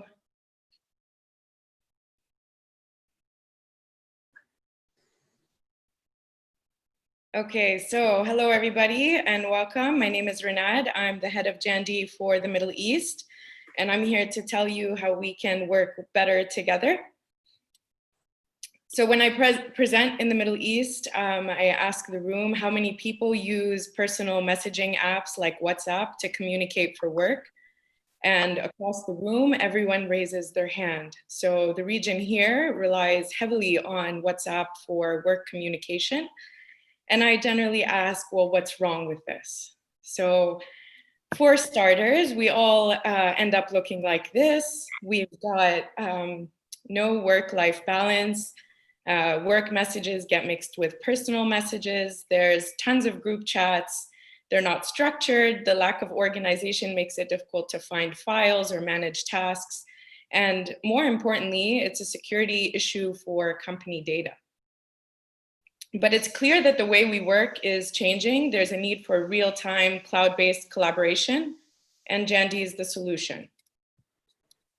Companies like Zoom and Slack saw the opportunity and went on to find great success, but they have very little presence in Asia and the Middle East. According to Forbes, it's projected to be a $42 billion market this year for enterprise communication. And this was before COVID. So here's a quick demo of Jandy. Here we've got our group chats by topic. You get messages, you can click on a message and make it a to-do as a task. You can set a deadline, a reminder, you can even assign it to another team member. We've integrated with Zoom for video conferencing. You can share files. And you can add comments and view the file. And we've also got integrations with other enterprise applications. We've seen tremendous growth in the last 5 years. We've got now over 200,000 companies using Jandy for their team collaboration. Our users come from 63 different countries, and they range from small startups to large enterprises like LG and 3M. And our customers love our product. We've got customer success stories across all different industries from education, retail, manufacturing, shipping, distribution, real estate, and even VCs. We have a SaaS business model with a premium plan, which is $5 per user per month, and an enterprise plan, which is $9 per user per month. We are seeing a conversion rate from our free plan to our paid plan of 40%, and our net dollar retention is 120%. We are already profitable, and our profit is growing month over month. And in Series A, we've raised $13 million. We're backed by the likes of SoftBank and Qualcomm Ventures. And our company is called TOSLab. Our service is called Jandy, and we started in 2014. And we're 40 employees across 4 different offices with our HQ in South Korea. Thank you very much. Thank you so much. The judges, we are waiting for questions. Yes, please. Is the investment for Jandy or for Tesla? The investment is for Jandy. Are there any success stories of your being able to win customers from Slack? Yes, there has been. And are these large customers or small startups? They vary. Okay, thank you so much. Any other questions, guys? Okay, so let's continue, Kate. Thank you, Renat. I think after the pitching 3 days in a row, you might be see your pitch deck in dreams. Yes. Okay, thank you. The next one will be Abrar with the startup Liber Health. Are you ready? Yes, I am. Hello. All right, can you see my screen right now? Yes, I see your screen, I hear you, and you can start. Awesome. Hey everyone, my name is Abrar and I am the founder of Liber Health. Due to the current economic situation, every organization is asking the same question: how to resume normal operations and ensure workforce and consumer safety. Essential workers are scared, stressed, and do not want to go to work because their colleagues keep falling in around them. This drastically is increasing the unemployment rate and is creating a major management crisis because current fingerprint identification solutions are now useless because they risk spreading the contagion due to physical contact, and facial recognition is also not possible because everybody is wearing masks now. To solve this growing problem and bring us back to some level of normalcy, we created Sybil, a secure digital identity network powered by blockchain and biometrics. It is a patent-pending technology which uses contactless iris scans for identification, privacy, and detecting COVID symptoms. It measures a person's body temperature, detects fever, and alerts the concerned staff in case of anomalies. We have identified multiple essential industries which are most in need of our technology. These include healthcare, logistics, food, airports, refugee relief, and even banking. The global iris recognition market currently stands at 2.6 billion. To capture that market, our strategy is to initially sell directly to hospitals, clinics, and long-term care centers because they are the most at risk right now, and then establish reseller partnerships with tech and security companies to license our technology and deploy the IoT devices. To make this happen, we are already in talk with multiple companies in multiple regions. We have a combination of B2B SaaS and biometric device subscription. Think of it as a modified version of the smartphone subscriptions.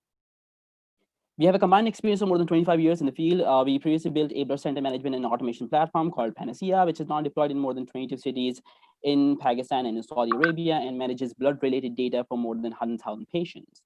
We have an amazing advisory board, which helps us with business development, marketing, blockchain, and even healthcare. We have now secured paid pilot projects with Niagara Health Foundation in Canada and TCA Health in Chicago, US. We are also working closely with Niagara Falls Ryerson Innovation Hub and Hofstra University in New York City to secure more projects. We have received international recognition for our research and technology and have raised 64,000 as pre-seed in the past. We are extremely proud to be working with some of the most amazing organizations from around the world. We are currently incorporated in both US and UAE. At the end of the day, what we're trying to do here is very important and very personal to us. And we would do everything in our power to make this a reality and make people's lives better. Thank you. Thank you so much for great pitch. So I think we can start Q&A. I wanted to ask you this question. Why is it dedicated to Azad? The company was formerly known as Azad Health. I named it after my brother, and I went around asking people about it. And I got some feedback that if you're going to go global, you should drop the name and should have something neutral. So our library is actually the Latin translation of Azad, my brother's name. Okay. All right, that's good. Is the investment in the UAE or the US company? The investment is going to be in the US company. Okay, and where's your key 3 top markets right now? Key 3 top markets, like in industry or the region? Geography. Geography is Canada and US, North America, to be exact. So that's 1. Is there 2 and 3? Right, that's it? Okay. We are going after UAE, but they are in a lot of talks right now, and I don't want to take names. So we are also working with In5. We have a 1-year space awarded by In5 in Dubai Internet City. And we're working with them in talks with public and private sectors. It's not final, so I'm not giving that out. Have you gotten any investors to date? No, not institutional or like a prize round, but we have received a grant and competitions like 64,000 previously. Okay. Like last year. If you have a chance, talk to me when you have a chance. Absolutely. Anything else? Yes. Who's your hairdresser? I haven't had a chance to get a cut in the past 6 months. And after that, I just said, oh yeah, fuck it. I'm just going to We're good. Throw it out. All right. Let's continue. Got it. Okay. Answer questions, guys. Okay, so Kate, please announce our next participant. Thank you, Abrar. The next one will be David with the private technologies. Yes, hi, this is David. It's Prive. Hey, Kate, thanks so much. Hey, Lena. Can we start? Yes, please. Great, thank you so much. So let me just try to... Okay, great, thanks. And hello, everyone. This is a Lego box. They're blocks that click together to make whatever you want. At Prive, we've taken the inspiration from Legos and applied it to wealth management. How do we do this? Through addressing this problem statement. Private banking cannot be for everyone. Why do people say this? First is cost. Wealth management today is still very manual and thus expensive. As a result, it is not widely accessible. But on the other hand, digital transformation for banks is not that easy either. So how can we make this cannot into a can? Through our technology, which is made up of plug-and-play building blocks that can be assembled just like Legos. This enables our clients, like banks, to construct a customized journey to serve their end customers. And the response has been tremendous. With 75 institutional clients, we have developed our platform in 16 countries. This has also enabled us to grow from Hong Kong to 6 more offices across the globe. We have also collected our fair share of awards. It helps us validate our technology, which leads us to our secret sauce, what I like to call the best team in fintech today. But we don't want to stop there. We are also focused on our partnerships. With these strategic partners, ultimately, our vision is to provide a bank-in-a-box technology to everyone for wealth management. But I know what you're thinking. David, this sounds so abstract. So let me show you what kind of box we can build. With the help of Samsung and through Bixby, I'm very excited to introduce our newest wealth management box. Here you can see my portfolio in a snapshot. It can also alert me to tasks as well. But for now, let's ask a question. Hi, Bixby. Now, I can ask a question or make a request, in this case, to help me become a millionaire. Bixby will calculate an answer, and you can see that it'll take me 12 years with my current portfolio, but I don't want to wait that long, so I ask it to make it 10 years. Bixby will then start to create a new portfolio. It is suggesting adding more funds to get to my goal. To which I reply, okay, let's do it. Bixby has found 3 funds that match my profile and preferences, out of which let's choose the first one. This fund has exposure to Alibaba. I don't know much about Alibaba, so I ask you to tell me more about Alibaba. Bixby will pull up the necessary information, and this includes content from which I can make an investment decision. After reviewing, I say, okay, let's buy the fund. Bixby will show me my new portfolio versus my old one and the relevant trades. It will also ask me how I want to execute. Given Bixby knows my preference, it already suggests HSBC, which I confirm and instruct Bixby to buy the fund. After buying the fund, it will also update my broker and advisor. In short, we have taken an advisor that is in the palm of your hand and transformed wealth management into a conversation. Thank you very much. My name is David. We are Prive, and this is our story. Thank you, David. Thank you so much for great pitch. The judges, do you have any questions?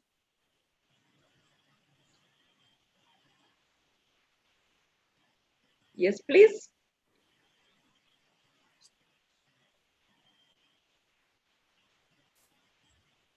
Jordan, I see that you.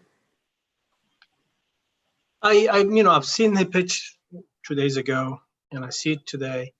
It's And okay. just to be fair, I don't get it. I don't get what is it that's so unique about you. So let's kind of move on, but that's not what's happening. Well, maybe you should ask, what do you like need to become a billionaire or something like that? It probably should have an interesting answer. I'll run for president then, but yes, until then, I'm okay. So from my perspective, what I heard is it puts personal banking in the user's hands. Is this cutting out the middleman to a certain degree? That's kind of the message I'm getting. Is that correct?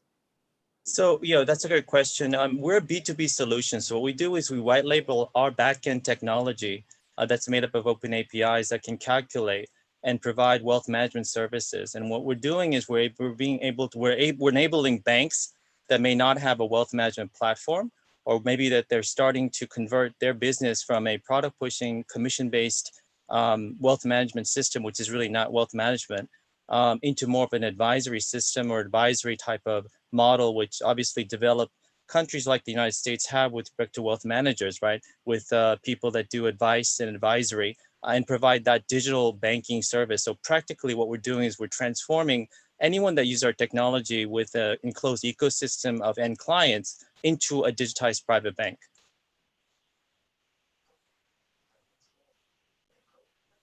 Thanks, I like it. I think it sounds like a clever service. It makes me want to learn more about it. Yeah, I mean, just to let you know, I mean, I don't know if this is relevant or not, but I mean, people talk about total addressable market share, right? So I know that people have been respectfully, looking at billions of dollars, but private, wealth is $1 trillion industry, right? So you can see the growth. And the fact is that this is really a need, because if you look at the smaller, darker circle, that's the number of AUM that's actually being managed professionally. And the reason why it's not being managed professionally, or the darker circle isn't as large, is because of the fact that there is only so many relationship managers, or so many investment advisors, and they can only do it, they only have 24 hours in a day to work on your portfolio, and it's mostly manual. But with technology, you can actually grow this this darker circle. And if you're talking about even a 1% type of market share, we're talking close to, maybe if you're assuming 1 basis point for managing assets, we're talking in excess of $60-70 million per year, top line. Okay, thank you so much. Sure. Thanks, David. Thanks so much. Thank you. Okay, thanks, guys. The next one will be Azamat. The name of his project, Biometric. Hi. It says, oh, okay.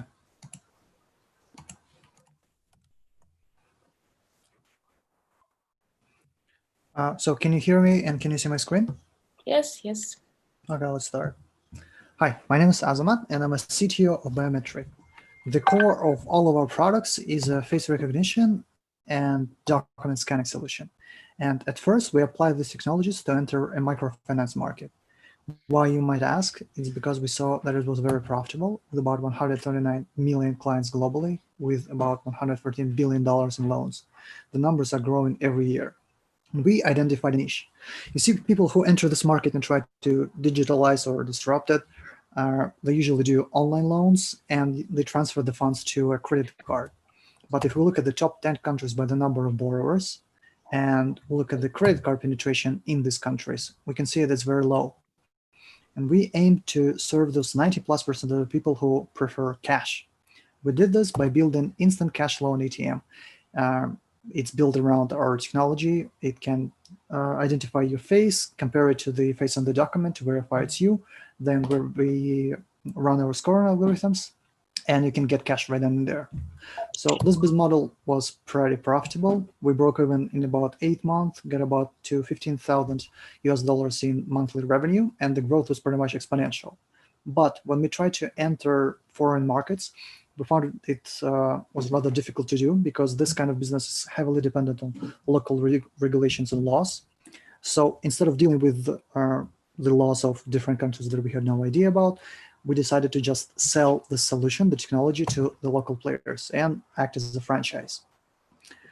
But then we thought, why stop here and only deal with the microfinance? Because we discovered that a lot of businesses, they run a cash department, and you have a person there who talks to customers, and the customers get their salary in cash, or they have to pay for something in cash. That's really prevalent in Southeast Asia, for example, Africa, Latin America, post-USSR countries. And we can automate all of those. So we launched a whole bunch of products. So we actually run a pilot with a bank that you can get money from the ATM without using a credit card, just using your government ID. Insurance companies, you can print an insurance policy at the ATM. Cash departments I was talking about, microfinances, it all started. Ticketing service, like you can buy a railway ticket using your ID. Currency exchange, currency transfer, so stuff like Western Union. So yeah, we're running a bunch of pilots with all of those companies. And a little bit about our team. Me, myself, have over 10 years of experience in software engineering, worked in large international companies, then switched to startups, a couple of successful ones. My friend, CEO, he's the one of the fastest growing mobile app in Kazakhstan. And Maxim, he's just a hardware genius. He's responsible for purchasing parts and basically assembling all of our ATMs. That's pretty much it. Any questions? Thank you so much for great pitch. Dear judges. I have a quick question. You're basically a biometric authorization solution, correct? Yes. Okay. So when you do this biometric identification, do you create an ID and store it? And if you do store it, where do you store it? Well, that depends on the type of our customers. Some companies prefer not to store it and only do it locally, because the core of our product, we compare it locally on the ATM itself, just the document against the face of the person that is in front of the ATM. But some, they have they have a requirement.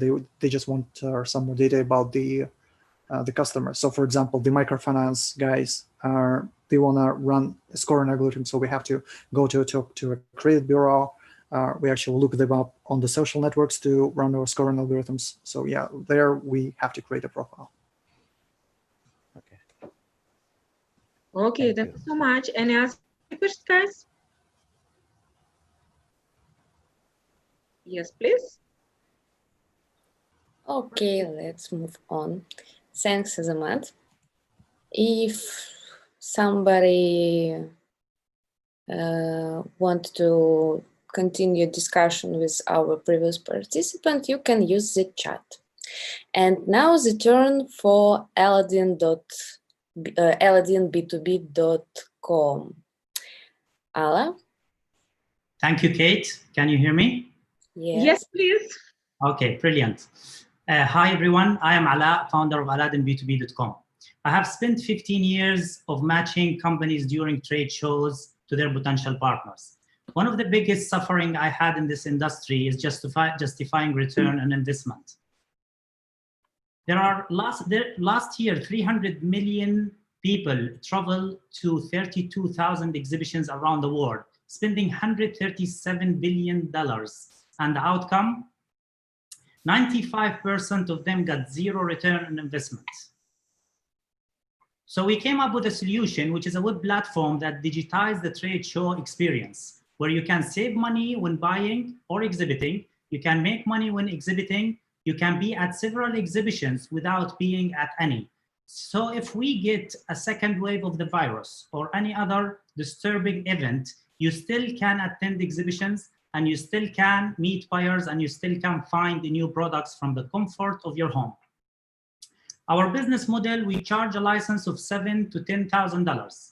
We have managed even to license big exhibitions for $50,000. I'm talking about 3 days of an event. We have 60 paid clients and 75% of them returned to us and bought our system again and again, year on year. We're positioning ourselves as an affordable online trade platform. On Aladdin, launching your trade show can be done in 3 simple steps. Add your details, brand your show, invite attendees, and you are live. Our system will match you with your best potential partner based on your requirement with an amazing technology we have built. If your match is the right fit, you can request a meeting or a quotation. You can run several exhibitions from one dashboard. We offer access to analytical report to our partners that they never have access to before, which is what's happening during the show. How many matches, how many interests, how many meetings, quotations, deals, even keywords that we can monetize. As we speak right now, we are developing video conferencing tools so you can make your Zoom call, your team call from within our platform. And we are also building a payment assurance gateway. We are gonna call it Aladdin Pay. We've done about $500,000 in sales. We received $150,000 in seed round. Our team are individuals with industry experience between 10 to 15 years. We have a product market fit, and we have won up to 70% of the exhibitions market in Dubai, and we now ready to go global. Thank you. My name is Ala Ismail, and I'm founder of AladdinB2B.com. We are looking for an investor who's looking for a unicorn ready to scale. And I would like to invite your questions. Thank you so much for great pitch. Thank you. So, dear judges, any questions from you? Yeah, so I can take the first question then. Yes, please. So, Ala, if you can explain how you're going to be competing with the other B2B platforms that already exist and they serve as a platform. This can happen, and would this be a feature ad for them? What would you say B2B platform? You mean trade platform, such as like Alibaba, for example? Yes, to take a name, yes. Yes, great. So we are not a trade platform standalone. We built on the trade industry, which is the trade exhibitions. So we leverage this network of 300 million people and 32,000 exhibitions. So our clients are the trade shows, and they license our technology. Then they onboard their visitors and exhibitors to leverage our network to justify return investment for them. Okay, thank you so much. So I don't really compete with the trade platforms. I'm solving the problem of going to trade shows and running from one hall to another hall, end up with a pile of business card, but there is no business happened and there is no return investment. And this did not change since 170 years ago when Queen Victoria opened the first show. Just literally putting people in one hall and hope that business could happen. But with technology, we can do miracles. Okay, one question. How do you see your company evolving to hybrid or in-person events can be complementary to Yes. those alternatives? Yes. So we have indirect competition, I would say, from event app, but I always say we are not an event app. We are a trade app for events. So we literally integrate, and we'd love to integrate. In fact, I'm speaking now to 2 companies such as C Events and Eventos, which are trade apps that I would love to integrate with them. But we are not that. We are a trade solution for the event industry where we can say you know what, we're going to leverage this great network that been there, but has a massive problem of ROI, and tell them, you know what, now you can make transactions and you can make money from this industry. And you can justify it to your CEO saying, you know what, I am going to this show, there is an amazing tools, and I can tell you that we got this much of meetings and money from the platform. Okay, perfect. Thank you so much. So let's continue in chat. Okay, please announce us next participant. Thanks, Ala. The next one, Egg Unity.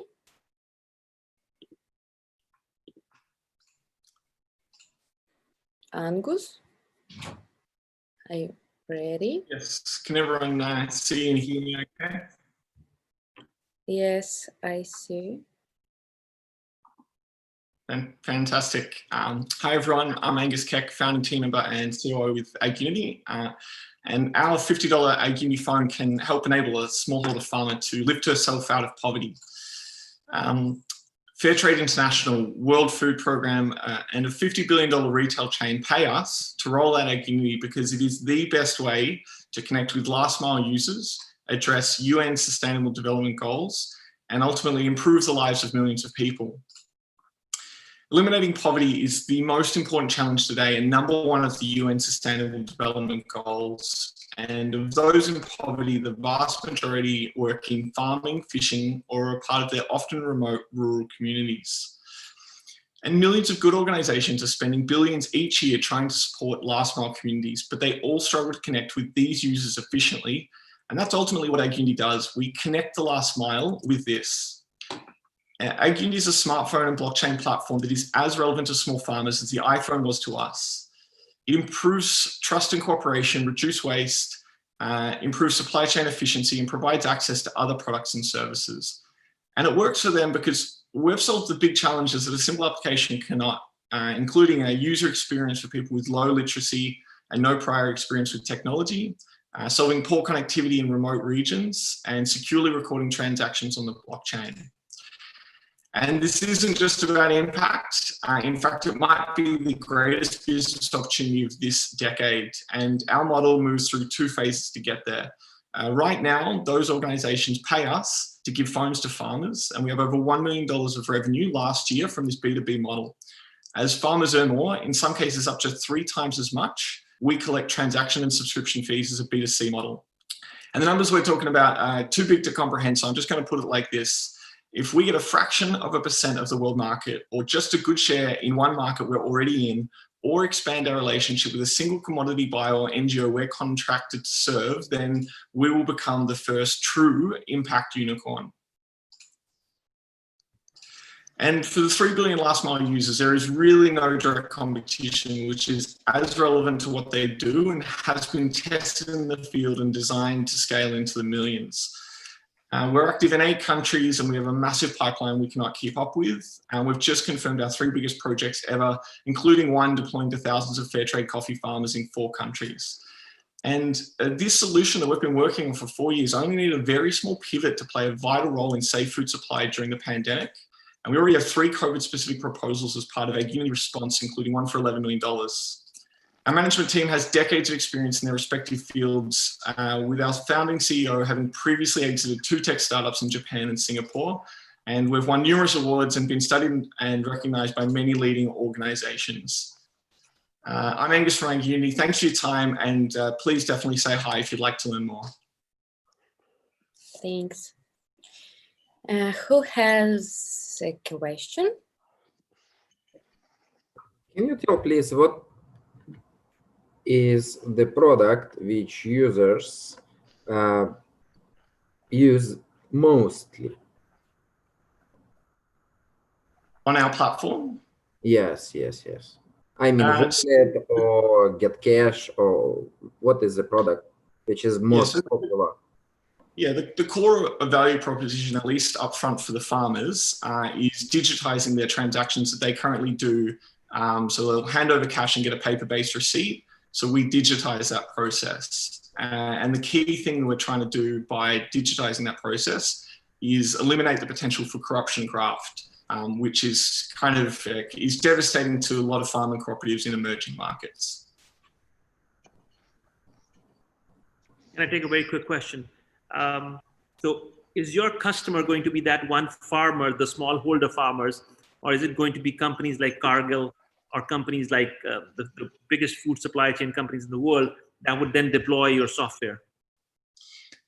So the answer is kind of both, but it's really about the phased timeline. So we start with companies that are like big commodity buyers like Cargill, and they can't pay for us to roll our services out. But then as we've rolled out our services, we actually start taking direct revenue from the farmers and the cooperatives, whether that's a subscription fee or a transaction clip.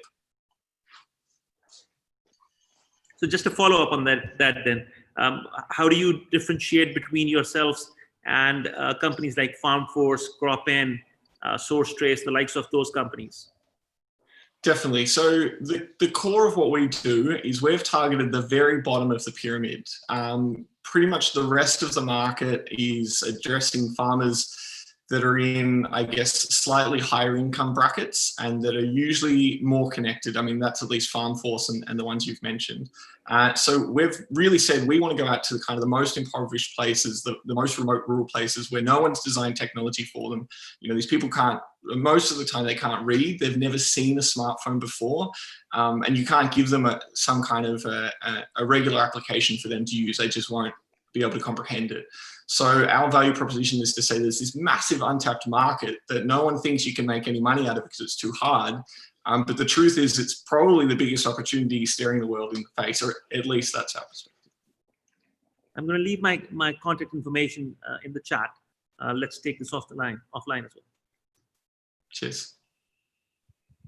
Thanks. Okay, so guys, let's continue. The next one is Stefan from IPification.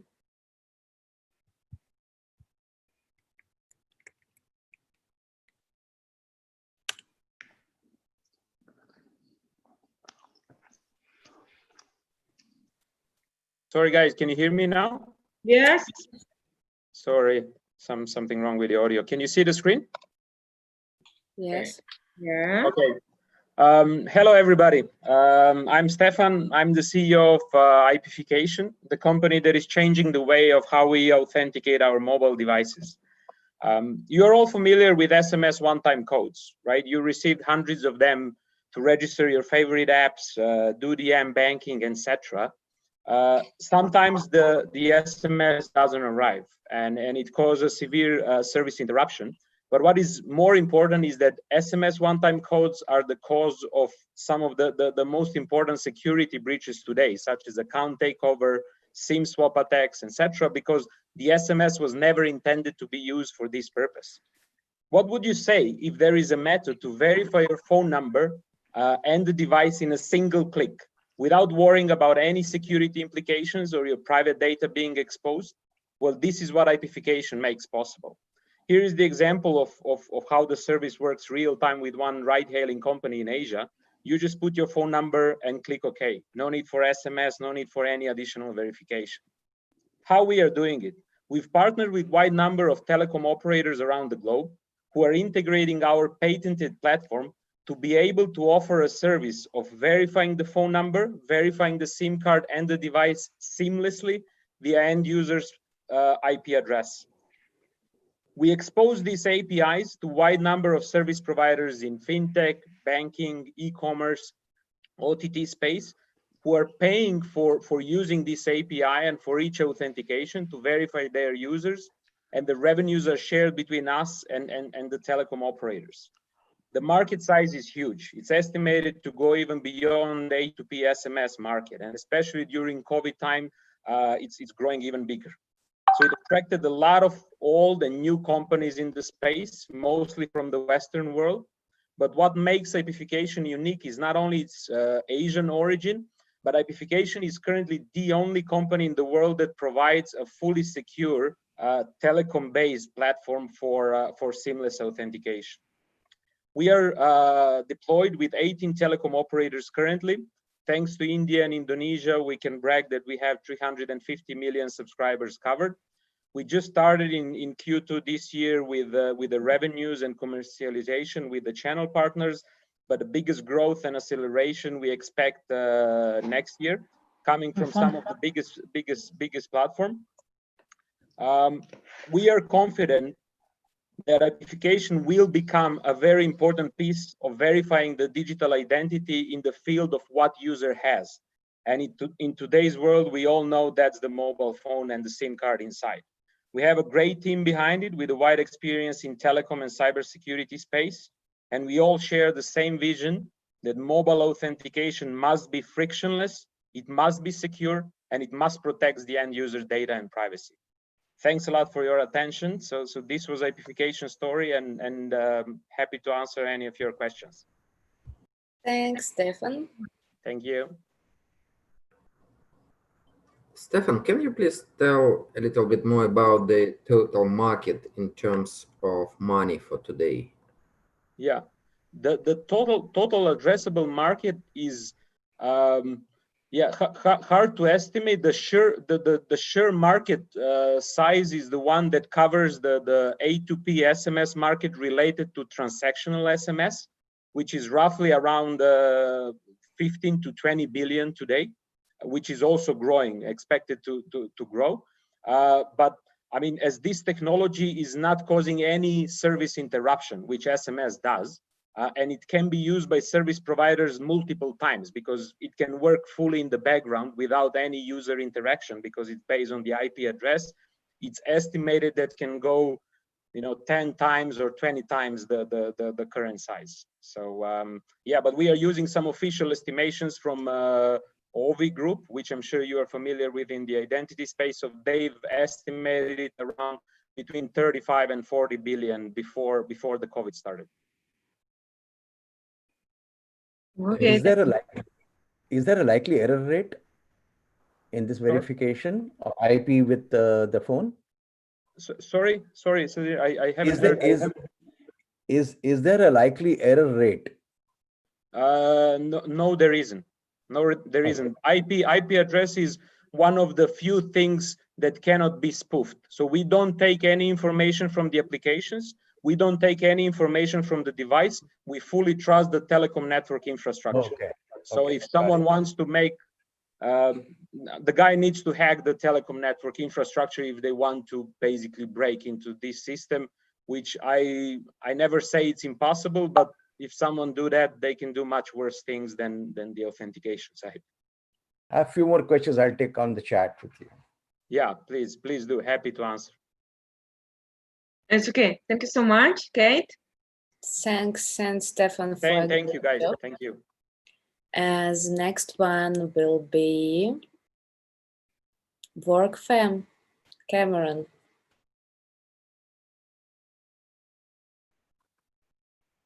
Check your. Yes, can you hear me? Yes. Excellent. See my screen? Yeah. Let's start. All right, excellent. Hi, everybody. My name is Cameron Collins, and I'm the founder and CEO of WorkFam. Let's jump into it. So now more than ever, employee engagement, happiness, and well-being are really significant areas of focus. As companies globally begin to adopt work-from-home policies, they're turning to HR software and solutions to help them motivate and retain their talent. As it currently stands, employees are really struggling to integrate and feel that sense of belonging as corporate culture begins to somewhat fade.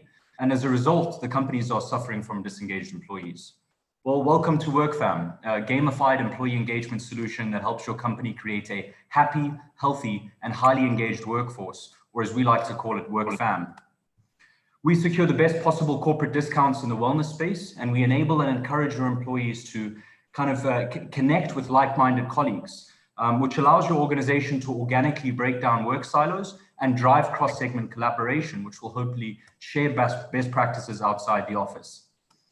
So moving to a partner's perspective, what we do is much like kind of Uber for drivers, we've created a platform that allows businesses that operate under the wellness sector to create corporate wellness discounts that are directed towards our clients. What this does is it allows them to expand their reach, target corporate clients, and boost footfall and occupancy. We serve as kind of an affordable marketing channel as a post-COVID-19 recovery plan. Switching back gears to an HR/organizations perspective, as an admin, you can encourage healthy internal competition by rewarding your employees with work points and badges. You can recognize leaders of specific tribes, and allow them to redeem their work points for rewards and wellness initiatives. You can celebrate micro moments like Eid, an employee new hire, or a work anniversary via push notification. And you can select or customize from our templates of pulse surveys. You can assign owners, select an audience, and set frequency to automate and schedule their distribution. Now, our first customer is Majd Al-Futtaim in 2019. In December 2019, we secured them. For those of you that don't know, Majd Al-Futtaim is one of the largest organizations here in the GCC. They employ over 42,000 employees across 15 different countries. Now, this particular client required both an integrated and customized solution. So speaking of integration options, we can integrate our services into your existing corporate application through API, through SDK, or through WebView. We can also integrate our services into Microsoft Teams, enabling features like single sign-on and federating trust with your Active Directory, whether it's on-premise or in the cloud, through SAML or through OpenID Connect. Now, our traction in Q1, our client Majd Al-Futtaim consumed 100% of their base license and purchased an additional 500 user licenses. In Q3, we actually launched an online virtual wellness week as a COVID-19 recovery plan, and we're on track to sell them an additional 500 user licenses once again. Now, we are an enterprise SaaS solution, which means that we invoice our clients on a subscription-based pricing model. We also monetize through additional license bundles, as well as integration and customization services.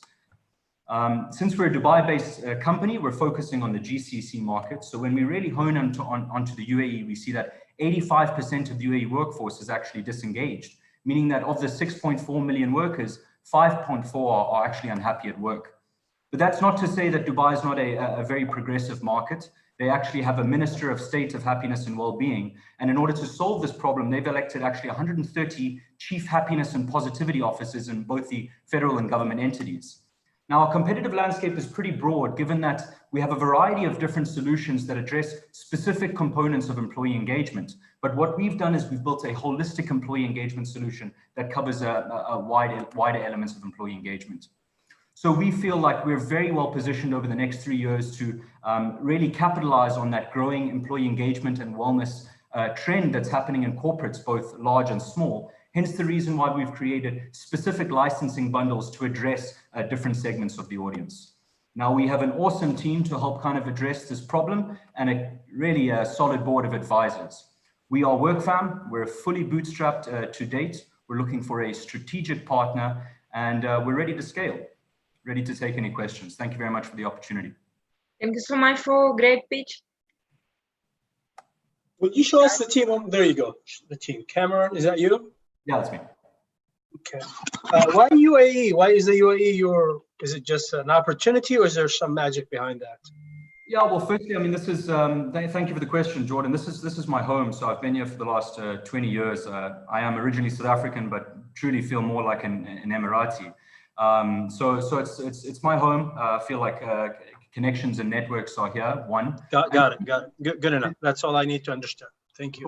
But there's so you got Oman, Egypt, UAE. Is that the only 3 countries you have deployment in, or are you doing some others? Yeah, I mean, as I stated with Majd Al-Futtaim at the moment, I mean, they across 15 different countries. So as soon as we really educate both the admin users as well as the employees on the use of our solution, we can scale organically, across the GCC and across that even. But certainly we're looking at scaling out to Saudi in the very near future. What's the pitch to the US investor? What's the pitch to the US investor? Is that we could potentially bring something like this to the US as well.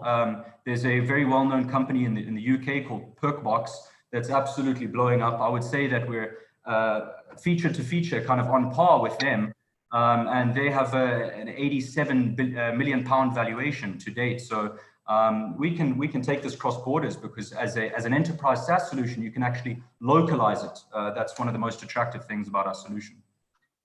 Given unemployment is skyrocketing, is happiness of the employee a factor anymore? Yeah, I truly believe so. I mean, because as you said, unemployment is skyrocketing. So you really have to value the employees that you currently do have. And if they're not engaged and they're not happy, then they're not performing. Specifically when they're working from home, I mean, it's crucial to consider their happiness when looking at things like productivity. Thank you, sir. Thank you for your time. Thanks, Jordan. Yeah, thank you. So let's continue in chat, guys. Kate.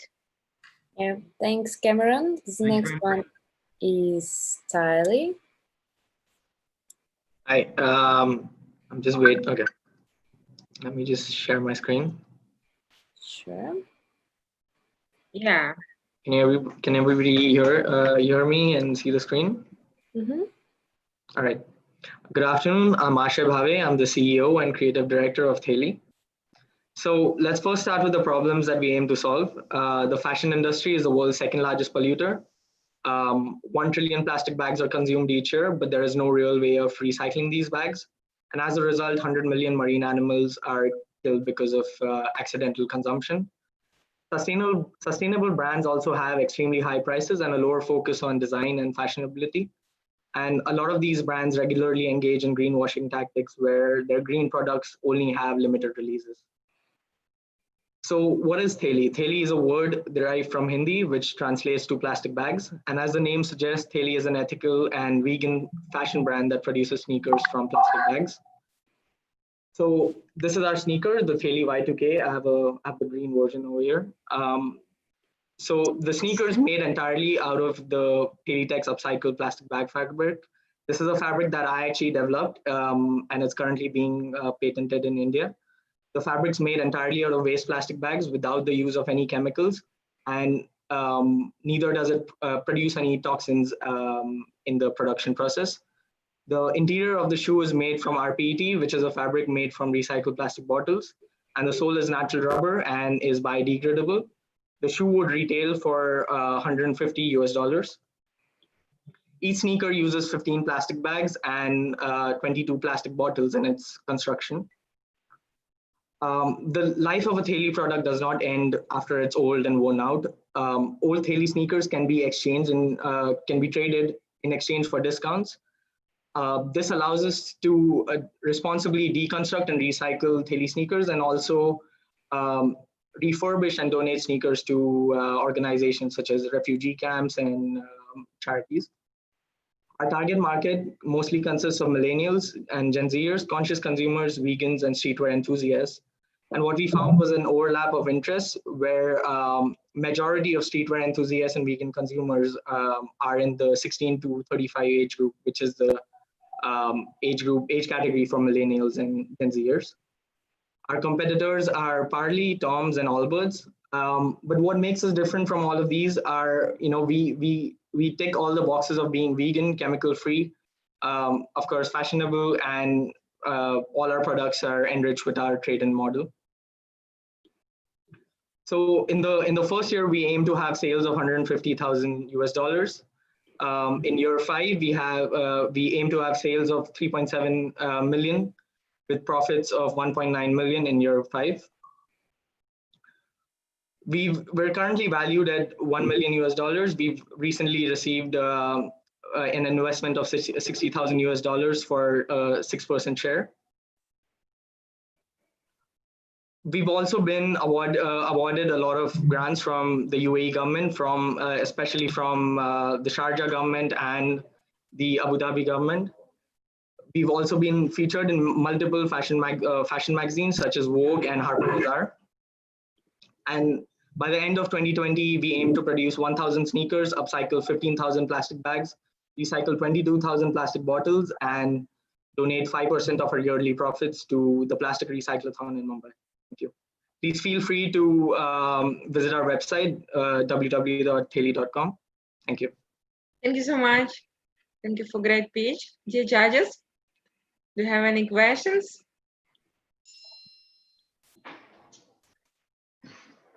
Please, Peter. Any questions, guys? Yeah, I have a question. On your presentation on the site, you're showing the price of $150 US for a pair. Yes. That's kind of high end. And the second question is, do you make the material yourself and you do the shoes as well design, or you just do one or the other? Okay. So our competitors, such as let's say Veja or Karioma, brands that are known for their sustainable products, their shoes are in the $170 to $200 US range. But we're also trying to get our costs down to around $100 to $125 dollars. We do make the fabric ourselves in our production facility in Mumbai. The production of the shoes are outsourced to another company in India in Delhi. Okay, thank you so much. Sorry, do you have a patent for making the fabric? Is it proprietary or no? So we're working on obtaining the patent. We've just finished our patentability search, and we're working on getting our patent soon. Okay, thank you so much. Any other questions, guys? Okay. So thank you. Let's move on. Thank you, Ashay. And the last startup for today from our Asia pitch session, it's Exxon Research. Thank you so much, Kate. But before, I want to remember to our judges, please don't forget to vote for our startups. It's very, very important.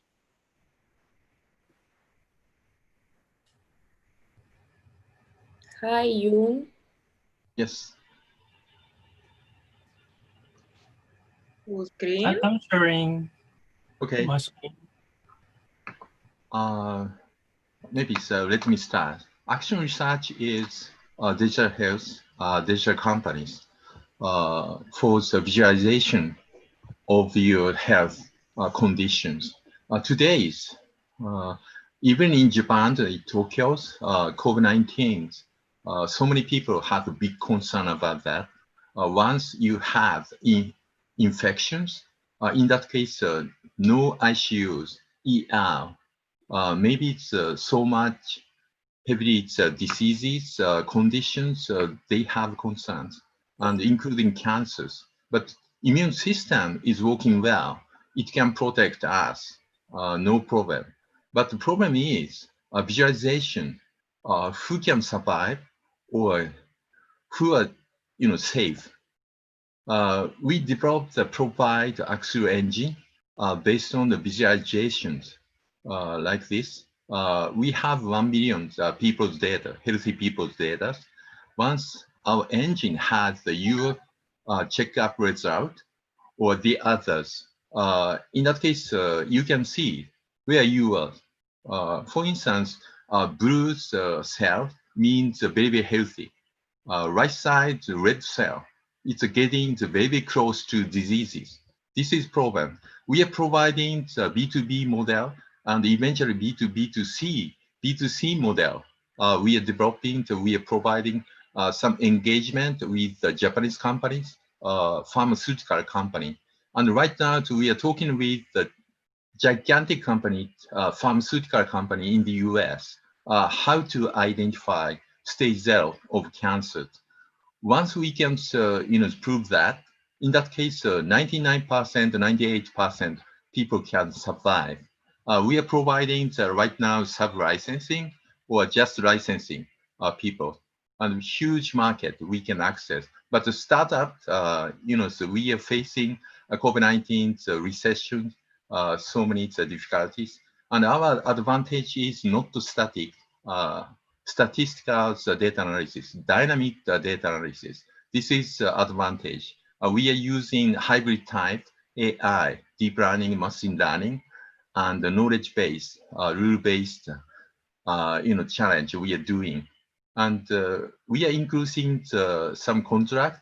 Right now the 0.3, 0.5 million USD revenue, and increasing it contract based 1 million, over 1 million USD expectation we have. And right now we are seeking 3 million USD. In the past years, we successfully completed, collected 3 million USD right now.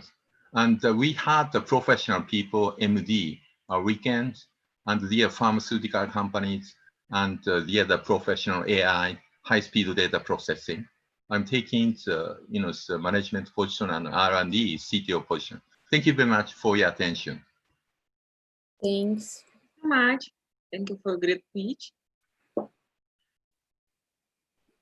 Any questions, guys? Yes, please.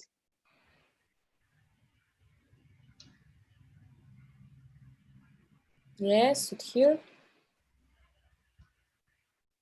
You're going into deep disease identification. Have you ever tried to use a solution for corporate wellness? Yes. Mainly, because of regulation, as you might know, in Japan, only medical doctor can take such a treatment, some medical treatment. But we are focusing on just the healthcare.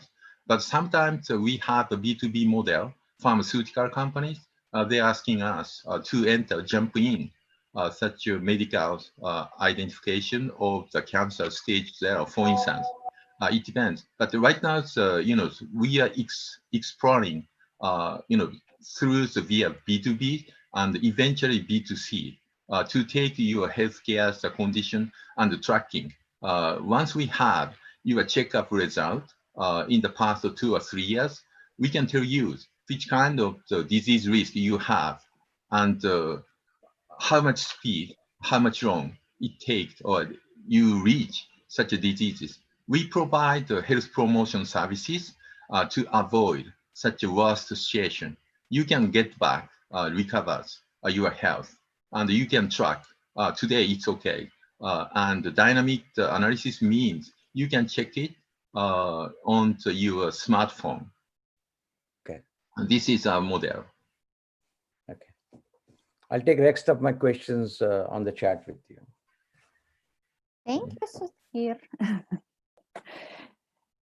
And we have time for one more question if anyone has. And I remind you that this is our last startup from Asian and Australian startup speech session. Judges, please put marks for the startups you have heard within the last hour and a half. And because next our session will be American startups, and we will be finalizing our American Day and our Unicorn Cup totally. We will know. Bring in the Americans. All right, finally. Where's your baseball cap?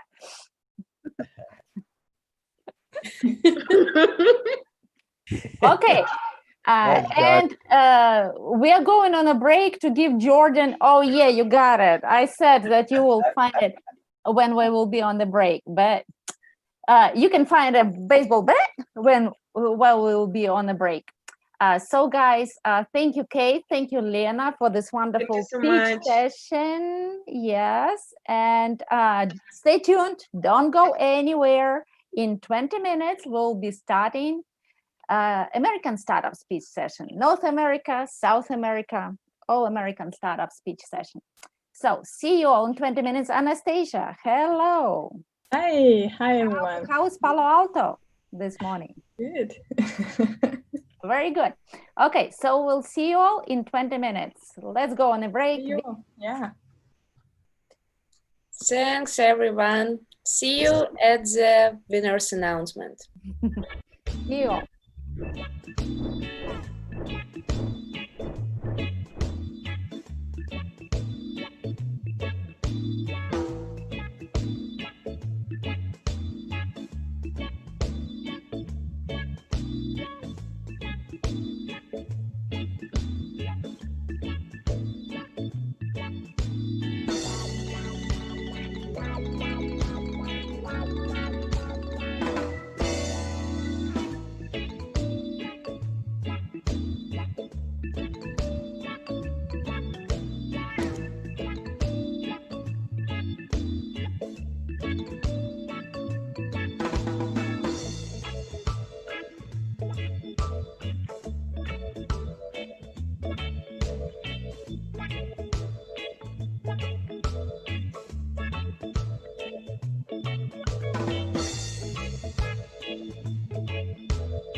Najjača je fora bila, ja završio moju prezentaciju i Jovana mi daje ja sam tamo, ona je otišla tamo da se kupa, ja sam aktivom gledam, a zaboravio sam da mi je kamera still on. Sad ja sam se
Hello, everyone, and welcome. Oh, Sasha, welcome to our American Startup speech session. We missed you. How's life? I know, but I wouldn't be surprised. I'll tell you more about it, but yeah, I don't want to know who winners are because we would Oh, like you to. won't know who winners are. You can go to our event page and see who were the leaders of the day of Asian Day, of European Day, and we will know who's the leader of the day after the speech session. And then we will have, after a little break and little calculations, we will know who the winners of the total overall Unicorn Cup finals, and hopefully they'll be pitching at the Global Technology Symposium, right? That is for October. Exactly, that's why I want to be surprised. I want the investors do all the work and be totally unbiased, and then the winners will come to Silicon Valley. Well, I don't know if in October they can actually fly out. I doubt it. But we will have top investors from the Valley to evaluate their pitches, and then yeah, and then hopefully the companies presenting all had fun, and the winners will change our world for the better because we need that. And I'm glad that's what you created this amazing platform that now is truly global. That is so cool. Yeah, we have seen judges from all over the world over this couple days of finals. We had seen startups from 37 countries of the world, 55 best startups from 37 countries of the world. That is something, guys, I should tell you. And I see new judges also coming. Hello, guys. Hello, Marisa. Hello, Jordan. Hello, So Marisa, glad that you are with Jordan. us from the very early morning. That is so great to have you all. Anastasia. Hi everyone. I'm so excited to see you all here today, and this is our final. We did it, so it's very great, and I'm very glad to see you all. And I would like to introduce you Anna Fedorova, Chief Partnership Officer of Startup Network, and she will tell us some information for newcomers. Thank you, Anastasia. Yes. Oh, 1 second. My computer is telling me that he needs a break. Anyways, do you see my screen? Yes, good. Oh, good. Yes, we are the Unicorn Cup, which is finals of the unicorn battles that took place all over the world. And it's American Day, meaning that we are live and according to the New York time zone. And besides startups pitching live, you can see Startups Expo. There are startups exposing themselves and their solutions. They're from all over the world. You can go to our event page, that is Unicorn.Events, and there you can find startups. Click on them, go to their profiles, get their contacts, get in touch with them, chat with them, talk to them, and see their amazing solutions. That's our event page, Unicorn.Events. There on the event page, you'll discover also who is the leader of the Asian Day, who was the leader of the European Day, and what judges are judging us today at the American Day. Dear judges, you should have received your voting link in your personal mail. In case it didn't happen, please write in chat. Our support team will help you out. You click this voting link and go to our event page. There you'll see a profile. You click on pitches, go to the startups, and see numbers from 1 to 5 beneath each startup. That's for you. You rate the investment potential of the startups as they pitch. 1 is being the lowest, 5 being the highest. You can always change your mark. Please do that. Don't forget to vote for the startups because we need your vote to select the best of the best. Guests, you can also vote. Please register at our event page and put likes and dislikes to startups that you prefer or not. And the leader of the day will get the premium access to all Startup Network features. And the winner of the Unicorn Cup will be able to pitch at the Global Technology Symposium in October this year. And Sasha Johnson is tonight with us, or in this morning in California, and she will tell you a little bit more after I finish, right, about this great opportunity. And the winner will also get all this crystal wonderful stuff that he can put. And also we are having after party for all our guests and everybody who is watching us. Please join us for our after party. The site is siliconvalley.world. It's also in chat. Please follow the instructions, and there is a beach party. We hang out, we dance, we chat. Please join us this virtual after party, but very, very exciting thing. And Anastasia, I'm back to you, and let's give a floor to Sasha. She will tell us more about the opportunities for the winners, right? Yeah, I'll be happy to. So the Global Technology Symposium has been around in Silicon Valley for 18 years. It's many years because it's not a conference, it's a networking platform for deal makers, for venture capitalists, C-level executives of big companies, and of course, early stage, not always early stage companies, but still there are private companies in the startup mode. And the format over the years has been like we have presentations one day when companies are pitching to leading venture capital funds in Silicon Valley. And then we will discuss technology trends. Over the years, we had CEOs of major companies, we had founders of venture capital, we had leaders, global leaders from all over the world pretty much. And now when people ask me, or when companies ask me if I see anything good about the current environment, and of course, you know, the virus and pandemics has caused all kinds of disturbances in the investment world. But the one good thing is the platform, which I support, this particular platform, the UEC network and the Unicorn Cup, that platform actually is thriving during these pandemics, because it's fascinating to see companies from around the world where pitching became so much easier for a company from India or Brazil or Singapore to reach the investor in the Valley. And if the first month everybody was kind of hesitant to see can we still invest in this current environment, now we know that we can. So I'll be happy to welcome the winners of this global pitch competition, competition from all over the world in October.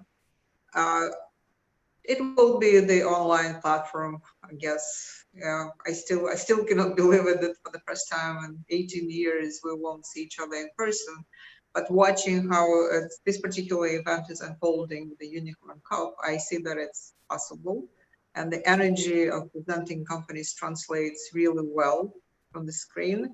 And I'm looking forward to welcoming the winners of the Unicorn Cup in October. And thank you, Anna, thank you, Anastasia, thank you, Alexander, for the opportunity to partner with you, because you've created the highest caliber of both from the investor community and the companies presenting. And good luck to presenting companies. Looking forward to seeing you in October. Thank you, Sasha, so much for such kind words. Yes, and Global Technology Symposium is co-organizer, besides Startup Network, of this wonderful event that you're at today. And of course, we are really grateful to our sponsors, Platinum sponsor Network VC California Seed Fund, and Golden sponsor ICU Ventures, Kiev and London-based venture fund. And let's welcome our great host for last session for American startups, Anastasia. She had been our event manager for all the US events, a really successful one. Anastasia. Thank you. Thanks, Anna. Thanks, Sasha, for your generous offer. And Welcome everyone, and let me introduce you our startups. Well, maybe before the startups, okay, yes, we see the startups, yeah. And before startups will start pitching, there are new judges who joined us. Of course, I would like, sorry for my We bad. didn't hear about Taylor. Yeah, newcomers. Taylor, please introduce yourselves, tell what you invest in and what locations, startups. Yeah, thanks for having me. It's great to be here. I work at Plug and Play. We're the most active early stage investor in the world. Last year, we made 250 investments. I'm on the supply chain and logistics team. So we invest in B2B SaaS technologies, in seed and pre-seed companies, and we invest globally. So excited to hear some of the pitches today. Wonderful. Great to have you on board with us. Welcome. If anybody, of the judges wants to present themselves, it's your time to do that. Yes, Rafa, hi. Hi, I'm Rafa Saleh. I represent Qubit Ventures. We're a seed stage venture fund that invests in SaaS companies driving digital transformation of Egypt. So we're mostly Egypt focused. Wonderful, great to have you. And so who can... If no one else would like to present themselves. I see Tom Kosnick here. Maybe he would like to introduce himself. Yes. John. Hello, everyone. Hi, Tom. Hi. Nice to see And you. thank you all for inviting me to this event. I am a partner at a small venture capital firm called Founders X Ventures. We focus on what we call deep tech. That includes artificial intelligence, space tech, quantum computing, ag tech, and food tech to the extent that they can help with preventing global warming. And our check size is anywhere from 100,000 to 500,000 for the first round, and then we would follow our companies as they go through Series A and beyond. And I'm located here in Silicon Valley. So Wonderful. Thanks again. Very glad that you're with us tonight. And well, we can move on to startups. Okay, so how many startups are we having in this session? Yeah, we have 14 startups today.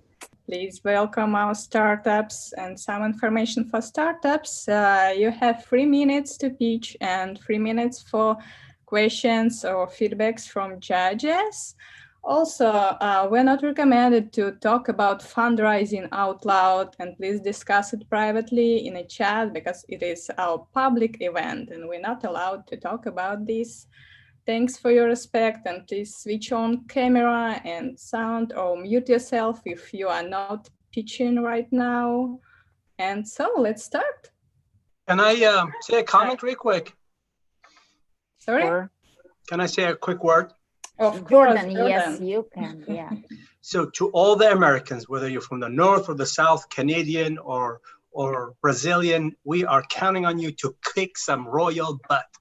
You're bringing this to the end. They saved the best to the last.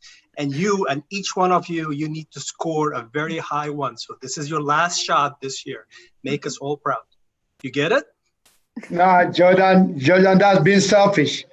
For over 3 days, we've been here. Everyone has been coming from 37 Selfish countries. we are. We're going for it. Selfish we are. Bring it, guys. Okay. Do you hear the challenge from the rest of the world? Bring it, guys. Bring it. He's not going to. He's not going to the US. He's not going. We've seen some incredible startups during these 3 days. So we wish everyone the best. We love you, McKevin. You know that. Bring it on, everyone. I love you too, guys. And let the best one win. You let the best one win. They already all the best. They did it to finals. So absolutely, yeah. You're right. Absolutely. Yeah, they're already the winners. Yeah. Yep. So, okay. If no any feedbacks from judges, we can start. Okay, our first startup is ASMI. Welcome. Hi, welcome everyone. Firstly, I'd just like to say that this is a phenomenal event. Jordan, thanks for rooting us on along the way. To all the judges, after a 3-day session, early mornings, afternoons, just an overwhelming amount of capabilities to address a lot of different partners across the globe. So that's all I want to say. My name is David Thomas. I'm the co-founder of the company ASMI, or ASMI. And what we're doing is we're monetizing user-generated content, the TikToks, Snapchats, the Instagrams of the world. And hopefully we see a future where we can help and show it like this.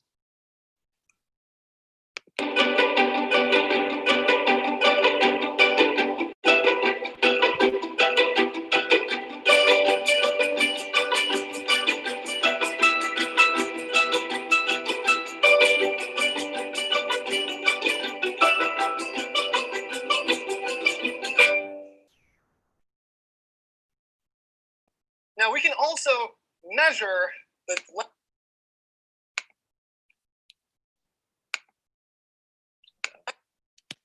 So thanks for taking the time to review that. So what we're effectively doing is building an end-to-end solution by which you can watch video content and I'll purchase it within that domain. Now, we feel that this is the best way to monetize Gen Z and all the future generations that are going to come. With the short attention span, showing pre-roll and post-roll ads, we don't feel is the most conducive way to engage these folks. You also need an automated solution. Every single solution out there currently uses supervised learning, Mechanical Turks, anything of the like, to be able to address the high inventory of videos that are coming across these platforms. Also, when you're looking at these folks, you need to also contextualize. You need to consider what their interests are, build a user profile, and address them properly. So a couple ways in which we do this, but first, we have built a video analytics engine that understands everything that's going on inside the video through AI. We generate a user profile based off of user watch behavior, idiosyncrasies about how users interact with video. We then match the ad from the ad inventory and we put it inside the video and allow the user to click that all within 2 clicks, like I just demonstrated. Now, where we also see the future going is computer-generated, user-specific 3D product placement. A lot of words in one, but what you might see in the future in TikTok is computer-generated items showing up that are specified to the user, like the Oreo here. Or you may see a Starbucks inserted there as well, too. Or you may see a poster like here with the Avengers. All these will have interactive features so you can click and purchase on the content within the screen. Very quickly, how we make money. We are a SaaS product. So we charge on a fixed rate per API call for the ad exposure. Then if someone clicks on it, we can charge a revenue share opportunity off of that. And then if they also convert and purchase or maybe download an app, we can charge for that as well too. We think that we'll be able to address about 600 million users in terms of by the end of the year, but we're going to need your help as well, which I'll address in the latter part to reach 1 billion by the end of next year. We think that the total addressable market will be about 6 billion users that are operating along video content that will be addressed with this particular monetization method. Firstly, on the left-hand side are all the content platforms across the world. Many of them are South Asian, Southeast Asian, and then we also have a couple US affiliates. We've done a proof of concept using their particular content, and now we're working on commercial agreements. Everybody within year 2, we've had early stage conversations with, but look to be 2021 engineering partners for us. Firstly, Sam, the Chief Executive Officer and co-founder of mine, has a deep AI background. He's built robotic processing automation equipment and software like that. Myself, I have an ad tech background. And then Sachin as well scales the team, does a lot of outsourcing. And then lastly, one of our executive advisors, Gokul Rajaram, is the godfather of Google AdSense, having worked in terms of building that product and then also monetizing Facebook's platform with the ad unit there. In lieu of investment, we'd like to see. Time is up. Okay, thank you so much, everyone. I really appreciate your time. Now, any questions and suggestions from judges? David, can you tell us about your competitors? Yeah. So I think I may have clicked past this. So what we see is that Google, Facebook, and YouTube operate along 30% of the video content. The other 70%, there's a really long tail being addressed by short video platforms, live streaming that's existing across the world. A lot of that right now is in South Asia and Southeast Asia. So when we're looking at Google, Facebook, and ad tech and YouTube and what their native advertising platforms are, they don't have content injection and they don't have in-ad purchase capability. As far as Riff and Myriad, they're doing the content injection, but in terms of how they're doing the post-production, they're doing it manually. We are using our computer vision, our AI to do the automated insertion. So our turnaround is much quicker. And so nobody now does the same product as you do. We don't think anybody is conducive for user-generated content like we are. So some Riff and Myriad work on professionally produced content. Mm-hmm. Okay. Okay. Thank you for that query.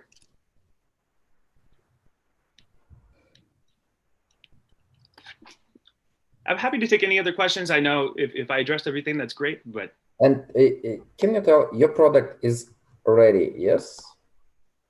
Yes, it's deployable software. We're working on the commercial agreements with some big players with 250 million monthly active users out of India. We're talking with Univision. So we're a global product, yes, and with the deployable software. And can we today just look somewhere and buy something from the advertisement in the video stream, or no? Is it you'll certainly see. Yeah, you'll certainly see before the end of the year. Some of it is a little bit longer sales cycles, but what I'll do, actually, I'll put some interactive demos in the form of a link, and I'd love for you guys to test it out and try it, if you don't mind. Okay. Okay. Yeah. So David, this is Jordan. I know you because we talked before. What questions the investors should ask they haven't asked, and you think it's relevant? You throw it at us. You know, I was going to say our margins. I think that's, you know, that's one of the things to consider. It takes about $400 for us to integrate with the platform. And within the first 4 months, we expect to escalate to about 85% margins on how we're serving the ads. Yeah, I try to go towards what I'm uncomfortable talking about and, you know, and address it that way, Jordan. So I think that's something. No worries. And what's the break-even point for you in terms of quarters? In terms of quarters? Sorry, could you when do you break even? When do you start to make cash flow? Yeah, you know, I would say about year 4, but we're doing it in more of a blitz fashion. We think that we have a product that's the first to market, that there are going to be incumbents that are going to try to do this. As far as Facebook and YouTube, from what we know from Gokul Rajaram, is that they have a high inventory of ads right now, and their CPMs are struggling. So that is going to be their priority to address that part before they move into user-generated. Did you say year 4? Yeah, year 4. Yeah, because we're doing a lot in terms of diving back into innovation, making sure that we can build additional layers on top of this. We're going to be addressing video content and making sure that we can build an entire marketplace inside of the video. So that connects all the video commerce with the e-commerce platforms. It's a very heavy-handed endeavor that we're trying to do here. So we're just being candid about that. That's what would be proved out in our projections. Yep. Thank you, David. Thanks for your presentation. Please, you can share your contact information in the chat with all panelists and also attendees, because in attendees also maybe any investors. So please do it and stop your sharing screen, and we are going next. Thank you, everyone. And the next startup is Roibi. Hello, good to see everyone again. Yes.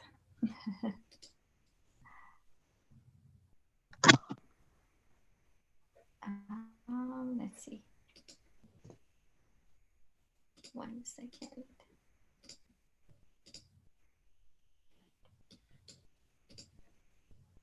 Okay. Hi, everyone. My name is Elna Saraf. I'm the founder and CEO of Roibi.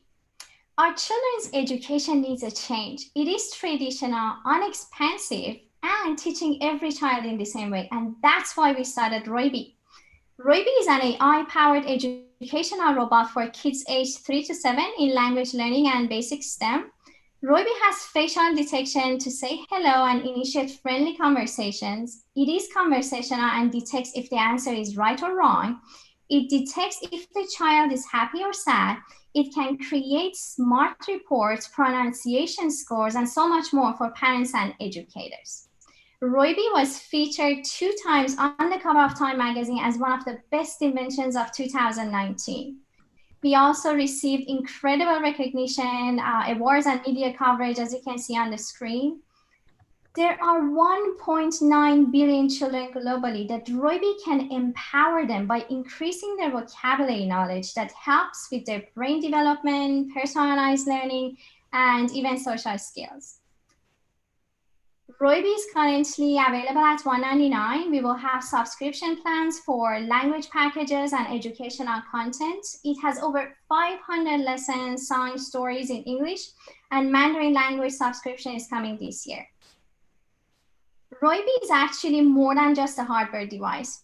It is an edutainment platform and marketplace of content to be built by millions of parents and educators around the world.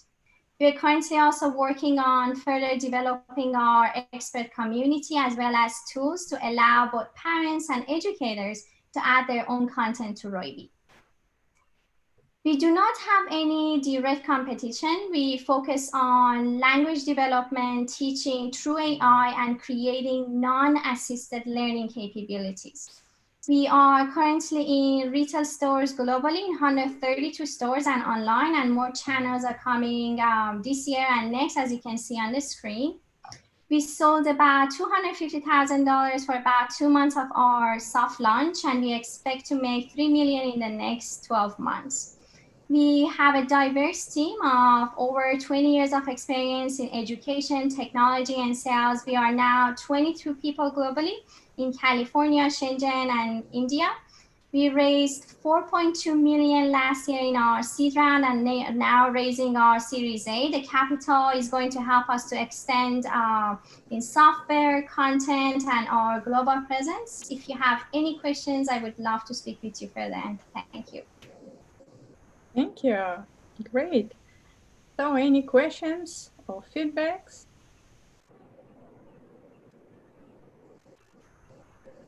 Please, judges, don't be shy, and attendees also The can pitch was write. so good, no questions? Hi, from One Way Ventures. Is there an AI component? Does the child interact with the device and the Yes. robot responds to them, or? Yes, that's actually the whole point of the robot, because although a lot of people see it as a toy or a hardware device, it's actually the engine behind it. We've spent over 3 years in building the AI engine, the NLP, specifically for children, because the way that they talk is actually very different than adults. For example, the variations of vocabularies. And in February, we also acquired a company named KidSense. They've been around for over 5 years with customers like Nickelodeon and more, to also add more to our engine and machine learning. We have over 3,000 hours of machine learning currently. Okay, so when the kids talk, you basically feed that data into your machine learning to teach your language processing, correct? Yes, so currently we don't collect data, but how it processes is when the child talks, it can actually compare the conversation with the data that we have, and it creates the score, and that's how it can detect if the answer is right or wrong. But the child goes through specific lessons designed by us or by educators or parents. So if, for example, it's a math lesson, there are only specific answers. So currently we don't support like long free talk conversations because that's against COPPA, children's policy as well. Got it. Got it. Thank you. Sure. Do you really need the toy, or it will be possible to use your software just on the smartphone? So it comes with an app which is actually for parents use, so they can schedule the lessons. I don't know, actually you can see it here. They can even see the child, they can see reports. For example, here we have like pronunciation scores and improvements. So that's for the parents, but the child only plays with Roibi and it has a button. Every time they press it, it goes to the next lessons. Okay, thank you. Sure. Thanks. Thank you. Thanks for presentation. Good luck. And so we are going next. And the next startup is Doxy.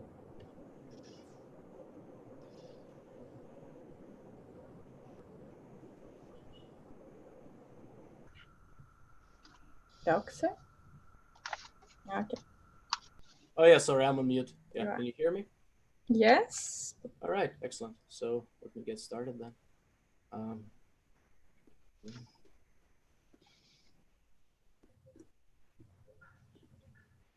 All right, hi, I'm Phil. I'm the founder and CEO of Doxy.io. We're an AI-enabled autonomous documentation solution. It only means that it's documentation that writes and translates itself. If you look at the current documentation landscape, there's lots of different tools for training documentation, customer experience documentation, user guides, internal documentation, team wikis, internal trainings. Of course, you have your internal docs and your sales docs and your marketing collateral, and all of it sort of leads us into this ginormous documentation market for which businesses are actually spending a lot of money on and a lot of resources on, and essentially want to have of better quality. However, what they end up with, because they're using so many of these tools, is bad documentation that's driving their customers away.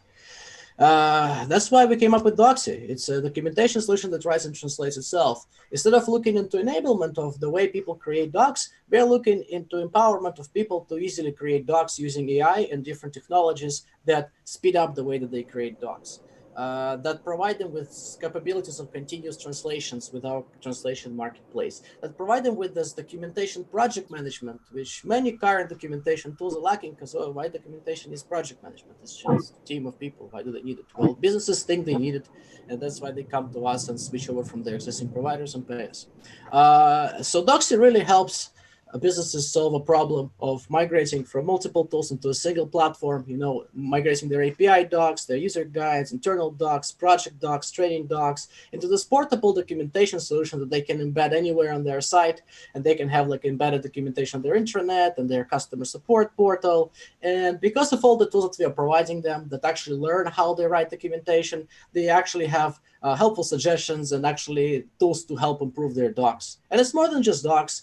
We help our customers gather visual feedback with Vocally, create visual product tours with step-by-step, and even do cool things like generate documentation from a video or record your documentation that auto creates, as well as using AI to sort of pre-write some stuff for you and translate it.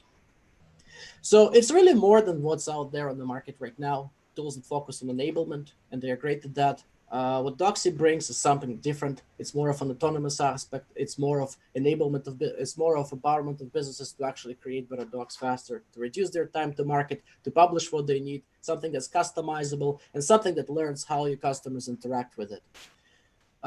So Doxy is a standard company. I mean, it's founded by 2 engineers in our condo. We grew it as a free product, then it became sort of this commercial product. Now we have 14 people. We have across the world, which is really cool. It's a SaaS product. We are selling it. We have customers. We are currently selling Doxy around 3K per year. That's our average deal size. We are adding new, more impactful features that our customers want to take it to 9K per year, because we see that there are needs that are not met, and we are really working hard from our engineering standpoint to meet those needs. And customers say, yeah, we'll pay that. That's not a lot. So we're happy with that. So here are some of our clients and customers. They range from small companies to Fortune 500 companies. So that's, essentially, we are currently on track to do 450K ARR by the end of this year. Yes. Sorry, your time is up. Okay, that's fine. Thank you very much. Move to questions. Yeah. So judges, please ask any questions or feedbacks. Yes. Can you return to the previous slide, please? Yeah, about your traction. Oh, thank you very much. And okay. And who are from the Fortune 500 in your list? Tyson Foods. We're working on a pilot with Rakuten now. We're doing some work with Paytm. Okay. Thank you. How does the AI component help save time for a product development team already using tools like Jira and Jira or Atlassian? Great question. So Jira and Atlassian they help with the project management, and let's say they have some docs in Confluence. However, with Doxy, we actually learn how you write docs, and there are predictive text components that actually help you write docs faster. And there is also this continuous translation component that actually helps provide the customers with continuous translation of their docs as well. So if it's a multilingual company, like if it's a Japanese company, they'll have it in 2 languages. So that helps them time. That helps save them time. There are other use cases, and I'll be happy to discuss them with you one-on-one, because it's a lot. Thank you. What is your efficient path to market? In 15 seconds or less, how do you get to all these enterprises efficiently at a good CAC? LinkedIn. Nah, you cannot just rely on LinkedIn. Jordan, I have 150 calls per month with enterprises from LinkedIn right now. How is the conversion rate on the 150? What's the conversion rate? I'd be happy to run you through our numbers on a one-on-one call, Jordan. Just give me around about 5%, 10%, 20%? Around 5 to 10%. This is conversion into revenue? I'm sorry, is this conversion to a contract or conversion into a call? Conversion to a contract. Conversion to a call, that's 150 calls a month. That's calls. We get them on calls. Calls are easy. Demos, most of them qualify into demos. There are some features that we are missing that we can't capture some customers, and that sucks. But once we build them, we'll start getting those customers too. Sorry if I missed this. This is Purvi. I have a question.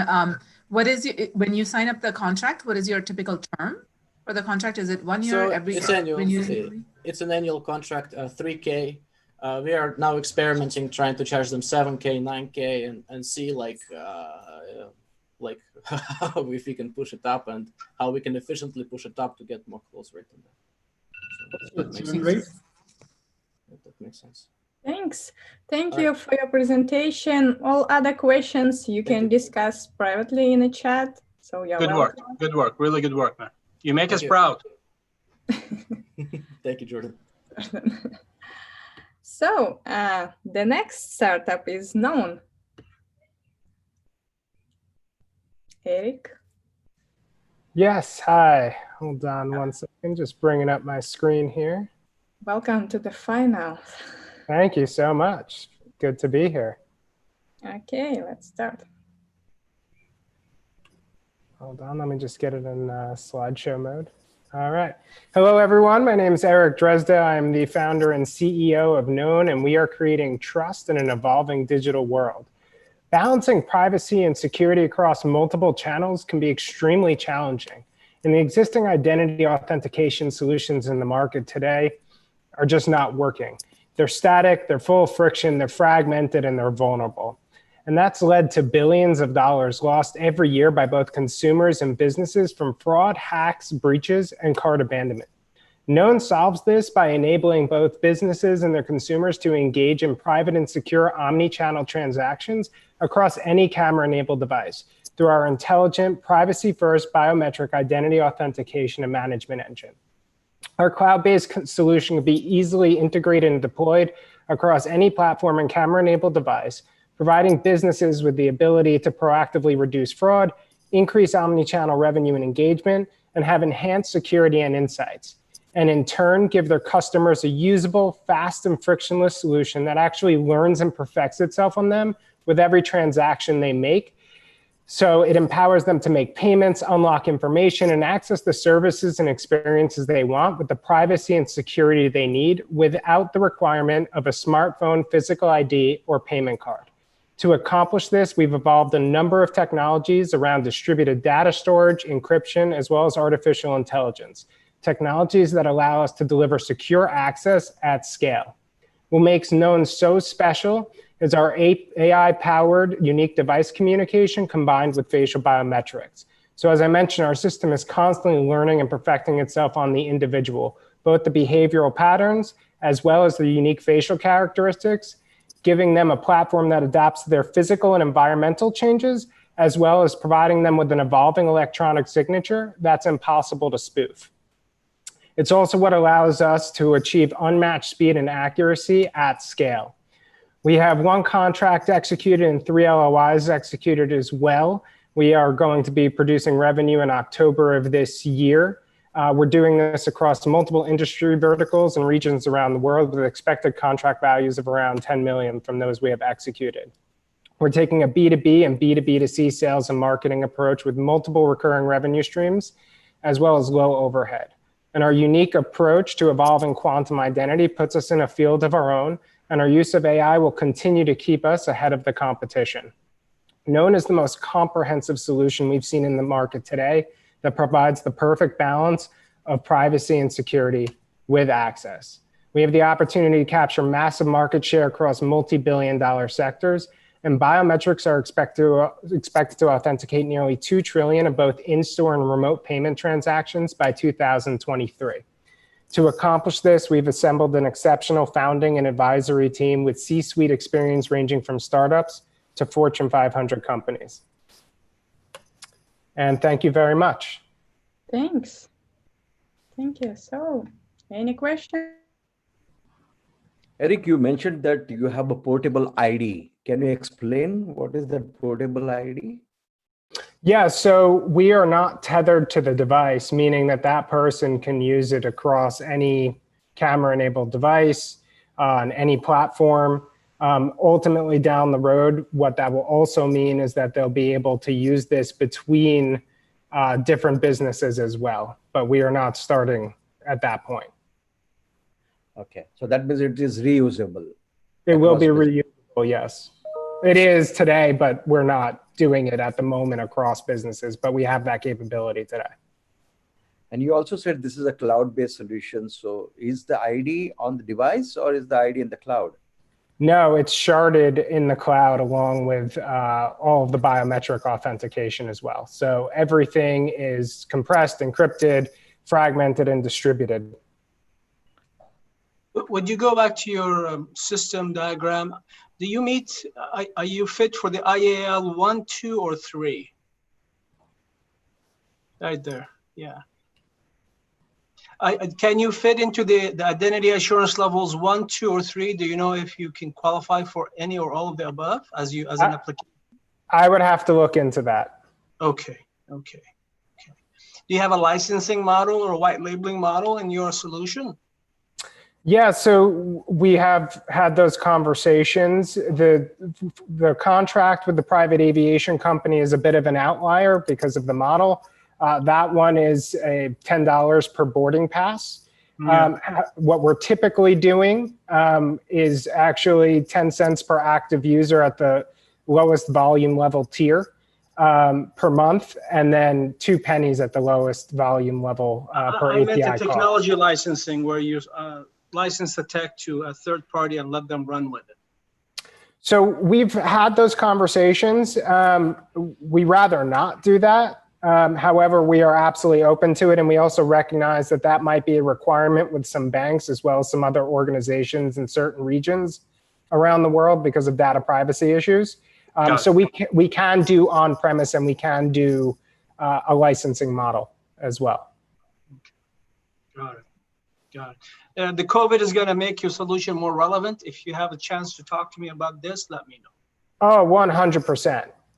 For a few factors. One, you're already starting to see the world move to a low to no touch experience, which is what we play immediately into. The other thing is you're going to continue to see that shift in fraud, even away from physical to more online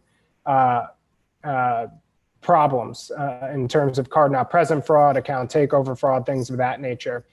The other thing that's really unique, again, about Known is how we actually use the Bluetooth communication, the AI powered.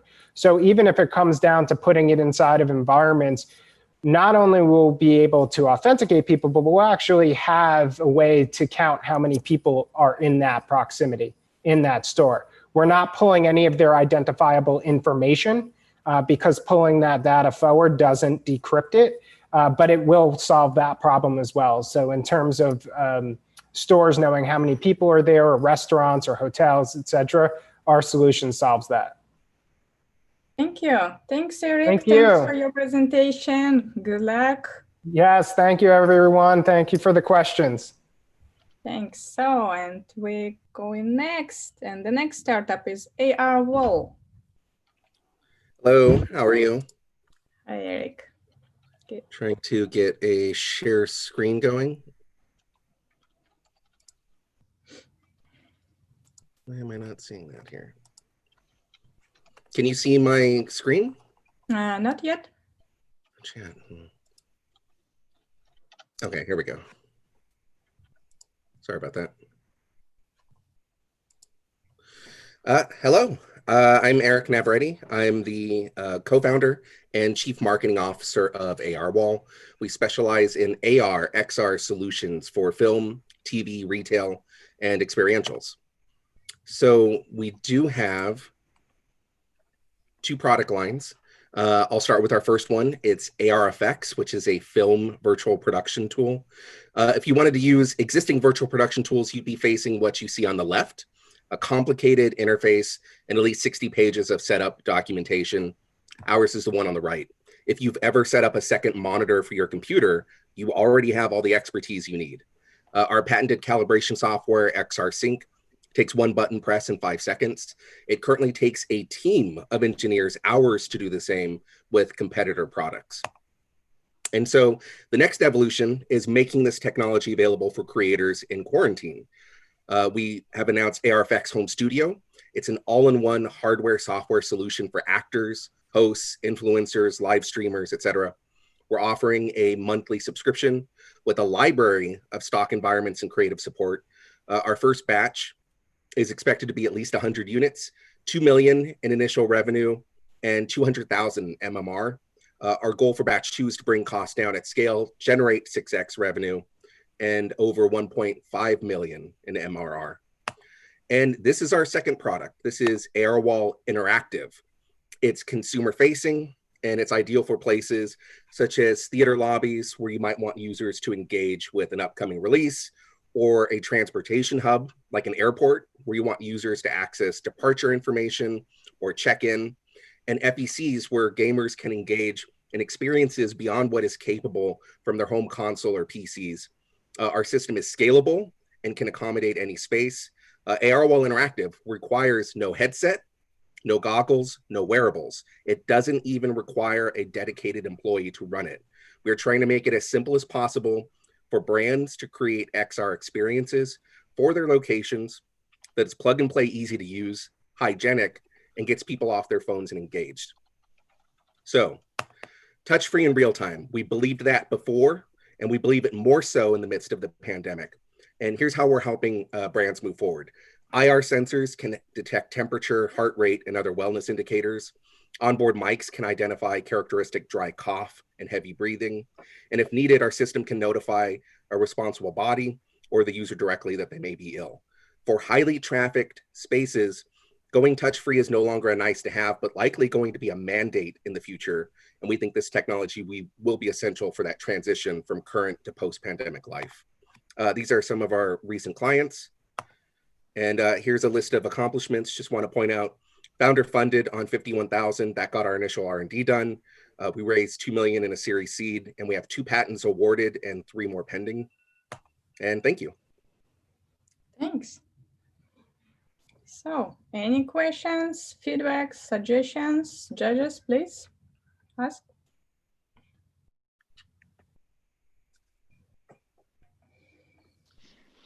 Hi, Eric. We had been in touch by LinkedIn. I have a client, I have a partner in Turkey who is one of major film production, and also they are developing a e-sport VR chain. So I think that if you have time, we could try to coordinate a call in the coming day. Okay. Okay, perfect. I'll reach back out to you and we'll get a call settled. Okay. Thank you. Eric, is it correct to say that you are fully hardware startup? Say that again, I'm sorry? Is it correct to say that you are a hardware startup? No, we see ourselves more as a software, as a solution provider. So the hardware is always changing. We have, like I said, it's a scalable technology. So we're not beholden to one type of display. We're not beholden to even one type of graphics card. We have to be very considerate of the market availability of all the components. So we're very flexible about what we can build out the machines inside of them to power the technology. So the hardware component, you assemble it or you operate under the design, but it's evolving year over year, cycle over cycle?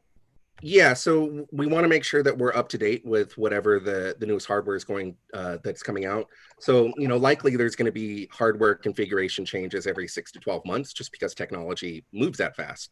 But I would like to point out that we recently signed a partnership deal with, I can say this now, with CreativeWorks, who is the largest North American provider of deployments such as these. They provide mainly to FECs and VR arcades and the like.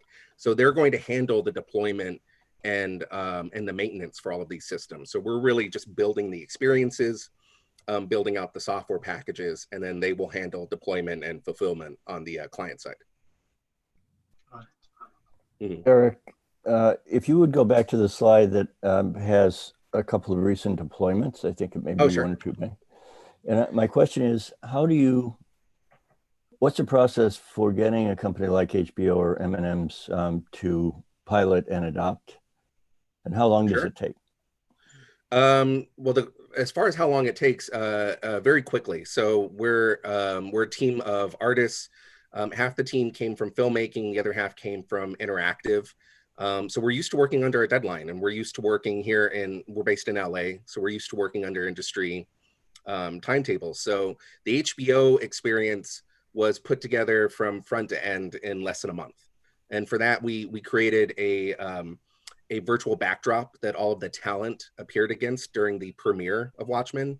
And the marketing team captured all that footage. They shot every major talent from the show, from the showrunner to the composer to the actors, all in about 45 minutes, and then use that footage that weekend to promote the show for the official premiere.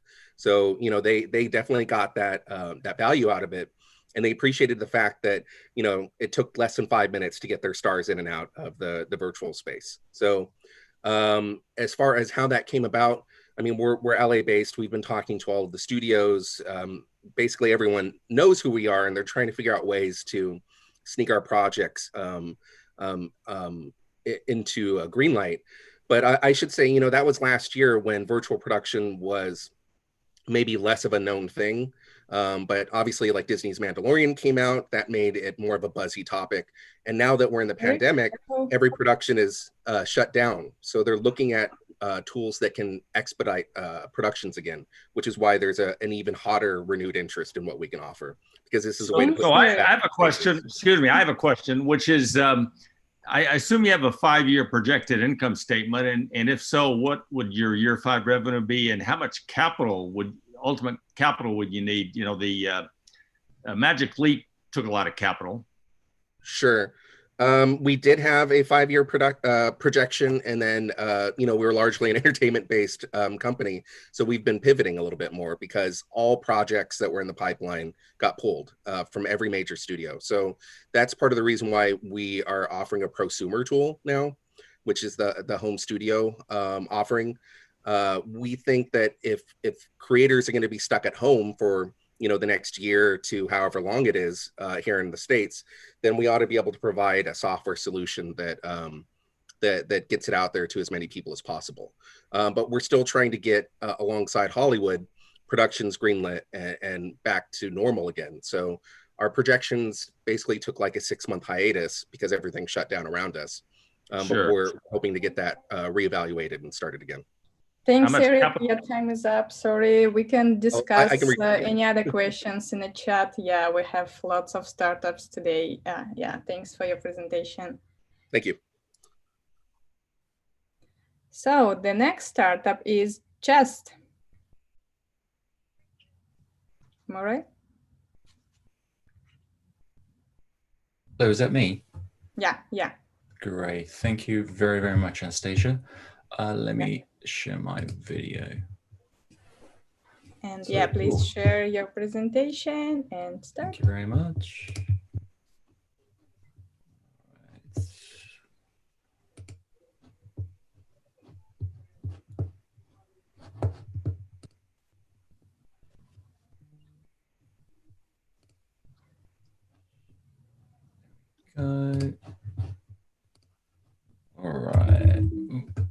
Okay, great. Right, let's start off. Fantastic. Thank you very much, everyone. Right, so I'm Murray McDonald, and this is Just Auto Insurance. With technology these days, we have the technology to see if drivers speed and if they use their indicators. We can see how they drive in the rain or if they obey traffic signals. We can tell if people are driving home from bars at 2 a.m. or driving the kids home from school at 2 p.m. We could use all these to measure and price risk. But as an insurance industry, we don't. Why? Everyone does it the same way. Drive really well, and you could earn a 30% discount. It's not exactly compelling. Just Auto Insurance is, well, different. We prepaid per mile auto insurance with pricing based on real risk. Our business is built on 3 pillars. First up is we simply price risk better.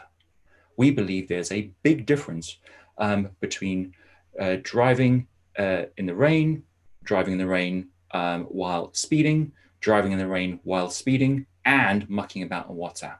It's this intersection of conditions and behavior which we believe makes all the difference. And we feed this back to our users too. We have a unique customer proposition where our customers prepay, very much like a prepaid cell phone contract. They only pay for what they use, which I think really resonates during these COVID times. And our customers can sign up in just 60 seconds. We also have a low customer acquisition cost model. We do this by targeting consumers traditionally ignored by traditional insurance companies. So how do the economics work out? Well, we're targeting CACs of below $300, LTVs between $900 and $1,500, and we think conservatively this is a $20 billion opportunity in the US alone. So where are we in terms of customer numbers? Well, it's still early days, but we did launch during COVID, and we're still on track. In fact, we're a little bit above that. So we're a carrier in the state of Arizona right now. We've just completed a 5.7 million seed round, again during COVID, and looking to raise a Series A next year, hopefully not during COVID. The Series A will allow us to expand into other states.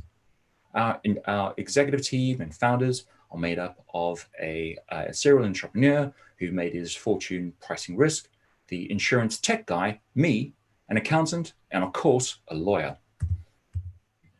Our investors are a smorgasbord of technology, insurance, and bootstrap.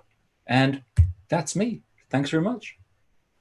Thanks for your presentation. And now, any questions from judges or feedback? Hi, this is Parvi Gandhi. I do think this is a really cool concept. What I was trying to understand were 2 things. One is regulation, and then 2 is how do you shore up the reserves? Because you say you're live in Arizona, and if an incident were to happen, how do you actually have the capital? So there's a few questions there, so I'll go through a few of them. Let me stop sharing so you can actually see my face, which always is much, much better. So in terms of regulation, as you know, in the US, every state is different and have different regulations. So we start in Arizona. We're going to be expanding into the various states. We have ambitions to be in every state by 2024. In terms of moving into those states, we are absolutely looking at various ways of doing that. We are a carrier right now. We are looking to potentially be an agent and work with other carriers in terms of those reserves that you mentioned as well, using that kind of strategy in combination with reinsurance. We believe that we can expand very, very rapidly, as has really been done by Metromile and Root. Hi, this is Eugene from One Way. So there's a bunch of competitors now, including, well, Metromile is one of them, but also I saw Allstate and all the other big companies are starting to get into this per mile insurance. How do you position yourself fighting against these companies that already established their foot in this? One VC said to us, a traditional VC in the insurance space, they said, most people do one thing different. You do everything differently.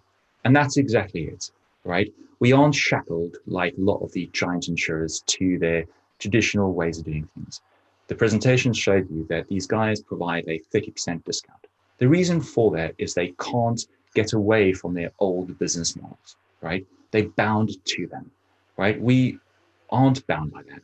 We can do things completely differently. So we do provide things that are unheard of in insurance land. To coming from outside, that may not seem that different, but I can assure you, providing a prepay 30-day policy with on a per mile basis, using the latest and greatest technology to work out these intersections between the true real risk of driving between conditions and actual behavior, is a long way from what most of the traditional guys can do.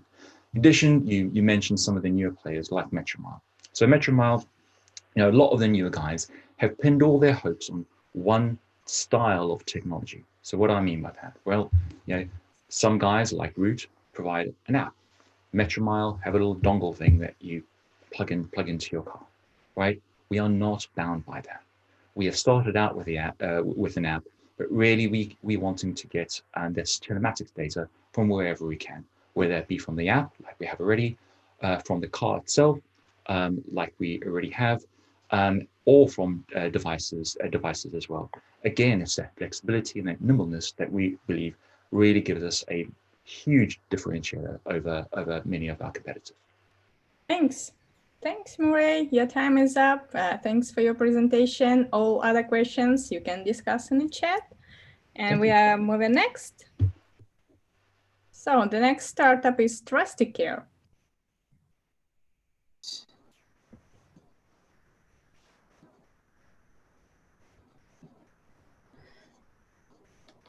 Hey, my name's Joseph Schneier, and I'm the CEO and co-founder of TrustyCare. I'm a serial entrepreneur. This is my fourth startup, and I've had several exits in the past. Founded this company 2 years ago. We're venture-backed company, and we are focused on the retirement population and insurance. So unfortunately, you're going to have to hear about insurance twice in a row. So, sorry, something happened with that. Sorry. So the older adult population is massive in the US. And when you hit 65, you have to get onto Medicare. And Medicare is a really complicated space. You're basically moving from your insurance you got through your employer to Medicare. And most people are making the wrong choice about which insurance product to purchase. And the result of making that wrong choice is that most people end up having a ton of cost exposure. And it's the one area of the market where there's a ton of increase in bankruptcy, mostly because of out-of-pocket healthcare costs. And the way that older adults try to solve this problem is most of them end up going to a broker. But the health insurance broker market is one of the most inefficient markets that I've seen. And I've worked in a lot of pretty inefficient markets. It's like going back to 1995. So to sell a low commission product, they're taking weeks to finalize that process. And so it's time consuming, the consumer's getting a bad experience, the broker is not able to sell as much as they possibly could. And then the fourth point that is a critical point to know about this market is that last summer, the free tools that health insurance brokers used to be able to manage their book of business got taken away from them by Medicare.gov. And so this opened up this large white space in a market that previously had not had a lot of disruption. And so this is what Trusty is doing. We've built out a dual-facing platform. It is consumer-facing and broker-facing. It's AI-driven. And what it does first is it helps to bring the consumer on board. We have a partnership with Medicare. We take in the claims data. Then instantly we quote against any of the different types of insurance products that are available for that consumer. This allows the broker to save data in a HIPAA compliant environment. And then the third thing is we then are also able to identify any other benefits or cost savings tools that will help that consumer to manage their healthcare costs. We're selling both to, right now we've got about 500 brokers in the system, just onboarded another 10,000. Also are selling to different state governments that are using the product. And it's a SaaS license. It's a simple model, $50 a month per broker per month. On the consumer side of the product, we get a share in transaction revenue. There are only 2 competitors in our space. They're very old school. People aren't happy with them. So we're the new player coming in that is disrupting a market that has not had a lot of attention, but is one of the largest markets in the US. And the last thing I would just leave you with is our mission is that no older adult should go through bankruptcy because of out-of-pocket healthcare costs. And the way that we believe that we can do that is by transforming brokers and financial advisors into the HR department for retirees and leveraging their touch points with retirees. So that's us. Happy to field any questions. Thank you. Thanks for your presentation. Any questions, judges, or feedback? Please welcome. Yes. Are you able to share financial data? Sorry, go ahead. Go ahead. Go ahead.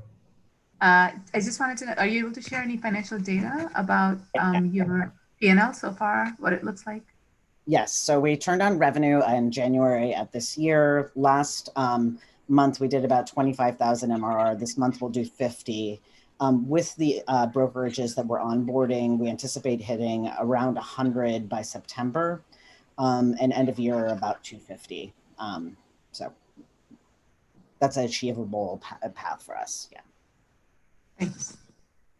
If I understand correctly, you're monetizing off brokers. So what's your mitigation plan if brokers are cut off the deal from Medicare or from the regulator? If brokers were cut off from Medicare? Or from or through the regulator. So now users don't have to go through brokers. That's just not how there are a lot of things that I'm worried about.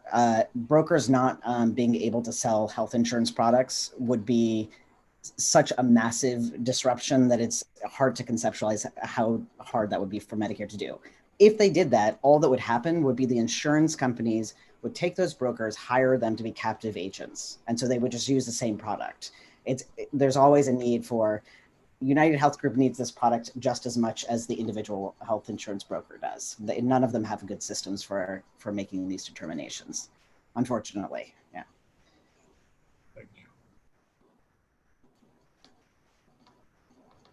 So thank you. Thanks for your presentation. If no any other questions, we are going ahead. Great, thank you. So, thanks, Joseph. You can share your information in the chat. And so the next startup is Meteoro. Robert, welcome. Thank you. Are you tired of sending your food waste to landfill and polluting our environment? Well, I am. Hi, my name is Robert Luo. I'm the founder and CEO of Meteoro. Do you know that 40% of the food that we produce around the world goes to waste every single year? Amongst that, 128 million tons of milk are being dumped. All these food waste will create 3.3 billion tons of greenhouse gases. Just imagine 37 million cars driving on the road at the same time.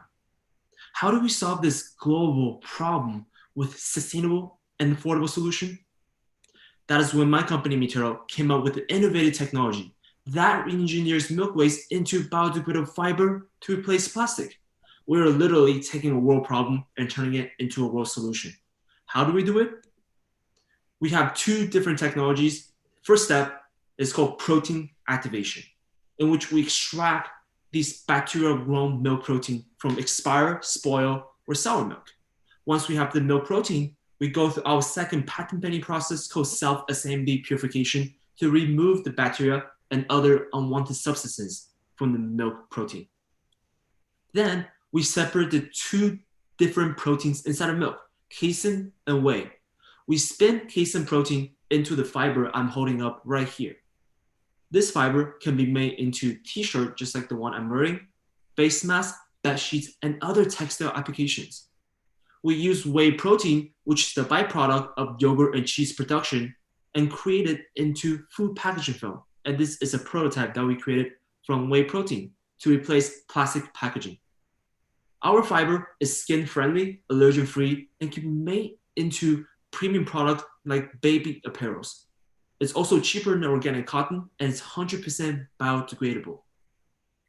As for our packaging film, it's also biodegradable, edible, and non-toxic. we're helping cheese and yogurt manufacturers to turn their own waste into solution for packaging. We began with a B2C approach by selling our own milkshake. In the next 8 months, we sold over $100,000. Then we decided to make a pivot from B2C to B2B at the beginning of February of this year, in which we will start supplying our fiber and film to other companies. And once we learn our customer in the market better, we will license our technology. My family has 30 years of supply chain relationship, so that helped me when I launched my business.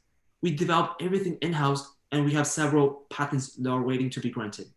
We're currently participating in Dairy Farmers of America Accelerator, which is the biggest raw milk supplier in the world, and we plan to launch a pilot with DFA and camps in their Minneapolis site. We also have the opportunity to work with Dole, the banana and pineapple company from Growth Accelerator in Singapore, to continue developing our packaging film. Since we pivoted from B2C to B2B, we have attracted attention from some of the well-recognized companies in the world. For example, 2 Japanese companies, Toshiba and Harada, already give us early commitments to purchase our fiber once we start supplying in the beginning of next year. And for our packaging film, not only do we receive early commitments from Dole, we have also received interest and commitments from Arla to purchase 10,000 meters of our film once it's ready. Sorry, Robert. Yeah, your time is up. Okay. Let's move to the questions. And I like your project. Thanks for recycle. So, Jadis, any questions or feedbacks? Robert, I have a question. Do the milk suppliers that need to get rid of their waste, are they paying you? Is that a revenue stream for you? So we're not, they're not paying us, but we're getting the milk waste for free. And that's where we're creating joint ventures with them.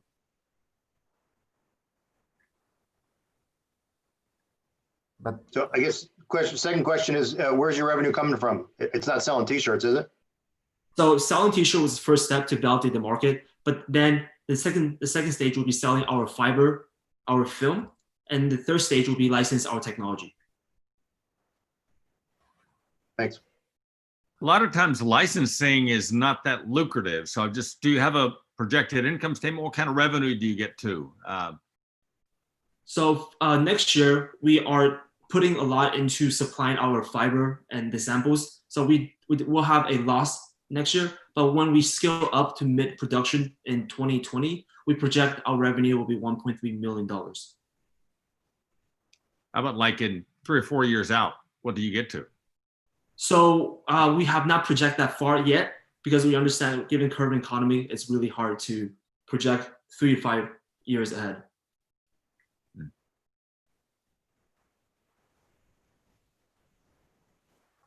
Oh, thanks. Thank you, Robert. Thanks for your presentation. So we are going next. You can share your contacts in the chat also. So the next startup is Foresight Analytics.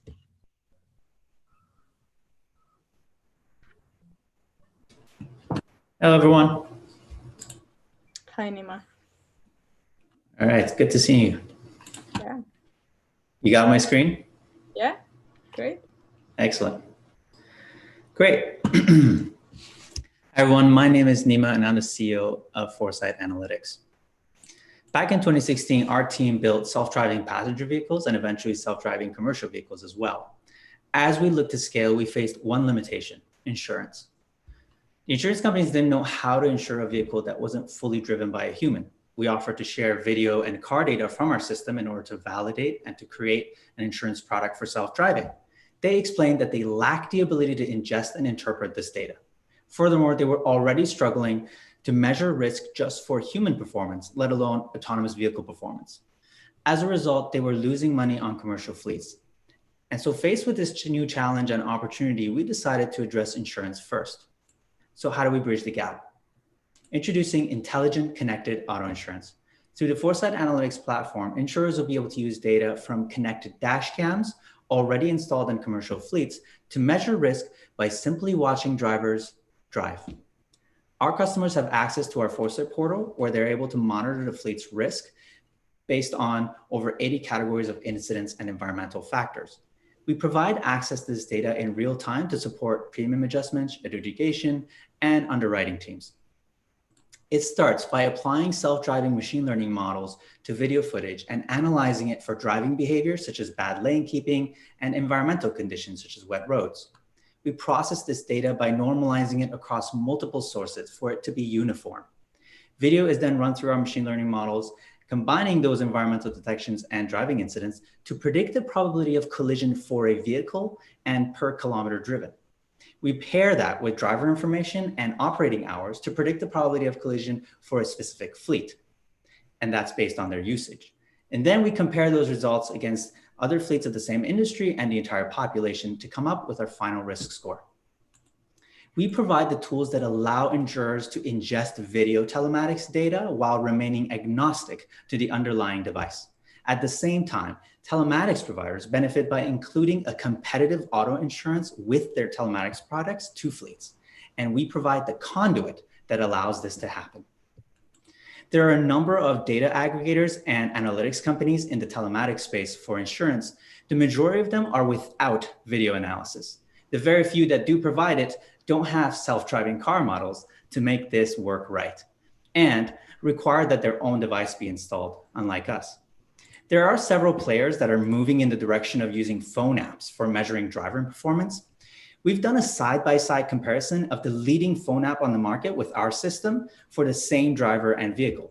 Using an accelerometer to rate a driver is incomplete at best and completely misleading at worst. The app recorded the same harsh braking event twice while ignoring the reasons behind it, which in this case was that someone was cutting the driver off. While at the same time, it's missing crucial events like following too closely, lane crossing, lane braking, just to name a few. And at the end, autonomous vehicles are coming. There is no insurance product built for them. Foresight's platform values today in assessing human driving right now, while simultaneously arming insurance with the tools and technology they need to stay relevant in the autonomous future. Thank you. Thank you. Thanks. So any questions, feedback? You're welcome, judges. For self-driving, it's been sort of pushed out a little bit. But who would be liable? I mean, if it's fully self-driving, there's no driver, no one's driving. Is it Uber that's liable? I'm not sure. Has that been settled? It hasn't been settled in many jurisdictions. It is a legal matter, and that's one of the things that's stopping self-driving. But an even more important factor is that even if it was legally figured out who's liable, you still need insurance. One way or another, these things aren't perfect. They're going to make mistakes. There's going to be accidents. So somebody's going to cover the cost. So do you either want OEMs to become the self-insurers, or do you want to survive as insurance companies? And if you want to survive, you can become the ultimate arbiter of who's actually got the best self-driving technology if you can be positioned that way. How can you be positioned that way? Have the technology to analyze driving by watching it. And today we're providing you the tools to do that and build that platform for humans, and then to apply it to robots so that you have a uniform, even playing field to measure. To piggyback on Jim's comment, the likelihood of mass usage of autonomous vehicles keeps getting pushed out years out in the future. Can you talk about your projections, top line projections, revenue for the company? Absolutely. Yeah, I mean, we already have huge interest today from the biggest insurer in Canada, Intact. And this is because they've already seen 20% savings in their combined ratio by simply using dash cam data to validate claims. So this is already something that they need to struggle with in assessing risk from human drivers. This is not a problem that they've solved. And that's why they're applying apps and other technologies. Otto just talked about some of the other methodologies for measuring risk. This is an up and coming field, no matter what happens with autonomous vehicles. Autonomous vehicles are then going to bring on a whole new set of challenges, which if you're not prepared for, you're not going to be able to meet. What we're saying is we're going to deliver the best assessment system to you today to measure humans and simultaneously prepare you for the ultimate end of autonomous vehicles. So you didn't answer my question. Revenue projections? Yes, so we're already well on our way to have 500 PMs in our deck for the end of 2020. So that's going to basically translate to about 120K in ARR. For 2020? Correct. And then how about next year? You get a vision there? Yeah, we're projecting to hit 3 million by the end of next year. Thanks. Thank you. Thanks, Nima, for your presentation. Thank you, everyone. This was an awesome event. Really appreciate it. Yeah. Thanks. So the next startup is BioSolvit. Also is a great one. Can you hear me? Yes, Guilherme. Okay.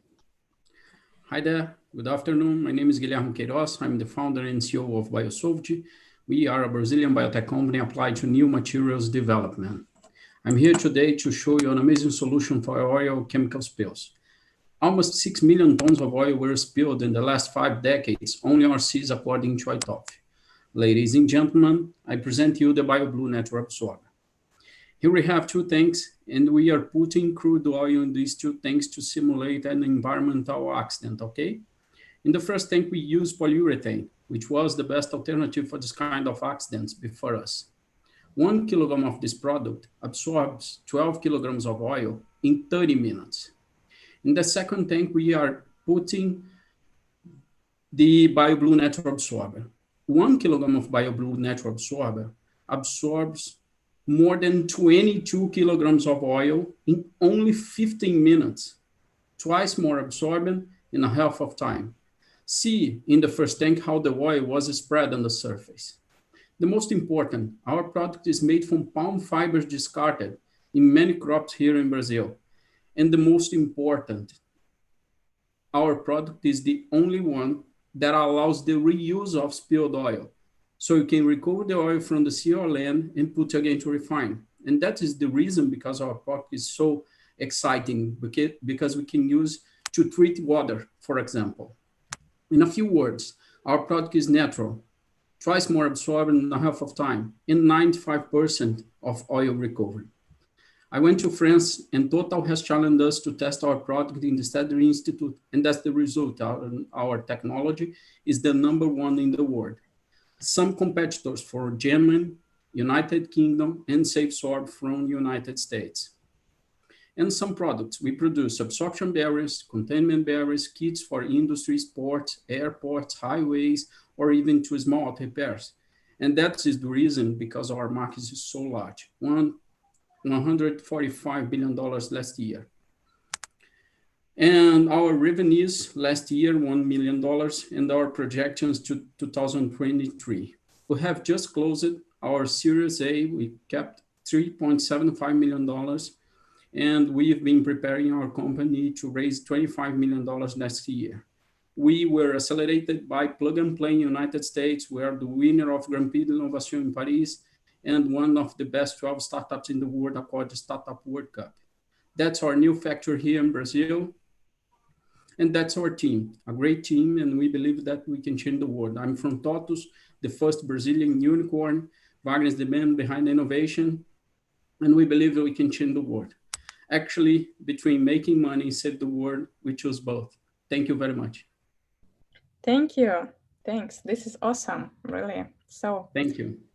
Any questions, suggestions, feedback, welcome. Guillermo, this is your post-product, post-revenue, post-customers, post-factory, right? You get all of these. Yeah. What are you looking for from this community, from this group in front of you, sir? Yeah, I would love to find an investors to go with us to our global expansion. I really believe that we need to have an American last name. I believe that we can put an operation in the United States. Actually, we have just opened a new operation in Houston, and we believe that with an American investor, we can put this product and other products that we make around the world. Okay, so you're looking for some sort of joint venture or an investor to support your rollout into North America? Both, Jordan. We can build a joint venture, but the best for us is to find an investor to join us here in Brazil and the United States to expand around the world. You have an American entity to look at? Sorry, I can't understand you, Jordan. You have an American legal entity to invest in? Not yet. We've been got starting it. our operation there, but it's That's pretty good, easy Guillermo. for us. I got it, sir. Just want to let other people ask questions. I'm good. Thank you. Thank you for your time. Good work. Thank you. There's an important point about our technology. Here in Brazil, we have a eatable product called heart of palm. Only 3% of a palm tree is used to produce the heart of palm. The 97% was discarded in the crop. We realized that, and we recovered this biomass in our own industry, and we produce our products from that. Okay. Thank you very much to everyone. Amazing event. Thank you. Just to add, just a comment. I like this. Between making money and saving the world, we choose both. I've actually shared that on my page, and I already have got some good comment on it. So you already have some marketing American for me. It's company, really Kevin. something that's catchy. It's an American company, Kevin. Yeah, Jordan, I know. Thank you. Congratulations, guys. Wish you the best. Wish you the best. Thank you. Guillermo. Thanks. Amazing for your event. Thank you. presentation. Thank you so Good much. job. Thanks. So the next startup is Eric's Life.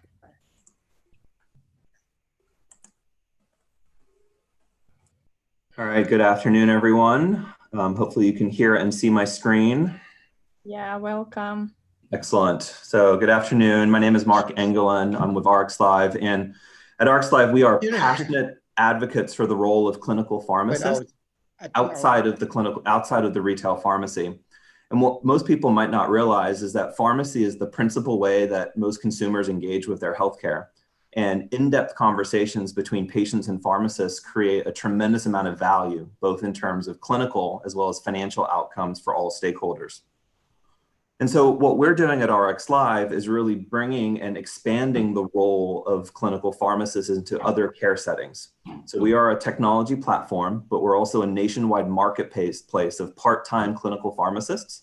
And we integrate those clinical pharmacists for in-depth conversations between patients and pharmacists across a number of different business models and channels.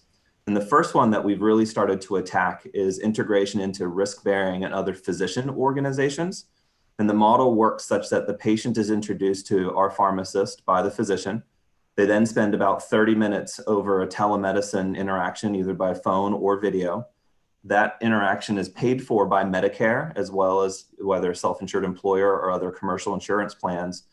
And then the business model is such that we pay our pharmacists per piece.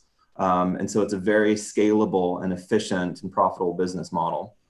At the same time, we've also built a technology platform. And obviously the thesis here is around data collection and interpretation and analytics. So we're collecting clinical, behavioral, and genomic data in addition to the audio and the video for these in-depth conversations. We're using machine learning and advanced behavioral algorithms to drive both behavioral and clinical decision support. We're customizing and automating patient and provider communication directly into the EMR. Obviously, we've integrated telehealth, and then we're leveraging our human cloud of our distributed network of pharmacists to help build and refine our protocols. So the market for these types of both services as well as technology and data and insights is huge. It's about $5 billion and then doubling to about $10 billion over the next 5 to 6 years across a whole variety of different business models and channels. We also see a pretty extensive drug dispensing play associated with the model for the long term. So the most exciting piece about this is our progress. We've grown 30% month over month for the past 6 months. We had a stellar July where we grew another 25%. So we're exceeding now 300K in ARR. We'll grow another 25% in August. We've already booked and implemented business, and then double and triple the business over hopefully the rest of the year. We've got over $1 million in booked ARR and then another $500,000 in contracting that's going on right now. And this includes some huge healthcare brands, including Aledade, Hackensack Meridian Health System, and the Catholic Health Partners and vertical within North Dakota. And the reason that we've seen so much traction is because we're driving a significant ROI for all of our key stakeholders and delivering an outstanding patient and physician experience to the tune of a 5x ROI on our physician channel. And with our very first self-insured employer pilot, we delivered a 22x ROI in reduced drug costs and savings. From a team perspective, we're a couplepreneur. So I'm the CEO, but my co-founder is my spouse, who's a clinical pharmacist. But it's not just us. We've surrounded ourselves with an amazing team of team members, advisors, and investors who span kind of a who's who of healthcare. We've raised before. We're actually closing tomorrow on the first tranche of our first priced bridge round, which is a Series Seed. And we're actively looking for investors to participate in that round as well as the next one. And with that, I would love to open it up for questions. Thank you. Thanks. So any questions, feedback? Judges, please welcome.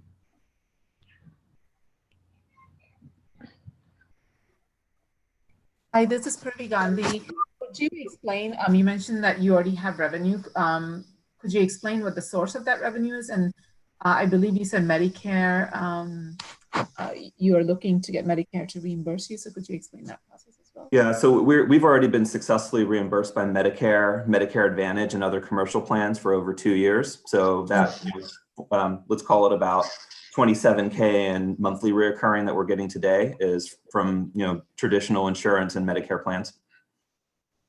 Awesome.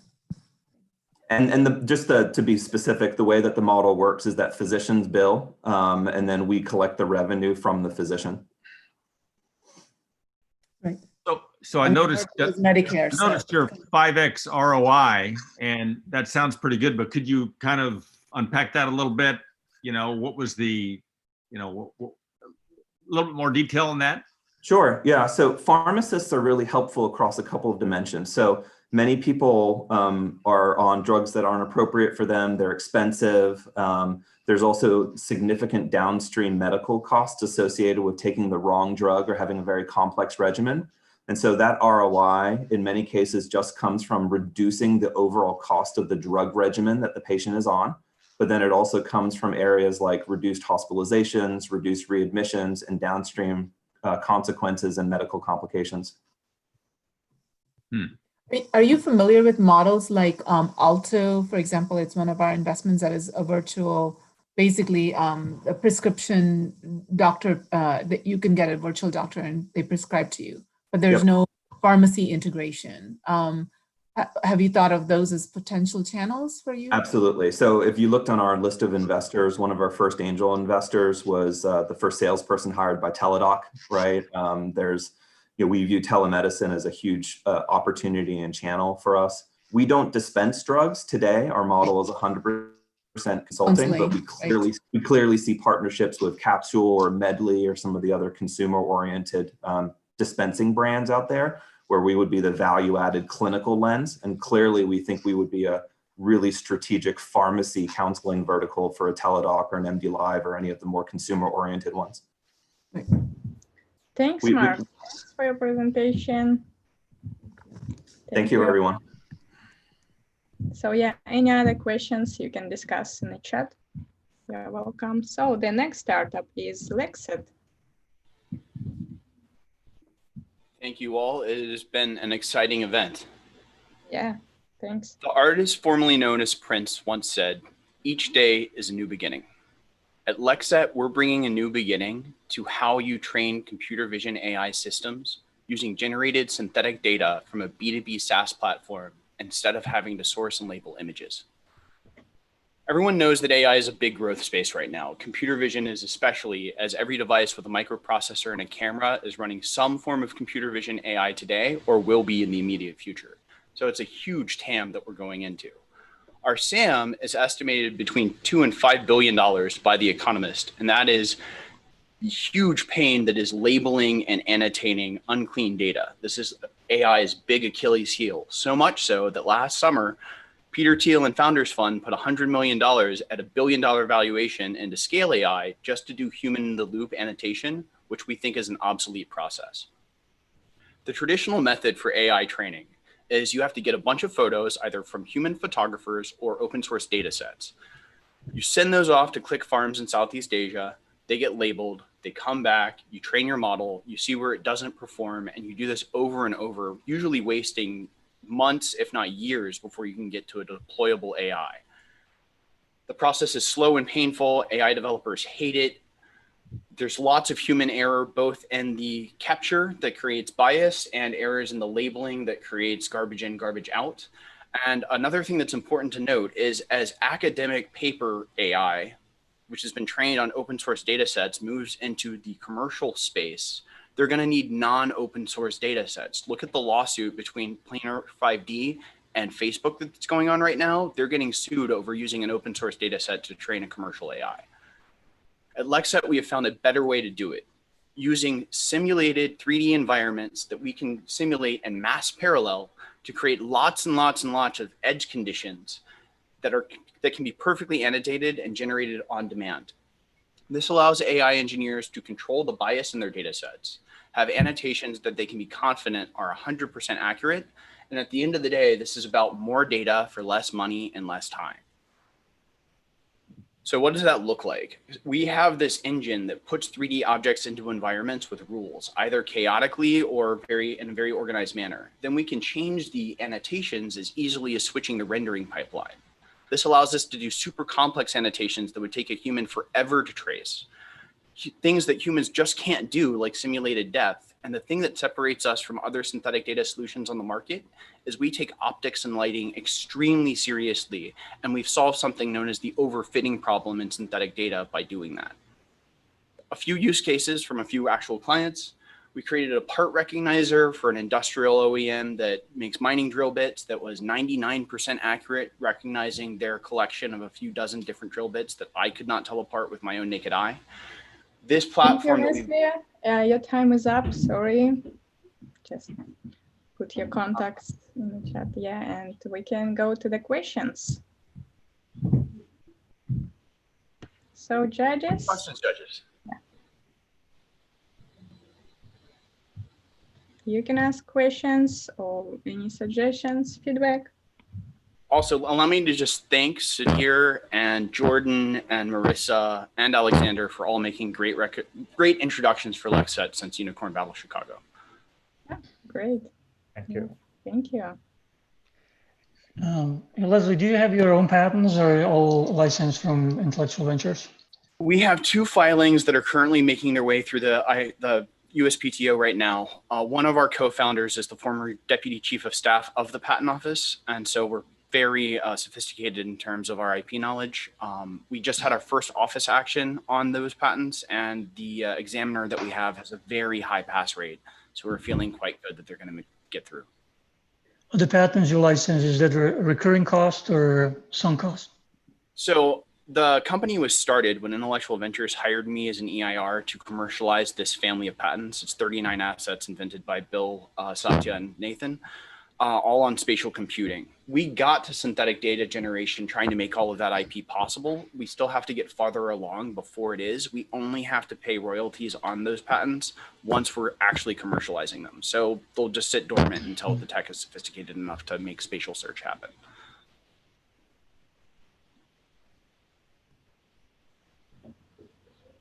Can you comment on some of the, I heard that you have 99% accuracy on that one part, but, are there some killer applications, really large opportunities in front of you? Yeah, absolutely. But some of this stuff doesn't, some of this computer vision, in some cases it may not end up working. So just curious about real applications. We can go into any market where we have 3D CAD simulate that environment. We've decided to focus on interior spaces and interior products. So that's furniture, CPG goods, and consumer products. And there's a huge range of applications between those things that touches InsurTech, mixed reality, industrial QA, planogram compliance in retail environments, and service robot navigation. And we've done pretty successful projects in a number of those spaces. Let me get to our sales funnel. So we've been working with some excellent companies on that regard, and we're very confident that the data that we're generating is quite usable and good. So what we're using, the raise that we're doing right now, is to commercialize the service that we have right now into a product so that every developer who's creating computer vision systems in the world has their own dashboard that they can generate on-demand data with. It is part of why Verizon selected us as one of the winners of the Built on 5G Challenge, for which they gave us $250,000. Thank you, Leslie. Thanks for your presentation. Time is up. Sorry, we have 2 more startups. Thank you, everyone. Go next. Thanks. And the next startup is Moonshot. All Alec, right. welcome. Yeah. That's good. What a fun time. All right, can you guys hear me and see my slides? Yeah, great. All right, so great team. All right, so my name is Alok Jain. I'm CEO of Moonshot Junior. I'm a serial entrepreneur. We are a 8-month-old company, and we are in the business of transforming curious minds. We are a 20 people full-time company, and we have paying customer in over 9 countries now. So, like really what problem we are solving, the PwC, one of the scenarios says there will be only 9% full-time job by 2030. And then on the other hand, if you see the data for last 30 years, the young people starting businesses has gone down by 1/3. So these 2 data points are not aligning. We are really building a recipe for disaster, and that's what we are trying to fix. Of course, all the automation and over 1 million kids drop out of every year from the school. They all are part of the problem. And why that really happened, so when we look at the tools available for parents today, overall ecosystem, school system, whatever is available, it is really not helping. The kids going to school, sometimes they do not realize their passion till they are in university. The school put them in a GPA mindset, really teaches them through one size fits all, and it's not future ready. We have taken a 4-stage patent pending approach. The stage 1 is really exploration, where we dive into a bunch of cutting edge technologies, online marketing, e-commerce, Arduino, and try to understand and pinpoint where they are passionate about. In the stage 2, in their chosen area of subject, we take them to a deeper dive. The 3rd stage, we really take them to the whole productization exercise from empathize, define to all the way to testing. And once the product is ready, we take them to the e-commerce journey. So really, we are 8-month-old company. In last 6 months, this is what we have achieved. We have done a POC with 10 kids. 6 of them have a product in hand. Several of these products are selling on Amazon. You can buy right now. Several kids able to raise money on Kickstarter. This girl, young lady, able to raise, got an invitation from TEDx, and you can see her speech there. So really, in this methodology, we're able to introduce them to early failures, help them preparing stellar resumes for college and future of workforce. And how we are going to change the world, it's all database learning. Throughout this journey, where a child spend anywhere from 6 months to 1.5 years with us, we collect over 50 data points for predictive analysis and how we can help them best. In terms of pricing, a simple SaaS model. We are starting with B2C, and $149 get them hours of one-on-one exercise and learning with subject matter experts, group session, e-learning video, and all kind of things. Effective learning becomes less than $7 an hour. Once we perfect it, we'll go to B2B, and we are already talking to school systems. Our business model is very unique. Sorry, Alec, your time is up. All right. So whatever success stories we say, we'll take them to the e-commerce. We have a very strong team, founding team, and then our advisors comes from e-learning and e-commerce, and that's pretty much it. Thanks a lot for the opportunity. And Thank you. love to help us here in transforming young minds. Thanks. So any questions or feedback from judges? Please welcome. All right, judges, this is our last day. Don't disappoint us. So, Alok, I do have a question. You mentioned that this is a B2C, and I'm always curious in a B2C model, what is the best way to build your early sales, right? Because it's a lot of work to get to hundreds. So you are talking about go-to-market? Yeah, so go-to-market, I mean, again, we are doing all kind of online media, ads and all that, but this is built very unique. What we are also doing, we are teaching entrepreneurship. We are training them to become authority. So all the kids, they are doing videos with us. They are creating, there are hundreds of thousands of visitors coming to our channel. So when they create a video, our customer, we ask them and they are taking it to social media and advertise. So a lot of leads coming that way. Whenever any child is building their product, every product is Moonshot branded, says powered by Moonshot Junior, and anybody else sees it, they come to us and those become our lead. And of course, all the online media and ads, everything else is there anyway. So there is a lot of viral factor going on. Your distribution is exclusively online? Right now it is online, but at some point of time, we will put together the whole B2B franchisee and all that. But we are just too young just to dive in there right now.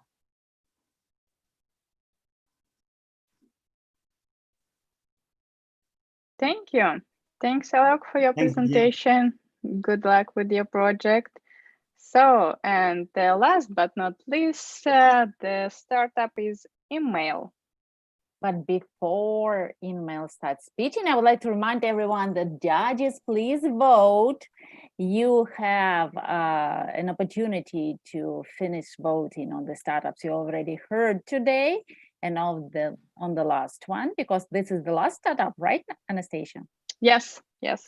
After this startup, we'll be announcing the leader of the day and the winner of the overall Unicorn Cup. So it's very, very important that you put the marks to all the startups that were with us today. Okay, let's hear the pitch. Thank you. So, Jason, you can start now. Last again, but not least for sure. Well, welcome everybody. Congratulations to all the participants for today. It was some great pitches. I'm going to go through my pitch pretty quick. My name is Jason Michaud. I'm the Chief Commercial Officer for iMail. I'm located in Edmonton, Alberta, Canada. Globally, there's big problems. We all know this. We know that people are having difficulties with their students and employees working from home, productivity, data security, many, many issues. This is why iMail was born. We created this product so we could give a collaboration suite for chat and communication, and to keep engagement and productivity with employees complete. Our second product that we give is we have an AI solution that transforms conversational data, empowering the next generation of modern learners and modern workers overall.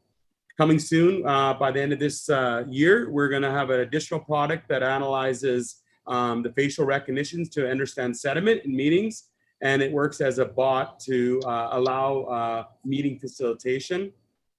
As we know, there's a big market, about $9 billion a year industry right now, growing to $31 billion. I know that there's some new data coming up because of this year with like companies likes of Zoom and others that had billion-dollar days, billion-dollar months, sorry. So it's growing quickly and we expect to grow with it.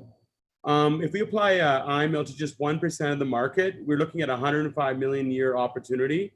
That's looking at both of our products, the collaboration platform, and then our AI tech.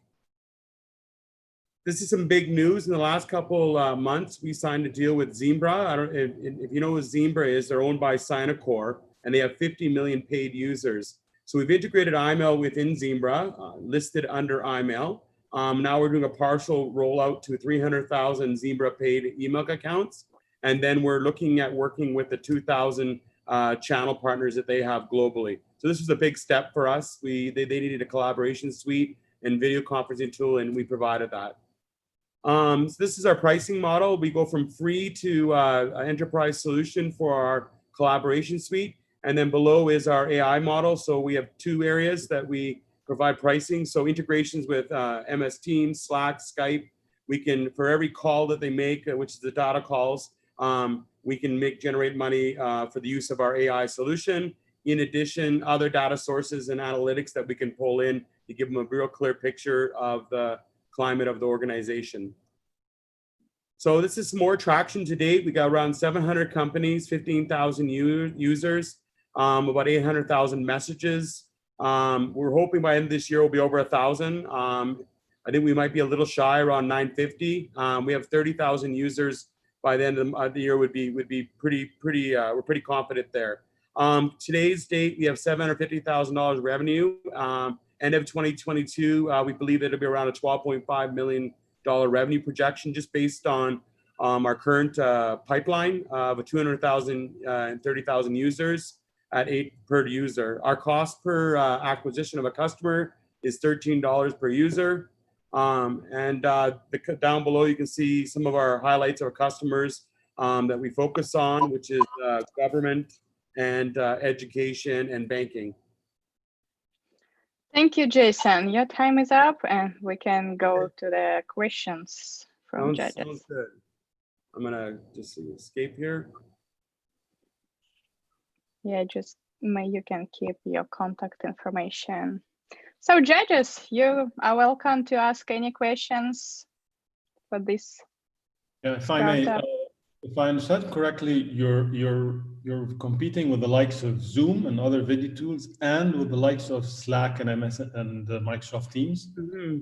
On our collaboration platform, we are competing because we are a collaboration platform as well. But what we're finding is because of our cost and our pricing, and the addition to AI that they don't have, we are focusing on a niche market that is looking for deeper analytics and organizational climate. So we've tapped into that already. In addition, we decided, instead of fighting the largest companies in the world, we joined them. So we've created our API that can integrate within all those platforms as well, and we're launching that so we can piggyback on their user count as an additional AI for conversational transformation, as well as end of this year, the video transformation. So. All right. And on the facial recognition part, instead of reinventing the wheel, if you haven't already started, I'd recommend you also partner with the likes of Effectiva. Yeah. So we're using. Our stack is pretty straightforward. All of our AI has been developed in-house. There's only addition to we have an Amazon servers that is part of our stack, because we look at the security that's there, and we're not going to reinvent the wheel. And then in addition, that we're looking for new partners. Our facial, it's pretty fast now, but I'll take that into consideration. That's a good, I'll let our CTO know. And a little reminder for judges to vote. Sorry for me being insistent, but we have 5 minutes to go from now on, and we will be closing the voting. So please put marks to Jason and all other great guys that we've heard during the day. Thank you, everybody. Very important. Oh, well, we have time for one more question. If anybody wants to ask Jason something, I don't want to take time from him. Anyone? Anything? Use this opportunity. Make sure you guys all go to the party afterwards. I know that you're registered. Absolutely. Thank you. Thanks, everyone. Thanks, startups. You did a great job. Thanks for your participation today. I'm very excited to know about who will be the winner. Yeah, we have 2 more minutes. Just to Anna, I would like to use the opportunity to thank you, to thank Startup.network. Where is Jason? As he disappeared. Thanks to all the moderators, thanks to everyone, to all the startups. You guys have been amazing. The last 3 days have been impeccable. I've been part of a lot of judging startup competition. Trust me, you guys are one of the best startups that I've come across. You guys, whether you win today or not, just not getting here. Getting here has been an amazing journey. You did not get here by mistake. You have done so much for yourself. You need to be really, really proud of yourself. So I think one of the advice I'll give is that with most of the judges that you guys have connected with, linked up with us, linked up with everyone on their LinkedIn pages and their seminar, push them to the wall, keep connected to them, asking them for whatever opportunity that may arrive within that network. It has been an amazing journey, and you've done an incredible work. I know how much you guys have worked this through. I remember I was one of the judges right from the early stages, and here we are today. I am so proud to be part of this, and especially for what you guys are doing for the entrepreneurship ecosystem. We do need you guys to build the world. We do need you guys to create more opportunity to the world. And for me, from Africa, from South Africa, I am so blessed. Please keep in touch, all the startups with all the other VCs. Let's keep in touch and see how we can change the world together. Thank you. Thank you. Thank you for kind words. Thank you, McKevin. Yes, it's been a pleasure to have you through all those days. Yes, you're one of our fans. You helped me to stay up all those through night and through day. Yes, it was one kind of challenge, spent like 8 or 9 hours, sometimes like live broadcasting, but it's worth it.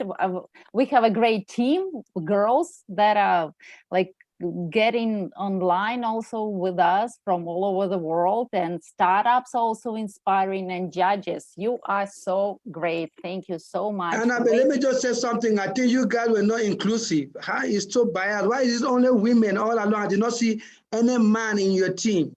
Because they can't get it done, man. Come on. We have Alexander. Alex, a seven founder. Is Jesse one of the team? Is Jesse one of the? Is Jordan one of the team members? Because Jordan has been in and out of all these, like he's part of the team members. And we have Vitaly. Part of our team. All right.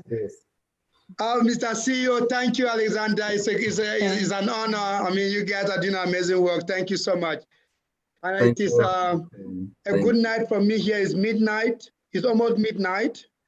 I've been up since ever since. Yes, why don't you wait for the announcement? Just 5 more minutes.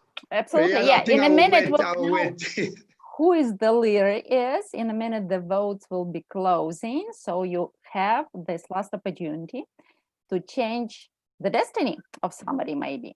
I know that a lot of startups already had found great content. Do we vote anyway? What is that? How do we vote? Oh, that's a good question at the end of the event. Fairly important. Yes, you have your link, your personal link in your personal mail, and you press it and go to the event page. And after This is the spreadsheet? No, sir. No, not the spreadsheet. It's on the Jim, event probably page. it will be better to vote next time. Yeah, okay. Fair enough. We will do a special pitch session. You guys have it. Jim, Sounds good. yes. Yeah, because like next season will be vertical battles, and of course we'll invite all of you to our expert board. Okay, girls, I see that we already. Let's finish. Yep, we did. Okay. Ta-da-da-dum. And the leader of the day, girls, give me the number, please, is, oh, I know that, Guillermo Bilo Sweet is Very the leader solid, of the day. yeah. Yes, wonderful. All right. Congratulations. Who is the winner? Okay, yes, I will Thank you need so a couple much. more minutes. Couple more minutes because our technicians Who is the winner? also, no, he's the leader of the day. And our technicians will be calculating who is the winner total. They'll be summing up all the numbers. Yeah, but who is the leader of the day today? Guillermo from Brazil. Guillermo, say something now. Celebrate, acknowledge, make a speech. Thank you, Mom. Thank you, God. All that stuff. Jordan, I want to meet you someday. You are so motivational. Trust me. I keep it up. Yeah, say Guillermo something. Yeah. Guillermo, thank the audience. Thank the Oscars. Obrigado, Jesus. Thank you. Maybe he can hear us. Parabéns. No, he can hear us. He's Obrigado. probably astonished with all that information. He texted thank you to everybody. Okay. Yeah. Thank you. You can say out loud. You're unmuted. Okay. So as I told you, don't forget that today is the after party, right, Jason? Everybody is invited. Yes, it's pretty easy to register and join us for hanging out in the virtual reality. And also starting September, we'll be having each week battles, vertical battles dedicated to certain industries. So if you would like to be a partner or sponsor of our battles, please contact me, contact our event managers, and we'll surely do something great with you. And our leaders of the day, and votes are closed, so I can say that 2 days in a row, we had the leader, it was Privy Technologies. And today we have BioSolvit, the leader of the day. All the scores are published at our event pages, the Asian Day, the European Day, and the American Day. Now you can see it for yourself. And the total winner. Are you putting it on the screen? Let's start from the bronze. Yes, we don't have the number yet. I'm making. See how I'm shaking as if I'm one of the startups. No, they're not shaking. They're like, they had done everything they could have done. I said I'm shaking as if I'm one of the startups. Okay.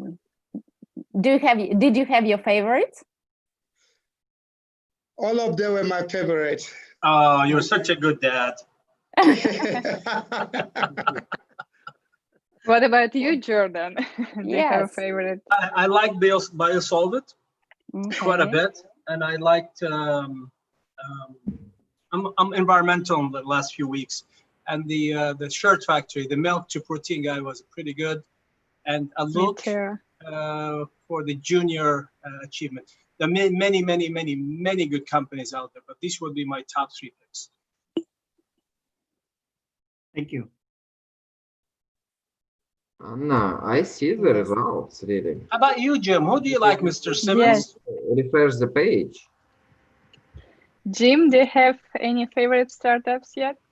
Yeah, I had, let me see here.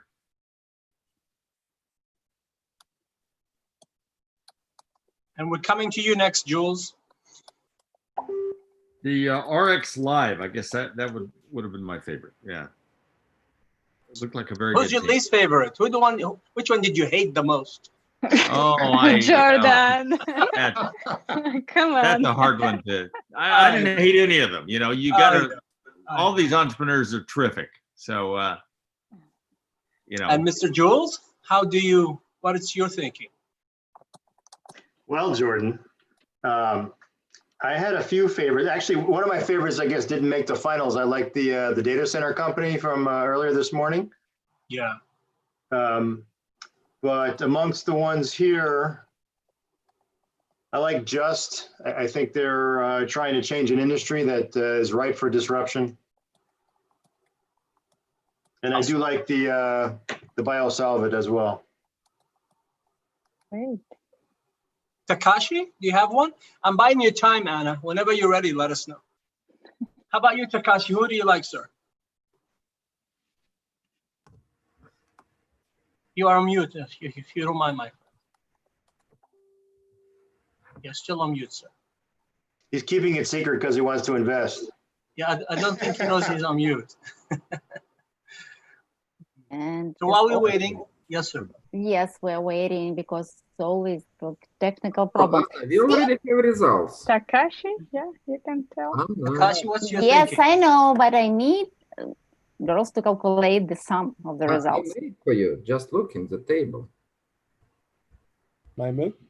Yes, sir, Takashi.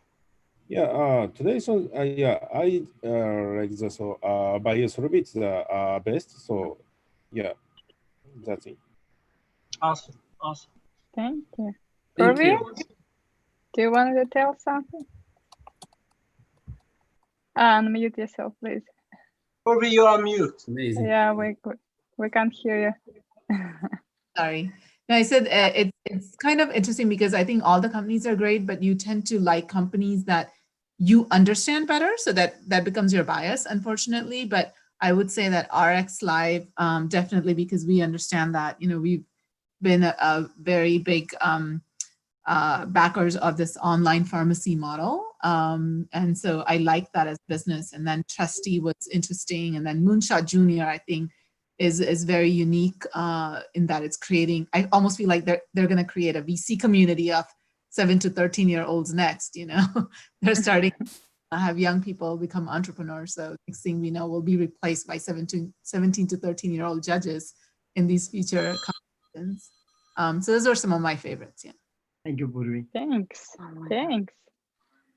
How about the Egyptian investors represented by Rafa Saleh? Yalla ya rajul, yalla, احكي. Yalla.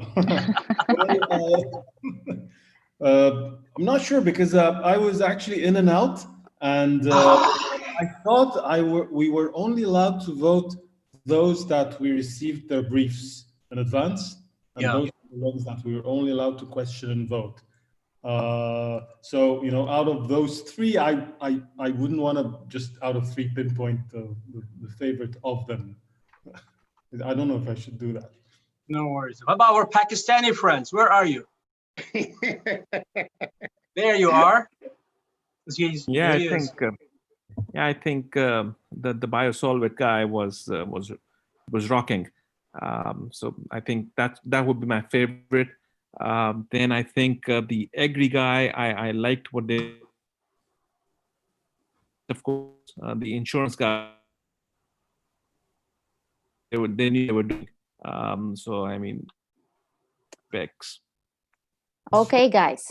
Nice. All right. Manage to take over the internet. You see, when men come in, like I'm talking to Mike Kevin, everything goes nuts. Anyways, so the bronze winner and the third place goes to H3 Dynamics. Second place goes to BioSolvit. Yoo-hoo! Congrats. And the first place, the winner of the Unicorn Cup is Samber Next Gen Data Centers. Wow. Ooh, Guys, congrats. congratulations. All the winners. Okay, are you with us? I like it. Makes sense. Yeah, Congratulations. So we They did great. They did great. judging 3 days, and at last we have the winner. Yes. I wish It's I been could. 3 hectic days, Congratulations Absolutely. to everyone, and everyone is a winner at the end. Yeah, absolutely. Oh, yeah. Yes, startups, you did really great job because you are the winners of your unicorn battles. We selected 55 out of 3,500, so it is a great way. And congratulations to all of you.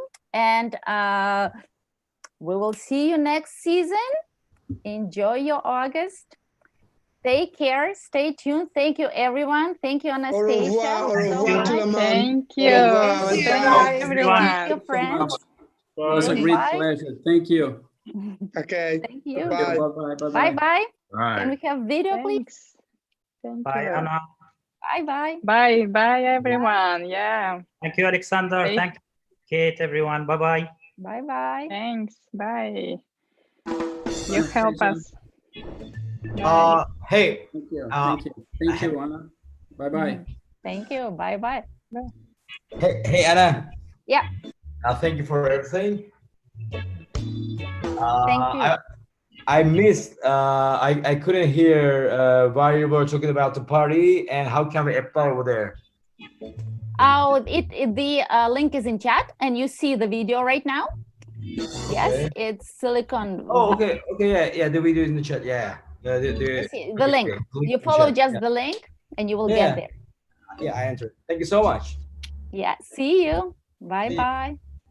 Anna and Anastasia, sorry, I could not hear the bronze and silver. Could you type them into the chat or whatever? Yes, I'll do that. Like we will publish them in a short while. Hold on a second. Yeah, I know, but I've got a.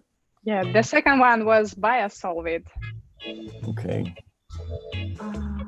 And the third one, actually, I can't remember.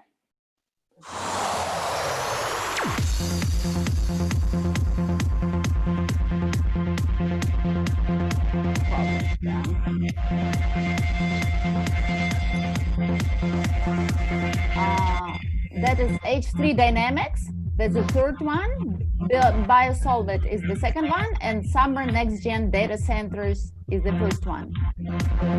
And again, I'm not trying to be difficult, but I can't. Okay, I'll do that. I can't. Yeah, I can't understand. And okay, sorry, I just can't understand. So if you just type them in. Yeah, I'll type them.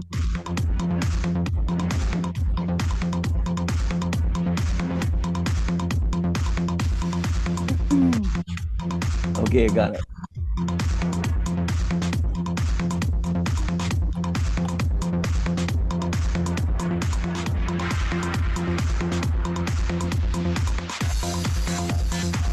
Do you see the chat? So I see H3 Dynamics is number 3. And I see Biosolvit's number 2, and is it Next Gen Data Center is number 3, correct? No, sorry. Number one, yeah. Number 1, got it. Okay, thank you guys. I'm slightly deaf, so. Oh, that's okay. It's always a pleasure to have you. Thank you. Pleasure to be here. Thank you so much for putting this on. Yeah. See you. All right. Bye-bye. See you soon. Bye.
Zengin'in tarzı bir yılışı, serserilikleri.